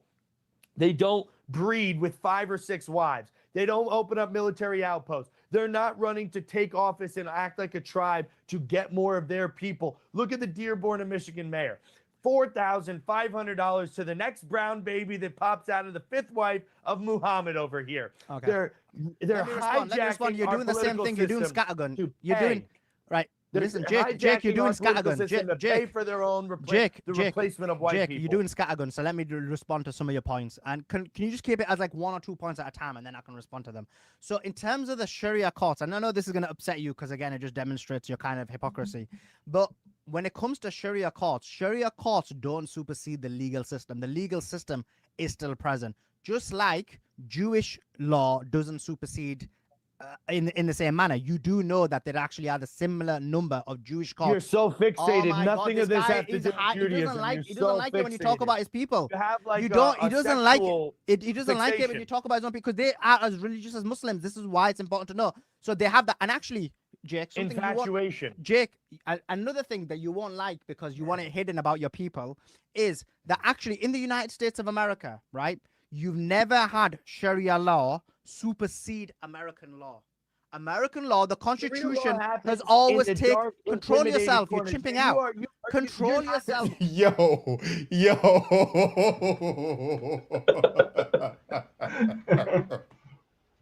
He just told that man he's chipping out, dog.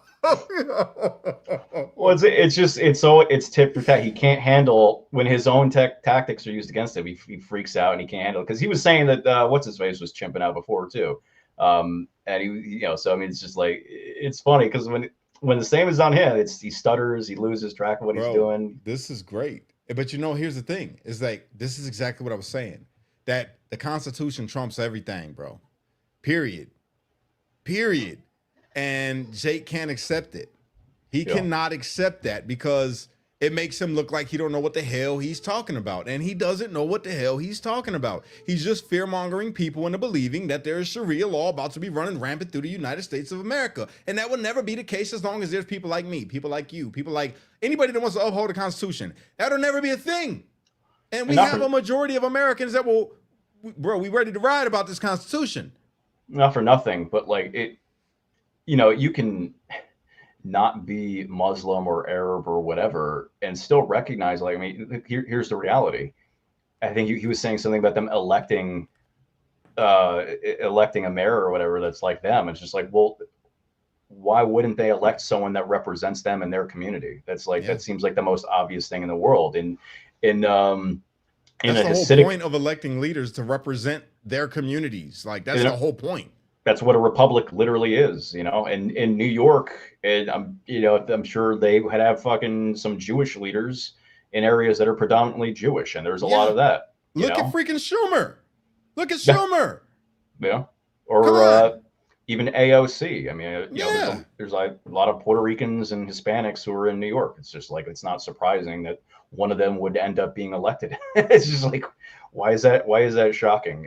It's like, there could be an underlying truth where ethnic or religious enclaves are formed. You do see it. It happens. Yeah. But the idea that, like, it's a conflation of things, though. Just because that does not mean this. Just because X does not mean Y. He's conflating two different things. Just because let's say there is an ethnic or religious enclave, that doesn't equal the Sharia law thing. It also doesn't. And it also, that's another bigger leap to say that this is a takeover of America. You're talking about one city, I mean, it's beyond fear mongering. It's just, it's mental gymnastics. Bro, it's crazy. It's insane. Let's keep on going with the insanity. We got a couple more minutes left of this crap. What is the Jew You're doing? telling The me- Not crap from you, Solomon. You did great. Crap from Jake. supremacists can't control themselves. They don't You're have any telling kind of me civility. that in a Bro, you matter guys of are uncivilized. Have you got Muslims- any kind of have you got any civility?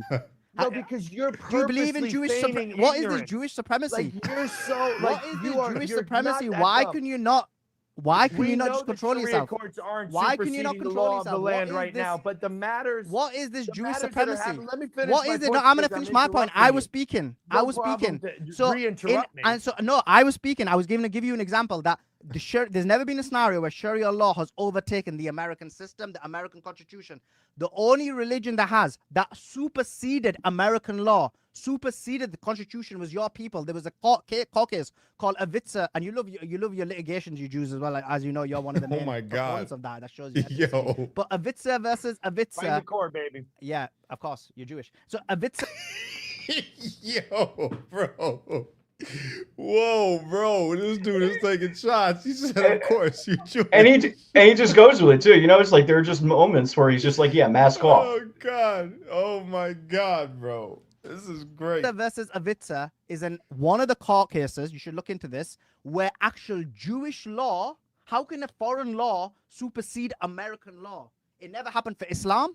It's not happened for Christianity, but it happened for Jewish law. It happened for only Jews. That shows the level of Jewish law that has actually overtaken and occupied the United States of America. But you won't talk about that. You keep saying don't talk about them. Don't talk about them. Let me talk about Muslims. And when we expose it, you don't want to speak about it because in reality, you know the truth is going to expose you. You know your people. Hold on. I got to address this. Yo, Patriot Steve, we've been at this, and this guy has let Jake talk a ton without interrupting him. And he's trying to actually, and it's his show, and he's trying to finally talk, and Jake won't allow him to talk. He's been allowing Jake to say all kinds of nonsense throughout this whole podcast and not interrupt him. And it's Jake that keeps interrupting every single time he makes a point that Jake can't refute. That's what's really going on, Patriot Steve. But shout out to you for not being a fan of Jake. It's a scatter shot technique. He, instead of addressing one particular point because he's weak on all of them, he just throws a bunch of shit out there, hoping to, basically talk over and distract. So he's saying that he's using a red herring, but it's actually Jake who's using red herrings, using completely unrelated topics to what the initial question was. Through the whole podcast. Because he can't endure scrutiny at all. No, at all. Not when he's never been able to, even when we were in jail with him. Exposed and you don't like it. You don't like the fact that your religion is superseding the American Constitution. You guys should be deported because you are actually taking control of the United States of America and destroying it. You're destroying it through the legal system, through the police system. I went to New York. You guys had your own police system. I went to a synagogue. I went to the Brooklyn, the underground sewers. I don't know if you were there or not, Jake, but I went there to investigate it. I don't know if I'm talking about the sewers. You know where the Jewish from the synagogue were jumping out. When that story broke, I was in prison. No, but I still operating, so I don't know if you were there. Now, so when I went there after you were released from prison, what happened was it was still operational, but they had Jews there. They had their dress on. They were dancing around. They were having their own religious, like dancing on the streets of New York, Brooklyn. You had their own police. They had their own fire brigade there, their own police, and then they had the New York police who also was situated there. So American taxpayers were being paid for it. But someone like you won't speak about that. Someone like you can't. That's why people consider you a subverter. Because you're carrying out the actions either knowingly or unknowingly, either paid or unpaid. You're carrying out the actions of the Israeli government. This is why people don't trust you. So let me address. Bro, mic drop. Mic drop. This dude is eviscerating Jake in this podcast, y'all. Eviscerating him, and that's real. But you know what's funny? He said, I don't know if you were that or not. Talking about the freaking tunnel. I don't know if you were there or not. I was in prison. That's a lie. You never made it to prison, Jake. You never been to prison in your life, Jake. You've been to jail. Ask anybody who's been to prison if it's different than Tim. Is prison different than jail? A little bit, just a little bit. Are the rules different? They are. Well, he actually, Cash, I was transferred to over 21 different jails or prisons. So he was in a couple of prisons, but that's because he didn't know how to behave and he kept getting moved around. And what prison was he in? Wasn't he? I think he was in the Brooklyn facility. That's not a prison. That's an MCC. That's a jail. Oh, well, Brooklyn. The Brooklyn MCC or MD, whatever it is. Yeah. That's a jail. That is a jail. That is where you go before you go to prison. It's a transfer place. It's not a prison is you've been to prison. You were in what were you in a low or a medium? I was in a low. So you got lucky. You was in a low. Okay, so let me ask you this. In a low, was there Aryan Brotherhood there? No. No?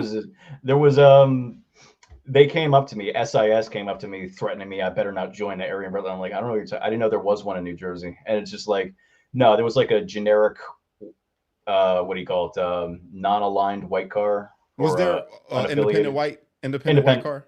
Okay. Yeah, there was an independent white, which I didn't even join because I hung out with Mexicans and Puerto Ricans, so I didn't even. And so you could do that though. You're in a low. You don't really got to be on any time when you're in there and when you're in a low. You could be. There was no whoever. Yeah, it wasn't like that. No, yeah. Okay, so you didn't have a lot of prison politics. No, it was primarily just avoiding the deuce heads. Stay away from the deuce, and that was pretty much it. Okay, so I'm not even going to ask you if Jake would have been accepted into the white gang that was there because you didn't have one. No, well, funny enough, all the Jewish guys on Fort Dix were all sex offenders, so he probably would fit in. Thank you. I tried to tell him. I tried to say it. People don't want to hear it. That's what it was. It's basically, when you look at all the offenders, anywhere where I went anyway, all the offenders, they had two things in common. Either they were white or there were Jewish, a lot of, I don't want to say that they were Jewish. No, I didn't run into any Jewish offenders that I know of, because I don't think that they could claim their Jewish identity in prison if they were that. I'm not sure. All the ones that I seen were white or illegals. Yeah. There was a bunch of whites and illegals that were sitting at that kitty lover table. You know what I'm saying? But they weren't allowed to be with anybody. But Jake says that he's been to prisons, and he said that the blood's from Chicago. And I said, bro, ain't no bloods in Chicago. That's first off a fallacy. And then he said it's ran by race, that all the races all stick together in a prison. That's not how it goes in prison, bro. It's not how it goes in prison. In prison, you have gang culture. It's separate than racial culture in prison, in actual prison, in a medium or USP. It is completely different. It's not segregated by race. It's segregated by gang. And then within them gangs, the Mexicans, Puerto Ricans, and blacks will come together against the whites if the whites get on some crazy stuff. But that's not even all the time, because sometimes the paisas will side with the whites and be at war with, they got coalitions. So it's more of a coalition thing and gang thing than it is racial thing. The only time race comes into it is when you get into the Aryan Circle or Aryan Brotherhood that are in prison. Yeah, we didn't really have gangs. We just had generic cars. So a lot of it was like location. Like there was a North Carolina car, there was a Philly car, there was a New York car. Yeah, and you're right. It was same thing. There was a little malleability. Like there were a couple of Native American guys. They were with the white car, which because there weren't a lot of them. They made a couple of exceptions here or there, but yeah, it was it wasn't really racial. It was just kind of, a lot of it was location. It was a little bit of everything. Yeah, you were on a low, so you had easy going. Everybody was going home. Everybody didn't want to get their time cut short, but but even then it's still dangerous in the low, because people walk around with them, but they still got knives in there, then they don't get shaken down a lot, so anything could happen. But with Jake, he only been to jails, and he said that he had a bunch of black kids in his cell hanging on the top bunk and all that while he's doing Bible study. I say, bro, that would never happen in a medium or a high. Ever. You will never walk into a prison and see black guys in a white person's cell reading the Bible to them, unless they're kitty lovers. That's the only time you would see it happen. I don't, he might, like, the thing with Jake too is like he'll conflate 20 different things from different points over 4 years into a single event or something like that, because he's fundamentally dishonest. But I mean, I have notes sent from Rob Morse and I think it was Mason Corson from when they were up north. I think they might have been in Lewisburg. I don't remember the exact facility. It was Lewisburg. I was in there with them. And like they're talking about Jake. At one point, Jake was there with them, and he was trying to incite a race war, and he was like instigating with all like the local black guys, and he was basically causing problems for the J6ers there. I don't know if this is when you were there specifically, but I was in a hole when I was there. I was going through the gang dropout program, so I was in the hole waiting to be sent to general population when I seen all of them guys over there. Yeah. So I mean, I have these records, and it's just, again, receipts, delicious, and it's just like everywhere he went, he pretended like it was no different than DC. Everywhere he went, he would get extorted because he didn't know how to behave, or he would try to buy people off so he wouldn't get his ass beat, or so he could fucking get people to do what he wanted. The whole, my dad gave you Cheetos, you owe me, like that whole thing. And he would do the whole I'm a fucking Messiah thing everywhere. So I mean, remember when he was getting extorted in the hole in DC? Yeah, it's the more things change, the more they stay the same. Yeah.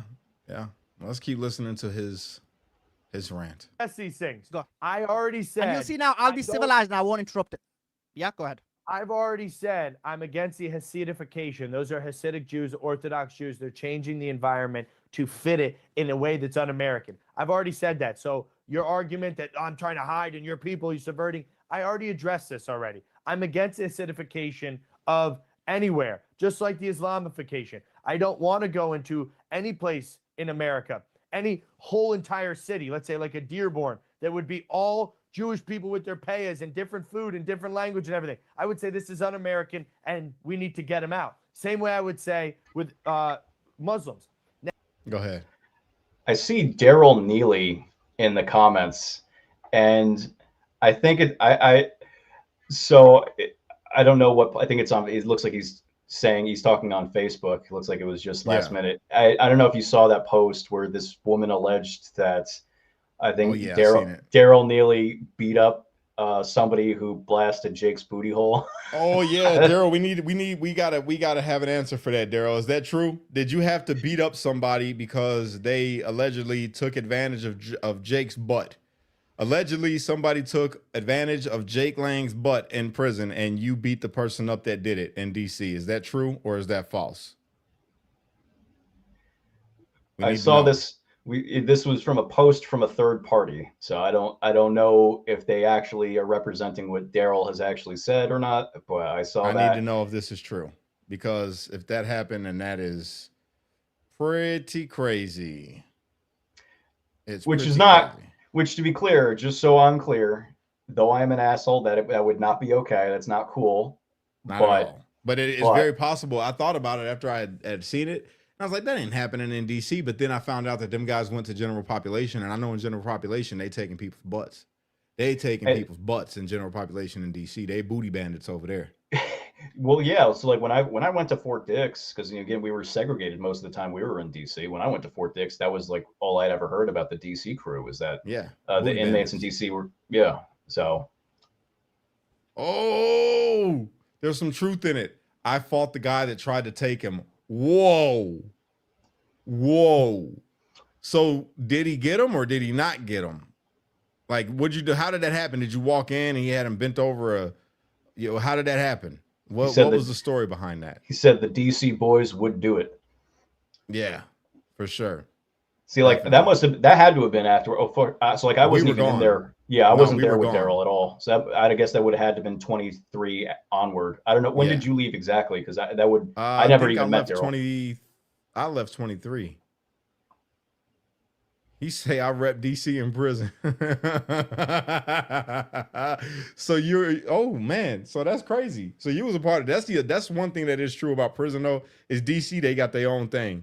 DC ain't with nobody. When you go to prison, DC is DC. They not cool with New York. They not cool with the tri-state area. DC is DC in prison. And they different. When I went to Dick's, we did like a quarantine / orientation for a week. And there was this one guy, Ant, he was from DC, and he went by street. Like it was by what street you were on. So I don't know if that's common or not. I don't know. When I was in DC, DC was just DC. But yeah, that's good though. I'm glad that they didn't get him because that would have been horrible. I'm really glad that you was there to help him out. So yeah, let's keep on rolling. Imagine how bad he'd be right now if they did get him though. I don't know what character he'd be playing. I don't wish that on nobody. Like, and just for the record, like I say at the start of this, you guys, I love Jake. This isn't to go at Jake because the sake of going at Jake. I'm going after Jake's ideology and the things that Jake has done and the things that Jake has said and just holding him accountable. Don't wish no ill will on Jake. Don't want Jake to fail in life or any of those things. Love Jake. But we got to call out the BS, man. We've got to, this racist crap, there's all this stuff that we can't have that. The overrepresentation or the misrepresentation of Christianity, the misrepresentation of MAGA, the misrepresentation of what it means to be an American that Jake spews. That's why I'm doing this. It's not, I love Jake. If Jake was to call me right now and say, hey, bro, can I hold $10 or whatever? I'll be like, yeah, I got you. And I send it to him. You know what I'm saying? I don't hate him. Matter of fact, I pray for Jake every day. I just want him to do better. That's why Jake's not gay, but $10 is $10. You stupid. Now, that's dispelling your entire red herring argument. You're trying to subvert and divert the entire argument because you have a sexual infatuation with Jewish people for some reason. It's crazy. It's like it's locked in. It's key. We're arguing about hypocrisy. We're arguing about Sharia law in Dearborn, and all of a sudden you're like, let me take a right off the highway, 95 miles an hour, jump off an embankment, and you like that, by the way? Yo, come on, man. That's what I'm saying. That kind of stuff right there. That up there quick for you. Let me just drive off the embankment and start talking about Jewish courts, friggin' Asvira versus Asvira. Listen, we're talking about brown people in Dearborn. Yeah, you want to talk about that. That'll attack Christians if you go out there and you have a little bacon on the Quran.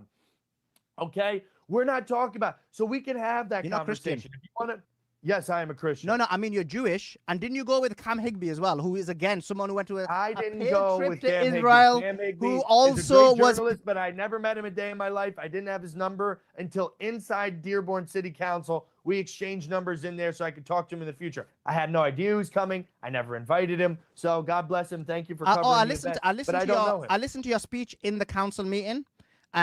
We can play. Wait, let me address back because go ahead. you never got to answer my. I didn't know that Cam Higby went to Israel and get the whole kiss the wall thing too. I did not know. I don't even know who this guy is.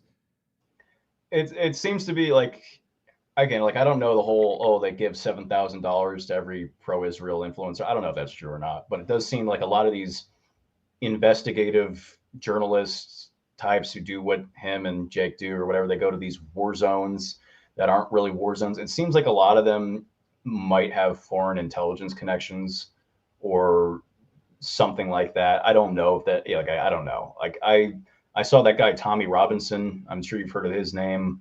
I was like, I heard him before. Is that the Tommy Tatum dude? No, Tommy Robinson's this British guy who goes around protesting Muslims in the UK. And I don't know if it's true, but I've heard that he has connections to Netanyahu or Israel or something like that. And I don't know if it's true, but I mean, it's a perfect tactic to incite social tension. You have a bunch of people connected to Israel and they go bother Muslims when they're not doing anything, or maybe Qatar too, same thing. I think all the countries are doing it. The Qataris want people to foment anti-Semitism, and then the Israelis want people to foment Islamophobia. And meanwhile, regular Americans are like, no idea that it's even going on. I don't know, but it seems like I don't know. I never heard of this guy too before this protest, but it does seem like there's a lot of the same sort of interesting connections that we have with Jake as well. Yeah, it does. It's pretty wild. Sharia court. No.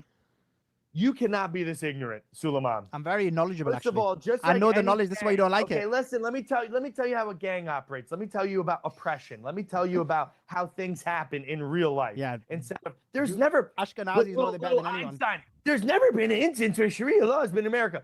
Listen, the women are oppressed and cannot and will not and are not allowed to go outside any of their current social structure. If they have a problem, it is between their husband and their imam. They will have acid thrown on their face. They will be beaten or they'll be ostracized for their community. Of course, none of these matters are being held in civil courts. They're all being taken care of behind the scenes inside their current social hierarchy because they are lesser than the men there.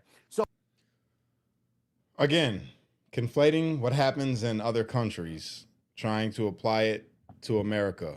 In America, you ain't never seen no woman get acid thrown on her face and not be no repercussions for the person that did it. And then if you're going to use that same energy or the energy that you're using about Islam, then how come you're not bringing up what the Jewish sect, I'm not going to say which one, just the Jewish sect that after they circumcise a baby, puts their thing where it should not be. Like, why you got to condemn that too then? Because that's not American. I mean, we're totally against that.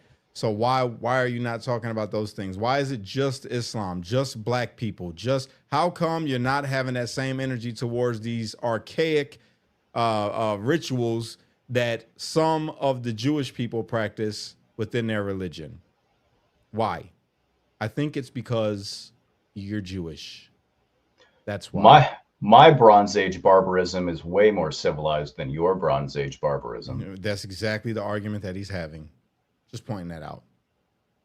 They're not going to the courts to decide 90% of these things. They are saying their imam is telling me, you listen to your husband. This is what the Prophet Muhammad alaikum said to do. You have to bow down, wash his feet. That was good. I got to give him points for that. That was pretty funny.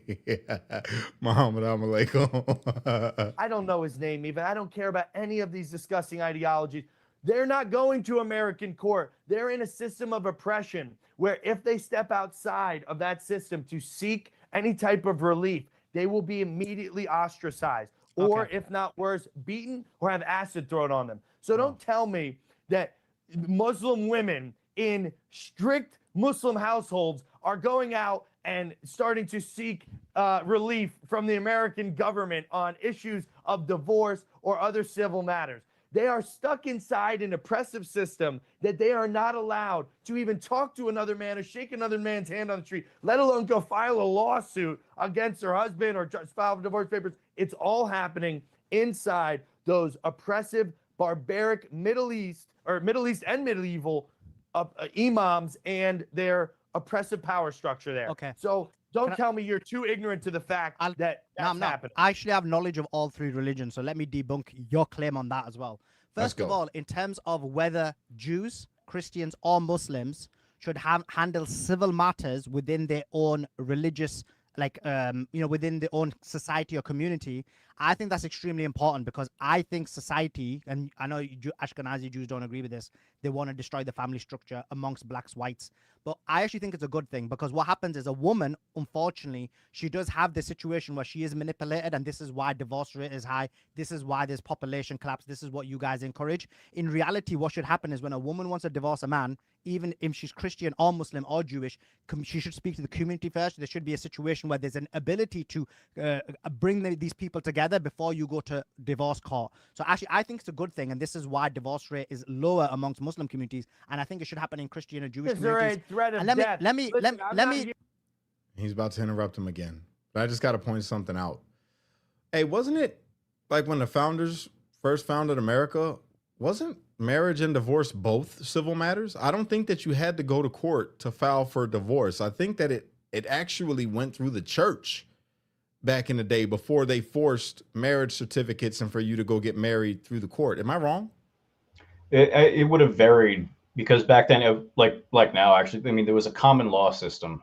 So, I mean, it would have varied. There are civil courts. It would have varied on whether or not they were Christian, right?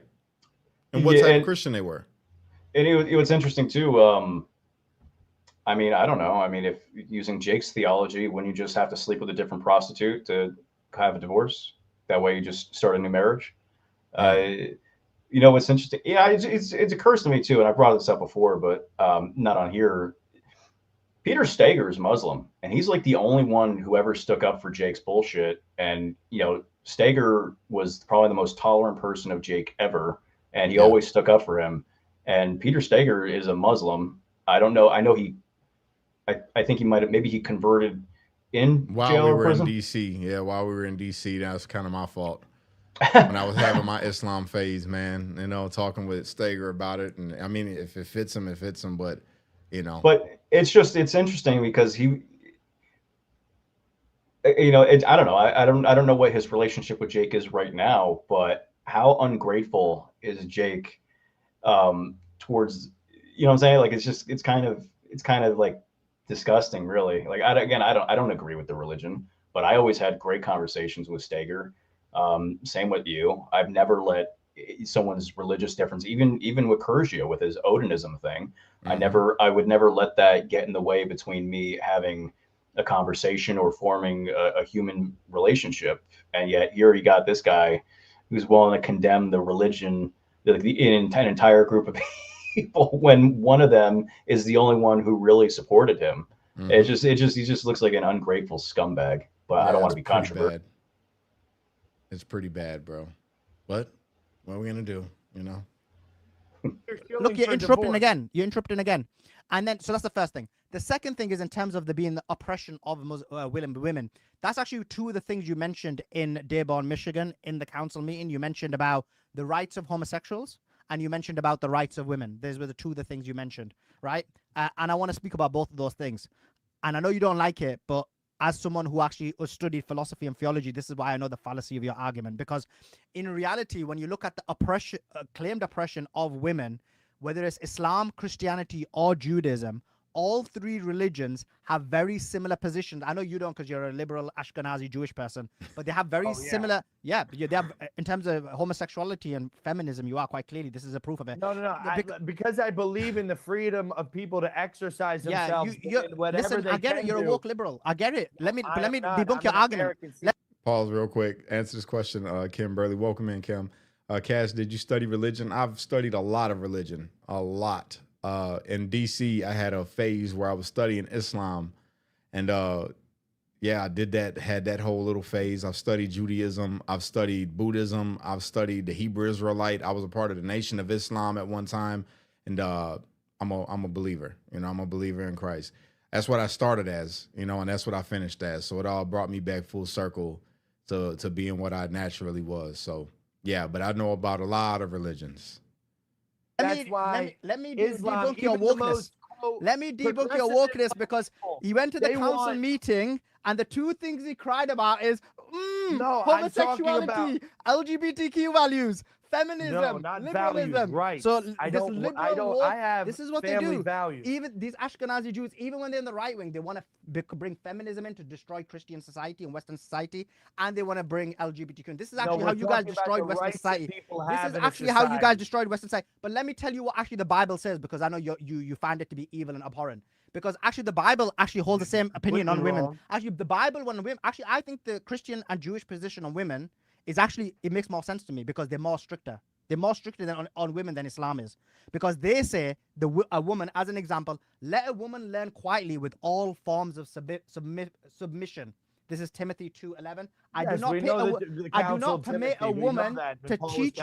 I do not permit a woman to teach or to exercise any authority over a man. And then he also says, Adam was not deceived, but the woman was deceived, and because she is a transgressor. She is, and also in terms of inheritance, a woman doesn't have inheritance rights in Christianity and Judaism. That's not true. There's nothing in the Bible that says anything about inheritance in the New Testament. In the Old Testament, yes. Numbers 27. I was about to say, bro, in the Old Testament, yes, it does. It's very, very clear in the Old Testament. Hey, let me read it to you. Numbers is a Old Testament text. Numbers 27:8 says, stating that a daughter does not inherit anything if she has brothers. Yes, that's Old Testament. That's Jewish. That's Jewish ideology. That's not the Christian. But Timothy is Yes, so what I'm talking about here so is you the oppression do you reject of the Bible those on that? people. Do you accept it? I accept every written word of God. Do you believe that under Corinthians that basically I the do man not is the believe head there of the could be household any and a woman woman in any authoritative position in America. That is part of the feministic overhaul of our country. That's what you're crying But about, what though. I'm saying, when I'm talking about homosexuals and women like I did in Dearborn, homosexuals don't deserve to be thrown off rooftops. That's what I'm talking about, the oppression of homosexuals. So we'll talk about which is what homosexuals. happened in all of Wait. your countries. Let's No, talk let me about women finish. first. And women Jake. don't deserve See, he keeps on doing that, trying to overtalk him. He won't answer the question. He will not answer the question. to have to cover themselves from head to toe where you can't even see their eyeballs in the full burqa, full hijab, full crazy thing, and where they're treated like dogs and like breeding animals, where you have 4 or 5 wives, you don't love any of them, you're just using them all for breeding. Hey, so how do we feel about nuns having to take a vow of celibacy so they can't have no kids? Is that wrong? And they got to wear the nun outfit. Is that wrong? Tim, what do you think? Should we get on the Catholic faith about how they do our women in America and deny them their worldly pleasure, you know, in the bedroom because they have to take a vow of celibacy and they have to wear this Muslim style, you know, the only thing they can see their face, but everything else got to be covered. Should we be on Catholics the same way? You know, it's interesting. I remember Jake tried to use the fact that he had long hair because we weren't even allowed to shave, but he tried to use that as a show of his religious devotion, like he was Solomon or something, or like he was Samson, you know, like it was a The show Nazarite vow, yeah, right. Like, and in reality, yeah. So I mean, like, if that's the kind of if a superficial outshowing of devotion is legitimate for him, why isn't it true for anybody else? I like that. That's real. Womp womp. But So again, political in takeover terms of the of world. head So what I'm covering, saying about in terms of head homosexuals and covering, women, is that in the it's not Bible? that they're to be In terms of the revered head or covering, anything. is that in the Bible when you're praying for a woman? What's that? In the Bible, for a woman, A woman needs is to not cover her supposed to hair. wear any kinds of beads or anything in her hair. No, I'm not talking about And when she Judaism. goes I'm not talking about into church, Judaism. You're getting she would- confused. she would- You're getting confused with the religions. No, So I'm that is- saying a woman, when she goes to the No, church, that is according to not. the Bible, she's meant to cover her hair, correct? Yes. A man's hair is cut short. Exactly. Naturally, a woman's hair, so she keeps away Covered. the angels from looking. But covering in a veil, not in the face. Oh, But the hair. face. So face is different. So Jake, face. Yes, the face is the No, natural part of listen, a human being. How bro. are you going to cover up somebody Okay. and make them live? The hair is a natural part of the human being, bro. What do you mean? It's a fallacy in your argument from your own mouth. Like, It's also there's a spectrum here too. Like, not for nothing, there are plenty of countries you can see where women do wear burqas or coverings or veils and stuff, but they still actually do show their face, and it is mostly just their hair or other parts of it. Like Yeah. there are plenty of women. Again, I'm not even saying I support it, but there are plenty of Muslim women who wear head coverings, but you still see their face. Yeah. It's not like it's not a universal thing. It's not It like kind of depends on the sect of Islam that they're a part of, or the country, and I mean it's because there's different types. Like you got the Sufi, you got the Sunni, you got the Shiite, you got different sects of Islam that do different things, and that's what I think that Jake doesn't understand. It's kind of like with Judaism. There's different sects of Jews that do different things. You got the Hasidics like 10 minutes from where I live. I've lived here my entire life. There's a Lakewood, New Jersey. It's an entire city filled with ultra Orthodox Hasidic Jews, and they treat their women like cattle. They have them dressed in pure black. They can't, and it's like, it's really not that different from my perspective. And then not for nothing, even though it's not, I don't have an issue with it. You have groups like you have groups like the Amish or the Baptists that are super strict that say you got to wear a skirt. Women aren't allowed to wear anything but a skirt. Yeah, I mean, having a dress code is not like the biggest, or it's not the best argument for saying that people are oppressed. I mean, we have dress codes for kids in schools, at least a lot of schools. Like, is that oppression? Scott. Scott, man, I'm freaking love Scott, bro. Oh god. But why? But why? Every day of their lives. Okay, one second. One second. them. Let's get into this. So we That is accept. oppression. Yeah, I'm gonna speak about it. 1 second. It's So dehumanizing. 1 second. I know you're a feminist. Listen. So first of all, I agree. So wearing you want all Americans and everybody on the globe to wear burqas. Every woman. I don't. That's your. If I'm you gonna believe explain in it to you. Islam, You need believe to- in the supremacy of the takeover of the whole world of No, Islam. listen, you need to believe listen. that every woman in the world, You need their to. identity Jake, should be there. Jake, listen. You need to listen. Hi, I've written a book. I've We had written a great book. Conversation. Listen, no, you Jake, didn't. I Jake, don't even I've know writ- who you are. Listen, I've written a book on this. I've written a chapter on the niqab. I actually hold the position that this is not in Islam because it's not in the Quran and it's not in the Sunnah. So I believe that this was an innovation that happened later. So if you look at the biggest school within the hadith. it's not in the hadith either. So this is the point. This is what my book shows. It shows that actually this was never in the Quran and it was never in the hadith.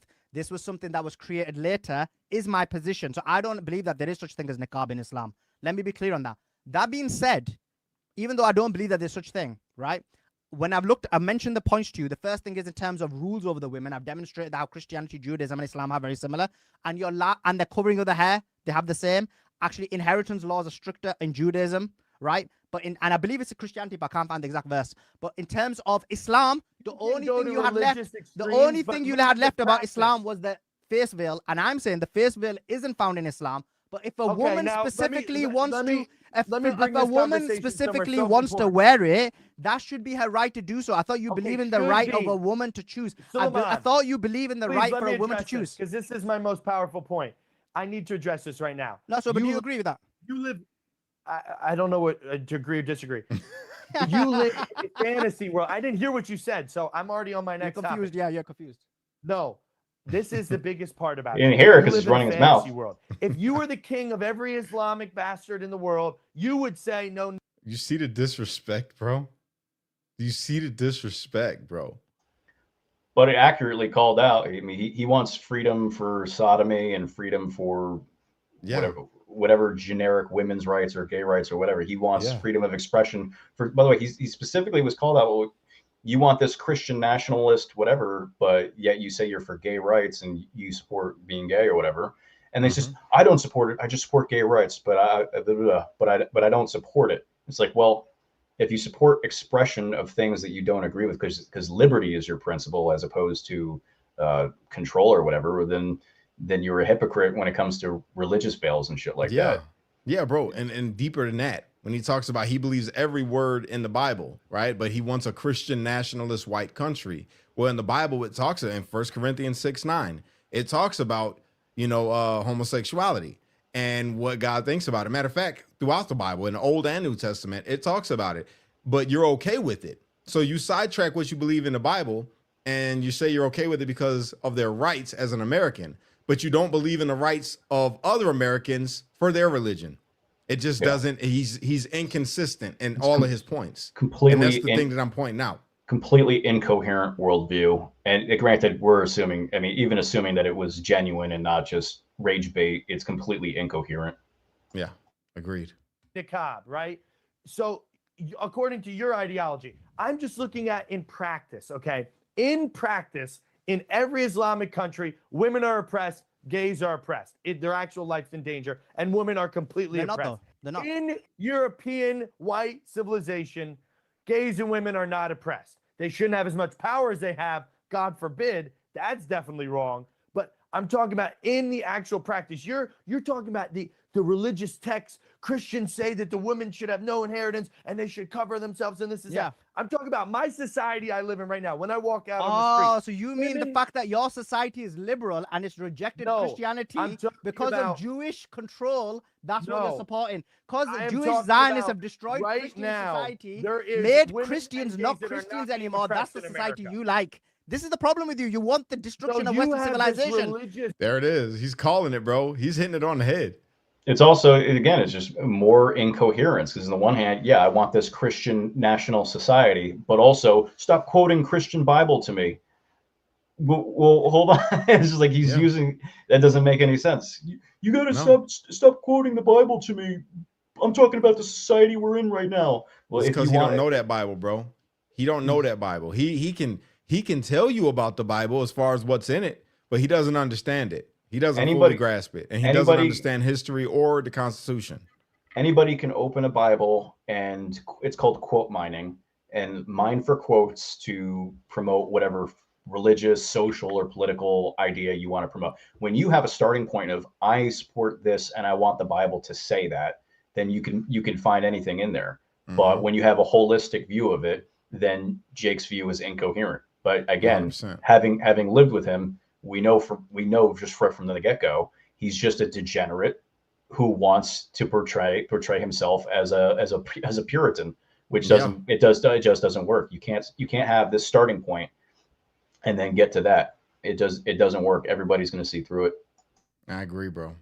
100%. You want the destruction of the white population. This is the problem with you, Jake. This is what I've got a problem with you. You're my hand is sworn on the Constitution of America and the God-given rights that are afforded. Do they have a God-given right to wear the niqab on if they want, according to the Constitution? Swear to a different ideology. You to your Ashkenazi Jews. You want the destruction of the United States of America for the Jews. You're just like the Sharia law police. How? I'm against it. I'm just saying that you literally want liberalism in society. This is where our disagreement is. You're a liberal. You're a woke liberal. I get it. So this is where our disagreement is. I'm an American, and you're a woke liberal. Assimilate to our country you are an antithesis to Christianity. You reject Christianity. Religious fervor comes before what we believe in this country, in America, that all men are actually created equal, and that there are certain rights inherent to us, given to us by our Creator. So I live by that. So Jake, one question. Jake, listen,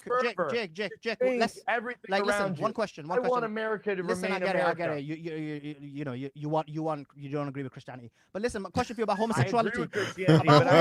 Because I know you look living out of the word of God. You mentioned about homosexuality, and I know this is one of your other liberal talking points. You do know, bro. He is eating him up, bro. He is eating him up, bro. Oh when it comes to homosexuality, what does the Bible mention about homosexuality? Because you said you read the Bible. The Old Testament talks about killing homosexuals. What about Romans? Romans talks about that it is vile and decrepit. It's in Romans chapter 1. Romans decrepit talks about killing the homosexual. No, it does not talk about killing the homosexual. It does. It talks about that it's vile. No, it doesn't. It literally says, if you look at Romans 1:29, it mentions... So they're saying that their own stupid act of anal penetration is the just desserts they get for being gay. They're literally saying they're receiving inside themselves the curse of being homosexual when they get, a penis in their ass. Bro. Oh, I'm sorry you guys had to hear that. This dude is insufferable sometimes. The thoughts and views reflected by Jake Lang, even his language that he is using, is not the thoughts and views of the channel that you are watching. Disclaimer. Yes. That's not They're true. literally, Let me that's get how the Romans end of Romans chapter 1 Romans. ends. I know Romans chapter 1. Yeah, Romans 29 gives you a number of sins. Romans 1:29. 129. He had to learn it real quick after that shower incident, I guess. I don't know. Yo, we could talk about that too. Romans 129 to 132 gives you a multitude of sins. And then Yes, it all effeminacy, homosexuality. exactly. All I know them. I read the Bible. And then what does God say? God said, what do you mean? God it is God's plan he has vengeance in his hand.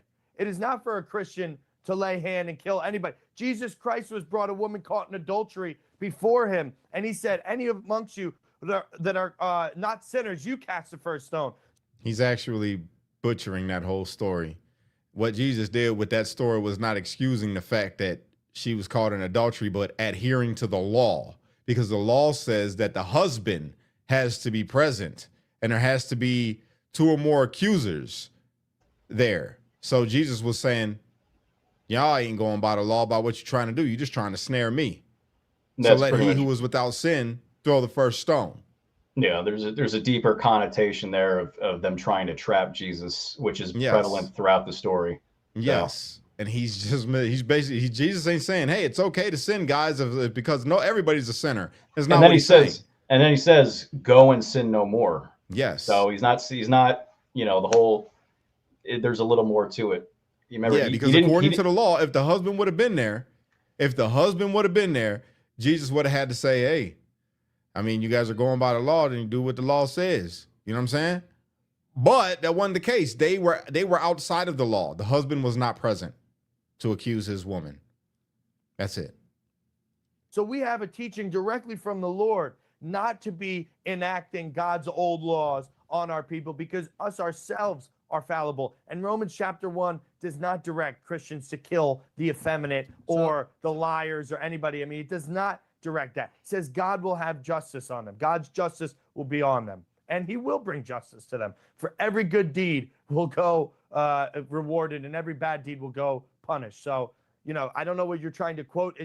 So then why would you call for America to send its children, its daughters and its sons, to fight an Israeli war? Jake, if you truly believe in all these things about the Bible, you're selective, I guess, in what you want to believe and what you don't want to believe and when you want to believe it. But you called for Americans to send their sons and daughters to fight on behalf of Israel, and even said that you would go yourself, even though you're talking about God will enact justice. So why will you be willing to take part in the war? Because Jake's Christianity is all about vibes. It's not about consistency. Like there was a soldier who came to Jesus, and Jesus never rebuked his profession as a warrior. Being a Christian doesn't mean you have to be a sucker. And in fact, throughout the New Testament, it makes it clear God establishes his authorities on earth. Mm-hmm. And so with the exception of, say, a pagan emperor forcing you to worship him, which we see several times, and which you're supposed to resist, you are supposed to, there are laws established on earth for the good of mankind. And that includes the administration of justice, which he doesn't 100%. Believe in. You are exactly right, bro. But that's the thing. So again, the inconsistency with Jake is just on full display, because our government, Trump, right? Trump is the leader of our government in essence, saying, no, we would never get into a war with Iran. We ain't backing Israel on this one or whatever. And here Jake is going against the authorities and saying, I want everybody to send their sons and daughters to fight in Israel. I'm paraphrasing. It just doesn't. It's so bizarre too. It's because, again, I remember all the inconsistencies. Initially in Bible studies, he was telling us to apologize to Nancy Pelosi for January 6th. And then it turned into, it was a revolution. It's just like, well, does the Bible say to start revolutions just because you feel like it? Nope. Nope. It's like, again, it's just, it's vibes only. There's no true theology behind what he believes. Vibes. Yeah. Because again, he just wants to use Christianity to normalize his degeneracy. There's no true repentance in what he's done in the past or what he genuinely believes. If he wants to let's say roofie a woman, which I'm not saying he's done that, but if he tried, he's did that. We're just talking. Yeah, I mean, if he was for open borders and then he wants to lie about it and pretend like he's a nationalist, Yeah, I'm not saying that's true or anything. I'm not You know, saying that that's true at all. if he's an unrepentant, lifelong junkie who, according to his own father, was doing drugs for 11 years before January 6th. Right before he got locked up, matter of fact, according to his father. I mean, But we don't need laws for that or anything. We don't. No. No, we just vibes, man. just vibes, bro. That's all. Feelings and vibes. Nowhere in the New Testament does it I'm gonna say read it to you. steal- I'm gonna read it to you. Can I read the Bible to you? I know, and you'll enjoy me. Which translation? You'll enjoy me reading the Bible. I've got this from BibleGateway.com, so I'm not sure which Is it version. on King James version? I don't know. You'll know better. It's from BibleGateway.com. Probably on ESV, but yeah, you can read it. Okay. So it says, it mentions a multitude of sins, as I kept on mentioning to you, which you didn't want me to say. So it says in 26, it says, because of this, God gave them over to shameful lusts. Even their women exchange natural sexual relations for unnatural ones. Yes, In the lesbians, same way, a the men, reprobate mind. bro, can you respect the Bible at least? I know you need to not jump out, right? Is like, have a bit of respect for. Look, I'm respecting the Bible. I want you to respect it. If you were reading the Bible, I'd stay quiet. Oh, Please. the mic drop moment. You got me. All right, Yeah, continue. please. You- I know Jews you don't respect started the Bible. ad-libbing in the Bro, I middle know the of- Jews don't of respect reading the Bible. Look, this is just You started ad-libbing. this is so I blasphemy to the ad-libbed Bible. as well. This is just blasphemy to the Bible, bro. Please, come on, let me read it. Is that okay? Can I respect the Bible? It can only be blasphemy to something holy. So You don't think the Bible's holy? You don't Oh, think the Bible's holy? Gotcha. I didn't do. Yes, but Oh, I you didn't- don't? Oh, I- this is the Jew. when I- You keep when I revealing said yourself. Quran with bacon, You keep that's not revealing yourself. blasphemy. You don't even see the Bible as holy. Okay, let me read the Bible. That's not please. what I said. I was Okay. saying you can only blaspheme something holy. Meaning, when I slapped the Quran with bacon, I was not blaspheming anything. But you're 'cause it's not blaspheming the holy. Bible now. You're blaspheming the Bible now, so you don't even see that. as I'm holy. not Obviously. blaspheming the Bible. Maybe if it was the I'm maybe if it was the ad-libbing while you're Torah. ad-libbing. Maybe if it was the Torah, you'd be snogging it as much as you snog the wall. Right. Gotcha. Right. So 26. Torah is Because- the first 5 books of the Bible. There, smarty In the pants. same way, the men also abandoned natural relations with women and were inflamed with lust for one another. Men committed shameful acts with other men and received in themselves the due penalty for this error.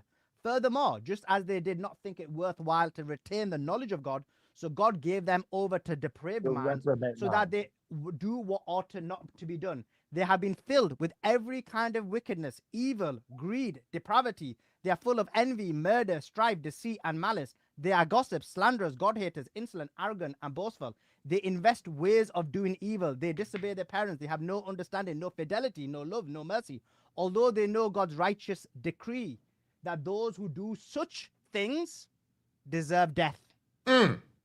Yes, but They it doesn't not say only to kill continue them. doing these things, but also approve of those who practice them. They deserve death. Yeah, what the Bible is saying there is the Old Testament had laid out that those sins, some of them, are death penalty sins. They are deserved death. He doesn't say give them death, saying they know that they're. Context here, everybody. Context here.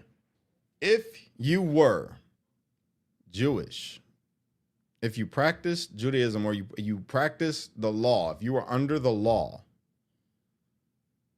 obviously they're telling you to carry out justice according to the law which they went by. Okay? That's what's being said there. Now, were the Romans underneath Jewish law? No. But Jews who were underneath the Jewish law, that would have been the penalty, is what this guy's pointing out. And Jake can't get it together to formulate a sentence. He's not. He's just like, and keep in mind too, it's like finding diamonds in a dunghill. He'll accidentally say, like he said, well, those are death penalty sins, but they're not calling for death. What the hell does death penalty mean? Yeah, that's just, and keep in mind, he's by saying that, he's also confessing that even Scripture recognizes a civil authority for putting people to death for crimes. So it's not just a spiritual crime. There are also secular crimes. And it's just, again, I'm not endorsing like the modern separation of church and state that's kind of taken out of context from that letter Jefferson wrote to the Danbury Baptists. But even in Christianity, there's a recognition that there are secular authorities, like I said, that are established by God. Yeah. So, but there's a whole component that he's missing here. And I'm not saying it should be one way or the other, but again, you see the absolute inconsistency in what he says, and he defeats his own arguments in his own words. Well, especially when he's calling for death of certain people. Jake himself has called for the deaths of certain people. Like he called for the death That kid, the guy that lit the girl on fire in the subway, the Ukrainian girl, he yep, called and for his death. when the Austin Metcalf kid was he didn't even want to give that kid he didn't want to give that kid a trial Nope, or due just process. immediate death penalty. He wanted his bond revoked without any of the facts even being out. So it's just again, obviously we know he's not genuine or sincere. It's all in this, for shot content. But for anybody who doesn't know better, like it's important to realize there's no consistency here because it's just a Pied Piper thing at this point. Yeah. You deny people their due process. Like that's the most un-American thing that happened to a lot of us when we were locked up, and you're calling for that same exact treatment. I pointed that out when he was saying those things. It's like you're calling for the same thing that you claim happened to you that was un-American and it just should not happen, and it's a kangaroo court and all. Bro, come on. Sinning against God to such a grievous extent that these things are worthy of death. Not enact the death sentence yourself. That's not a New Testament. I mean, that's teaching. very liberal. Anybody knows that. That's a liberal walk. Anybody knows. That's a liberal walk. But that's fine. So that's not. You're not a biblical scholar. I'm not. I got this from a biblical scholar. He actually told me because I said to him because I had a debate and this is not. I got it from a biblical. Because I'm not an expert on the Bible. I literally asked the biblical scholar. I said, "Listen, I know it's in the Old Testament. I know it's in the Old Testament. I actually asked the biblical scholar because I said I know it's in the Old Testament. The Jews do believe in murdering the homosexual. You've never mentioned that, but." Also, is it in the New Testament? I know it's impermissible, but is it in the New Testament? And actually, the biblical scholar said to me, "Look, here it is." But in Jewish countries, they don't murder homosexuals, and in Muslim countries, they do. So the point is, no, but this is the actions of humans. I'm saying about religion. Your problem is Islam. That's what I'm saying. No, but your issue is the Islamification of America, and I'm saying Islam doesn't have that. So in the Quran, what is the punishment of a homosexual in the Quran? I just need to look at. He don't know. What he's about to say is code words for I don't know. Any Islamic country, they're killing. They're throwing them off. Punishment for a homosexual in the Quran? Can you not answer a question? I'm arguing real life. What do Muslims do? Muslims kill gays. Muslims oppress women. That's what happens. So listen. You can say in the Quran, it does not say that. But guess what? In all the shithole countries you guys live in, that's what happens. So I don't care if it says it in the Quran, in Dr. Seuss, what's the law in Uganda? You guys. That's real Christian. His language is so Christian. That is so Christ-like. I want to be a super Christian now because of Jake's language. How about you, Tim? I can feel the spirit in me. Which is a joke, of course. I don't want to blaspheme the Holy Spirit, but it's just like, it's as Shane would say, we're ambassadors of God. We're ambassadors. It's like, that's it. What's the law in Uganda? Go ahead. No, literally, I was just saying he's not a very good ambassador, and I'm not saying I am either. But the difference is you ain't out here claiming to be. Exactly. I'm just some scumbag who believes in Jesus, but I don't pretend like I speak for any particular church. He, of course, he claims that he's whatever. He'll say that he's non-denominational, so he's not held to any particular theological standard. Okay, but again, when you want to be the thought leader of America, you're going to be under scrutiny. And he looks just like Rabbi Shmuley right here, like a young Rabbi Shmuley, doesn't he? I swear the resemblance is uncanny. Alan Byerly used to call him David Koresh because of the way he, and it was just like, that is perfect. I'm telling you, bro. You could see it you could see it right there. You could just see it. He's definitely Jewish heritage for sure. This is like another Shoah. Oh. Oy vey. And what is the law in America? Okay, let me ask you a question then, because obviously you don't. So now you concede. I don't care if it's in your book, if it's in a hadith, if it's in a dream of some blind homosexual rapist. That's fine. That got in some cave 8,000 years ago. I don't care where it's written. Well, I know you're into homosexuality. That's why you try to defend it. I mean, I'm reading that you. I don't know what happened in prison. I don't know what happened in prison. That's why you love the homosexuals. I mean, I don't know what happened in prison. Oh, I didn't know he brought that up. He went there. Oh my God. Let me just. Is that not true in the hadith? What? He slept with a bunch of men. No, he didn't. Yes, he did in the hadith. No, it's not. That's fake news. There's no hadith that says that. Whatever. I'm not here to argue. Yeah, but the point is, so whatever. I'm not going to answer. So let me ask you about politics, because you talked about Middle Eastern countries. So the first thing is you've conceded that when it comes to the Quran, it's actually not as harsh as the Bible or the Old Testament when it comes to the punishment of homosexuals. I know the Now my followers question of the to you is Quran. Uganda.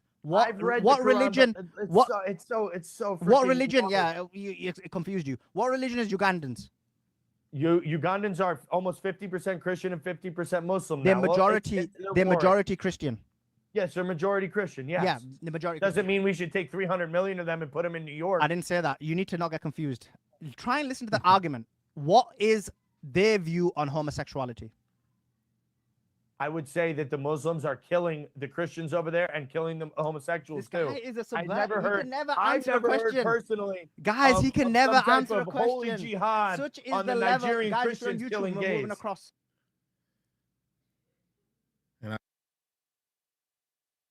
I think that's where it ends. That's where this show ends. That was it. Yeah, there was Nope. That's the My part bad. where You fell off. Say that again. can you hear me? Yeah. So the stream continued on another platform for I don't know how much longer, but that's I don't know if you've seen the clip. I think I tagged you in it where he lies about Bible studies and stuff like that. I posted that on my page. It's right at the end, and he tries to organize, I guess, a debate or a conversation between Jake and me, and Jake panics, and it's awesome. Okay, here it is. I got it. Let me pull it up. All right, let's see. Share this tab instead. I was leading Bible study before Shane because I was there, literally arrested 10 days after J6. Not true. I got thrown in the hole for 3 months for asking to do these Bible studies Not true. Not true. because we weren't allowed out of our cells a lot. And I was saying we need specific religious time to come out of ourselves. I got thrown in the hole for 3 months. By the time I came back to the unit, there'd been a whole, like literally 30 new J6ers came, and Shane started doing the Bible study. Would you be So, willing to have know, a public conversation with this Tim guy? Because he's just spamming some. It seems like it's. I don't know if he's it's Tim or such a not. spam artist. God bless him. Would you have it? We can do it on the platform. We can set it up. We've already done too much to platform. He will never get on with you, Tim. Ever. Somebody who should be able to fight for his own namesake, right? It's like, here's a perfect example. Yeah. In sometime in the 80s or whatever, when Miller Lite first launched its beer, they went after, I think, Bud Light in like in a campaign, in an advertisement campaign. And Miller Lite was like a nobody or something on the map. But when Bud Light responded to their attack, it gave Miller Lite such a platform because Bud Light was this big, Yeah. That's why you threatened to. That's why you threatened to sue everyone, isn't it? Because you wanted the. No, you wanted the same thing. Well, you guys, none of you guys have even close to the platform I do. By God's grace alone.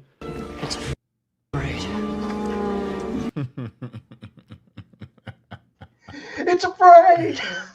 Oh God, bro. He would never, ever get on a debate with you, bro. Ever. Ever. You got all the receipts. That's why you got all of his little writings. You got the text messages. You've got all the proof that would show everybody just what Jake Lang is. So everybody that's following me on X right now, we got like 1,000 people over here on X watching right now. Go follow Tim Hale, criminally funny J6er, if you want the absolute truth about January 6th, period. But more importantly, the psyops that were taking place in January 6th from people like Jake. We were all incarcerated together. All of us as J6ers, right? It's just a lot of us ain't scumbags. You know what I'm saying? That's all. Tim's not a scumbag. I myself, I don't think I'm a scumbag. I'm pretty sure I'm not. But yeah, you guys make sure you get over there and follow Tim Hale, criminally funny. Matter of fact, let me just pull up his his stuff real quick so you guys can see it so you don't get confused. Go follow him, okay? I need everybody to follow him right now. Oh. Right now, go follow Tim Hale, criminally funny J6er at Lewis of, how you say that, Monmouth? Monmouth. Monmouth. Like the Battle of Monmouth. The American Lewis of Monmouth. Revolution. All right? Follow him if you want the truth. His followers should shoot up by 1,000 if you're not following Tim. Because we got 1,000 viewers right now on X, all right? So that's good. I'm Definitely give him honored. a follow. I'm honored. Oh, thank you. Thank you, Cash. Well, you already know, bro. You already know. It's all love. I tip my hat to you. They said already following. That's what I'm talking about. Good job. Hell Good job. yeah. I guess I am also the a hater crusader. Bro. The hater raider. The it's just you're right. It's 100%. He's scared. That's why not for nothing. I think within a couple days of me making my ex account when I got out of the halfway house, he blocked me. Yeah. He's scared. He's just scared. He's a little pussy. He's a little bitch boy. It's okay. I hear you, man. Brother, please. Yo, yeah, that was, I gave him mercy too. That's the thing. Like I did. I showed mercy. I could have pummeled him, bro. I could have just messed him up. But I decided not to do that because, I ain't want to be that guy. I don't like to beat up, weaker people, and I don't like to beat on people that are, asking for mercy. That's just me. I've always been that way. Even when I was gangbanging, I was the same way. I was like, I ain't finna do you. I'm not gonna do you bad if you ain't fighting back and you're weaker than me. And that's what the case was with Jake. So I let him live.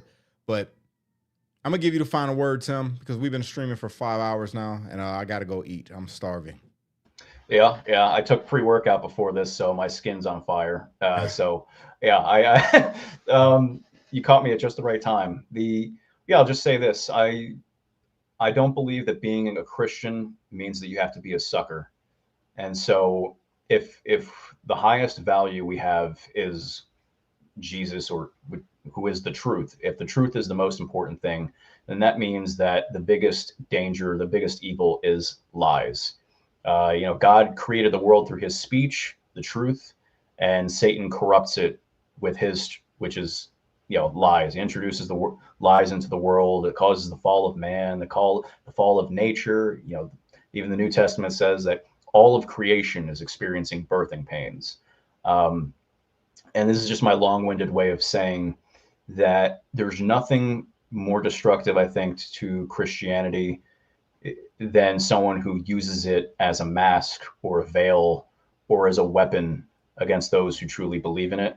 It's one thing if you're a pagan or you're a non-Christian and everybody knows where you stand, but the wolves in sheep's clothing are the most dangerous people. And that's why he was kicked out of the Bible studies, because he was a fraud and he was trying to use it as a weapon.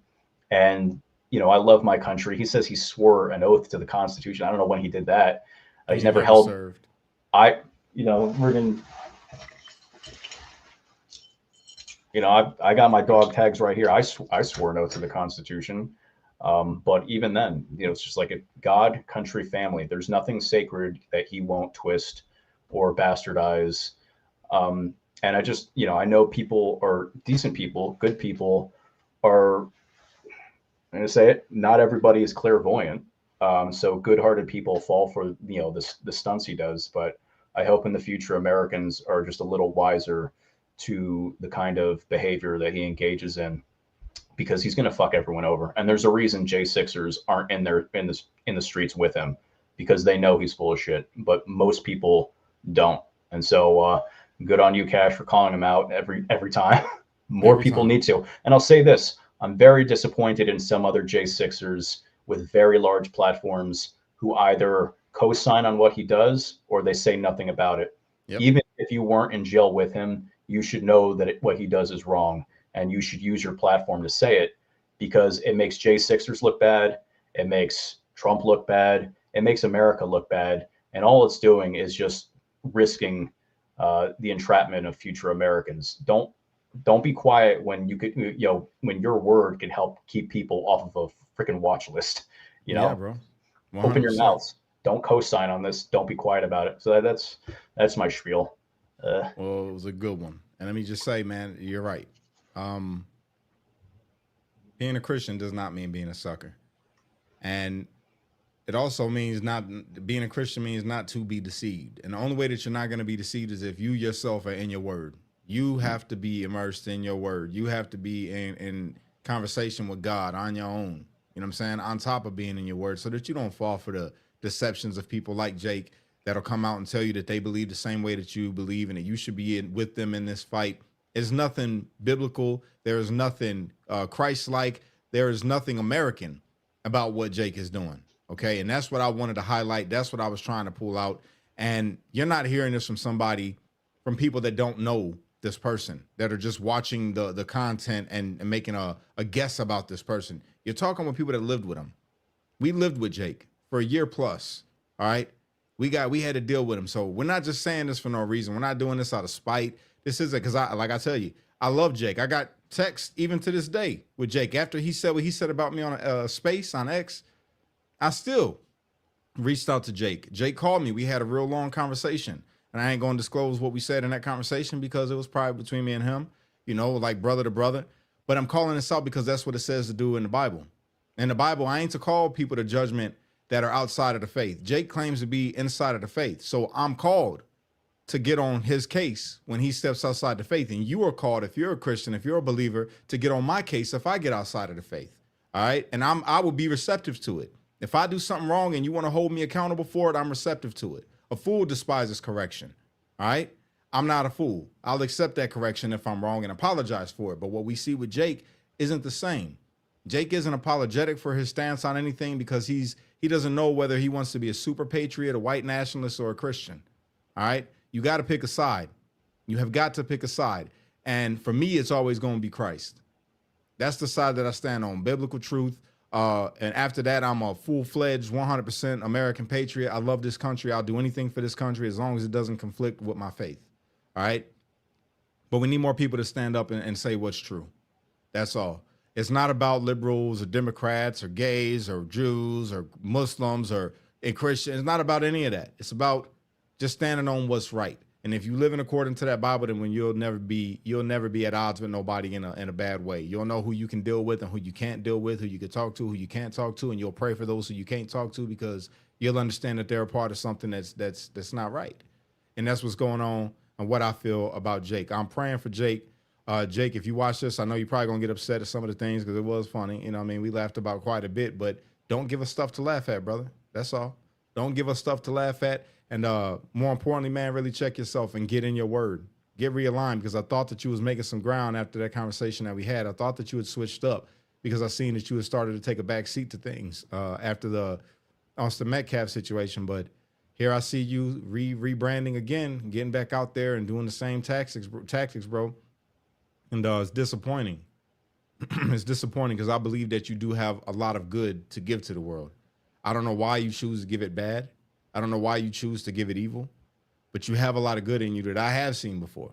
I know that there's good in you. You know what I'm saying? I just pray that you know that there's good in you and that you start to let Christ shine through you rather than this racist, evil thing that you got going on, man. That's my final word. Unite, don't fight, be a street light. It's only you can be the change you wish to see in the world. And when you get too stressed out, you have to remember to pray, America, because without God, everything falls apart. That's a fact. I'll catch you guys on the next one. Don't forget to hit that like button on your way out. Subscribe if you're new to the channel. Now, if you're on X, go follow Tim. All right. I appreciate you guys. Y'all have a good day. Tim, I'll catch you later, my brother. Patriot Challenge.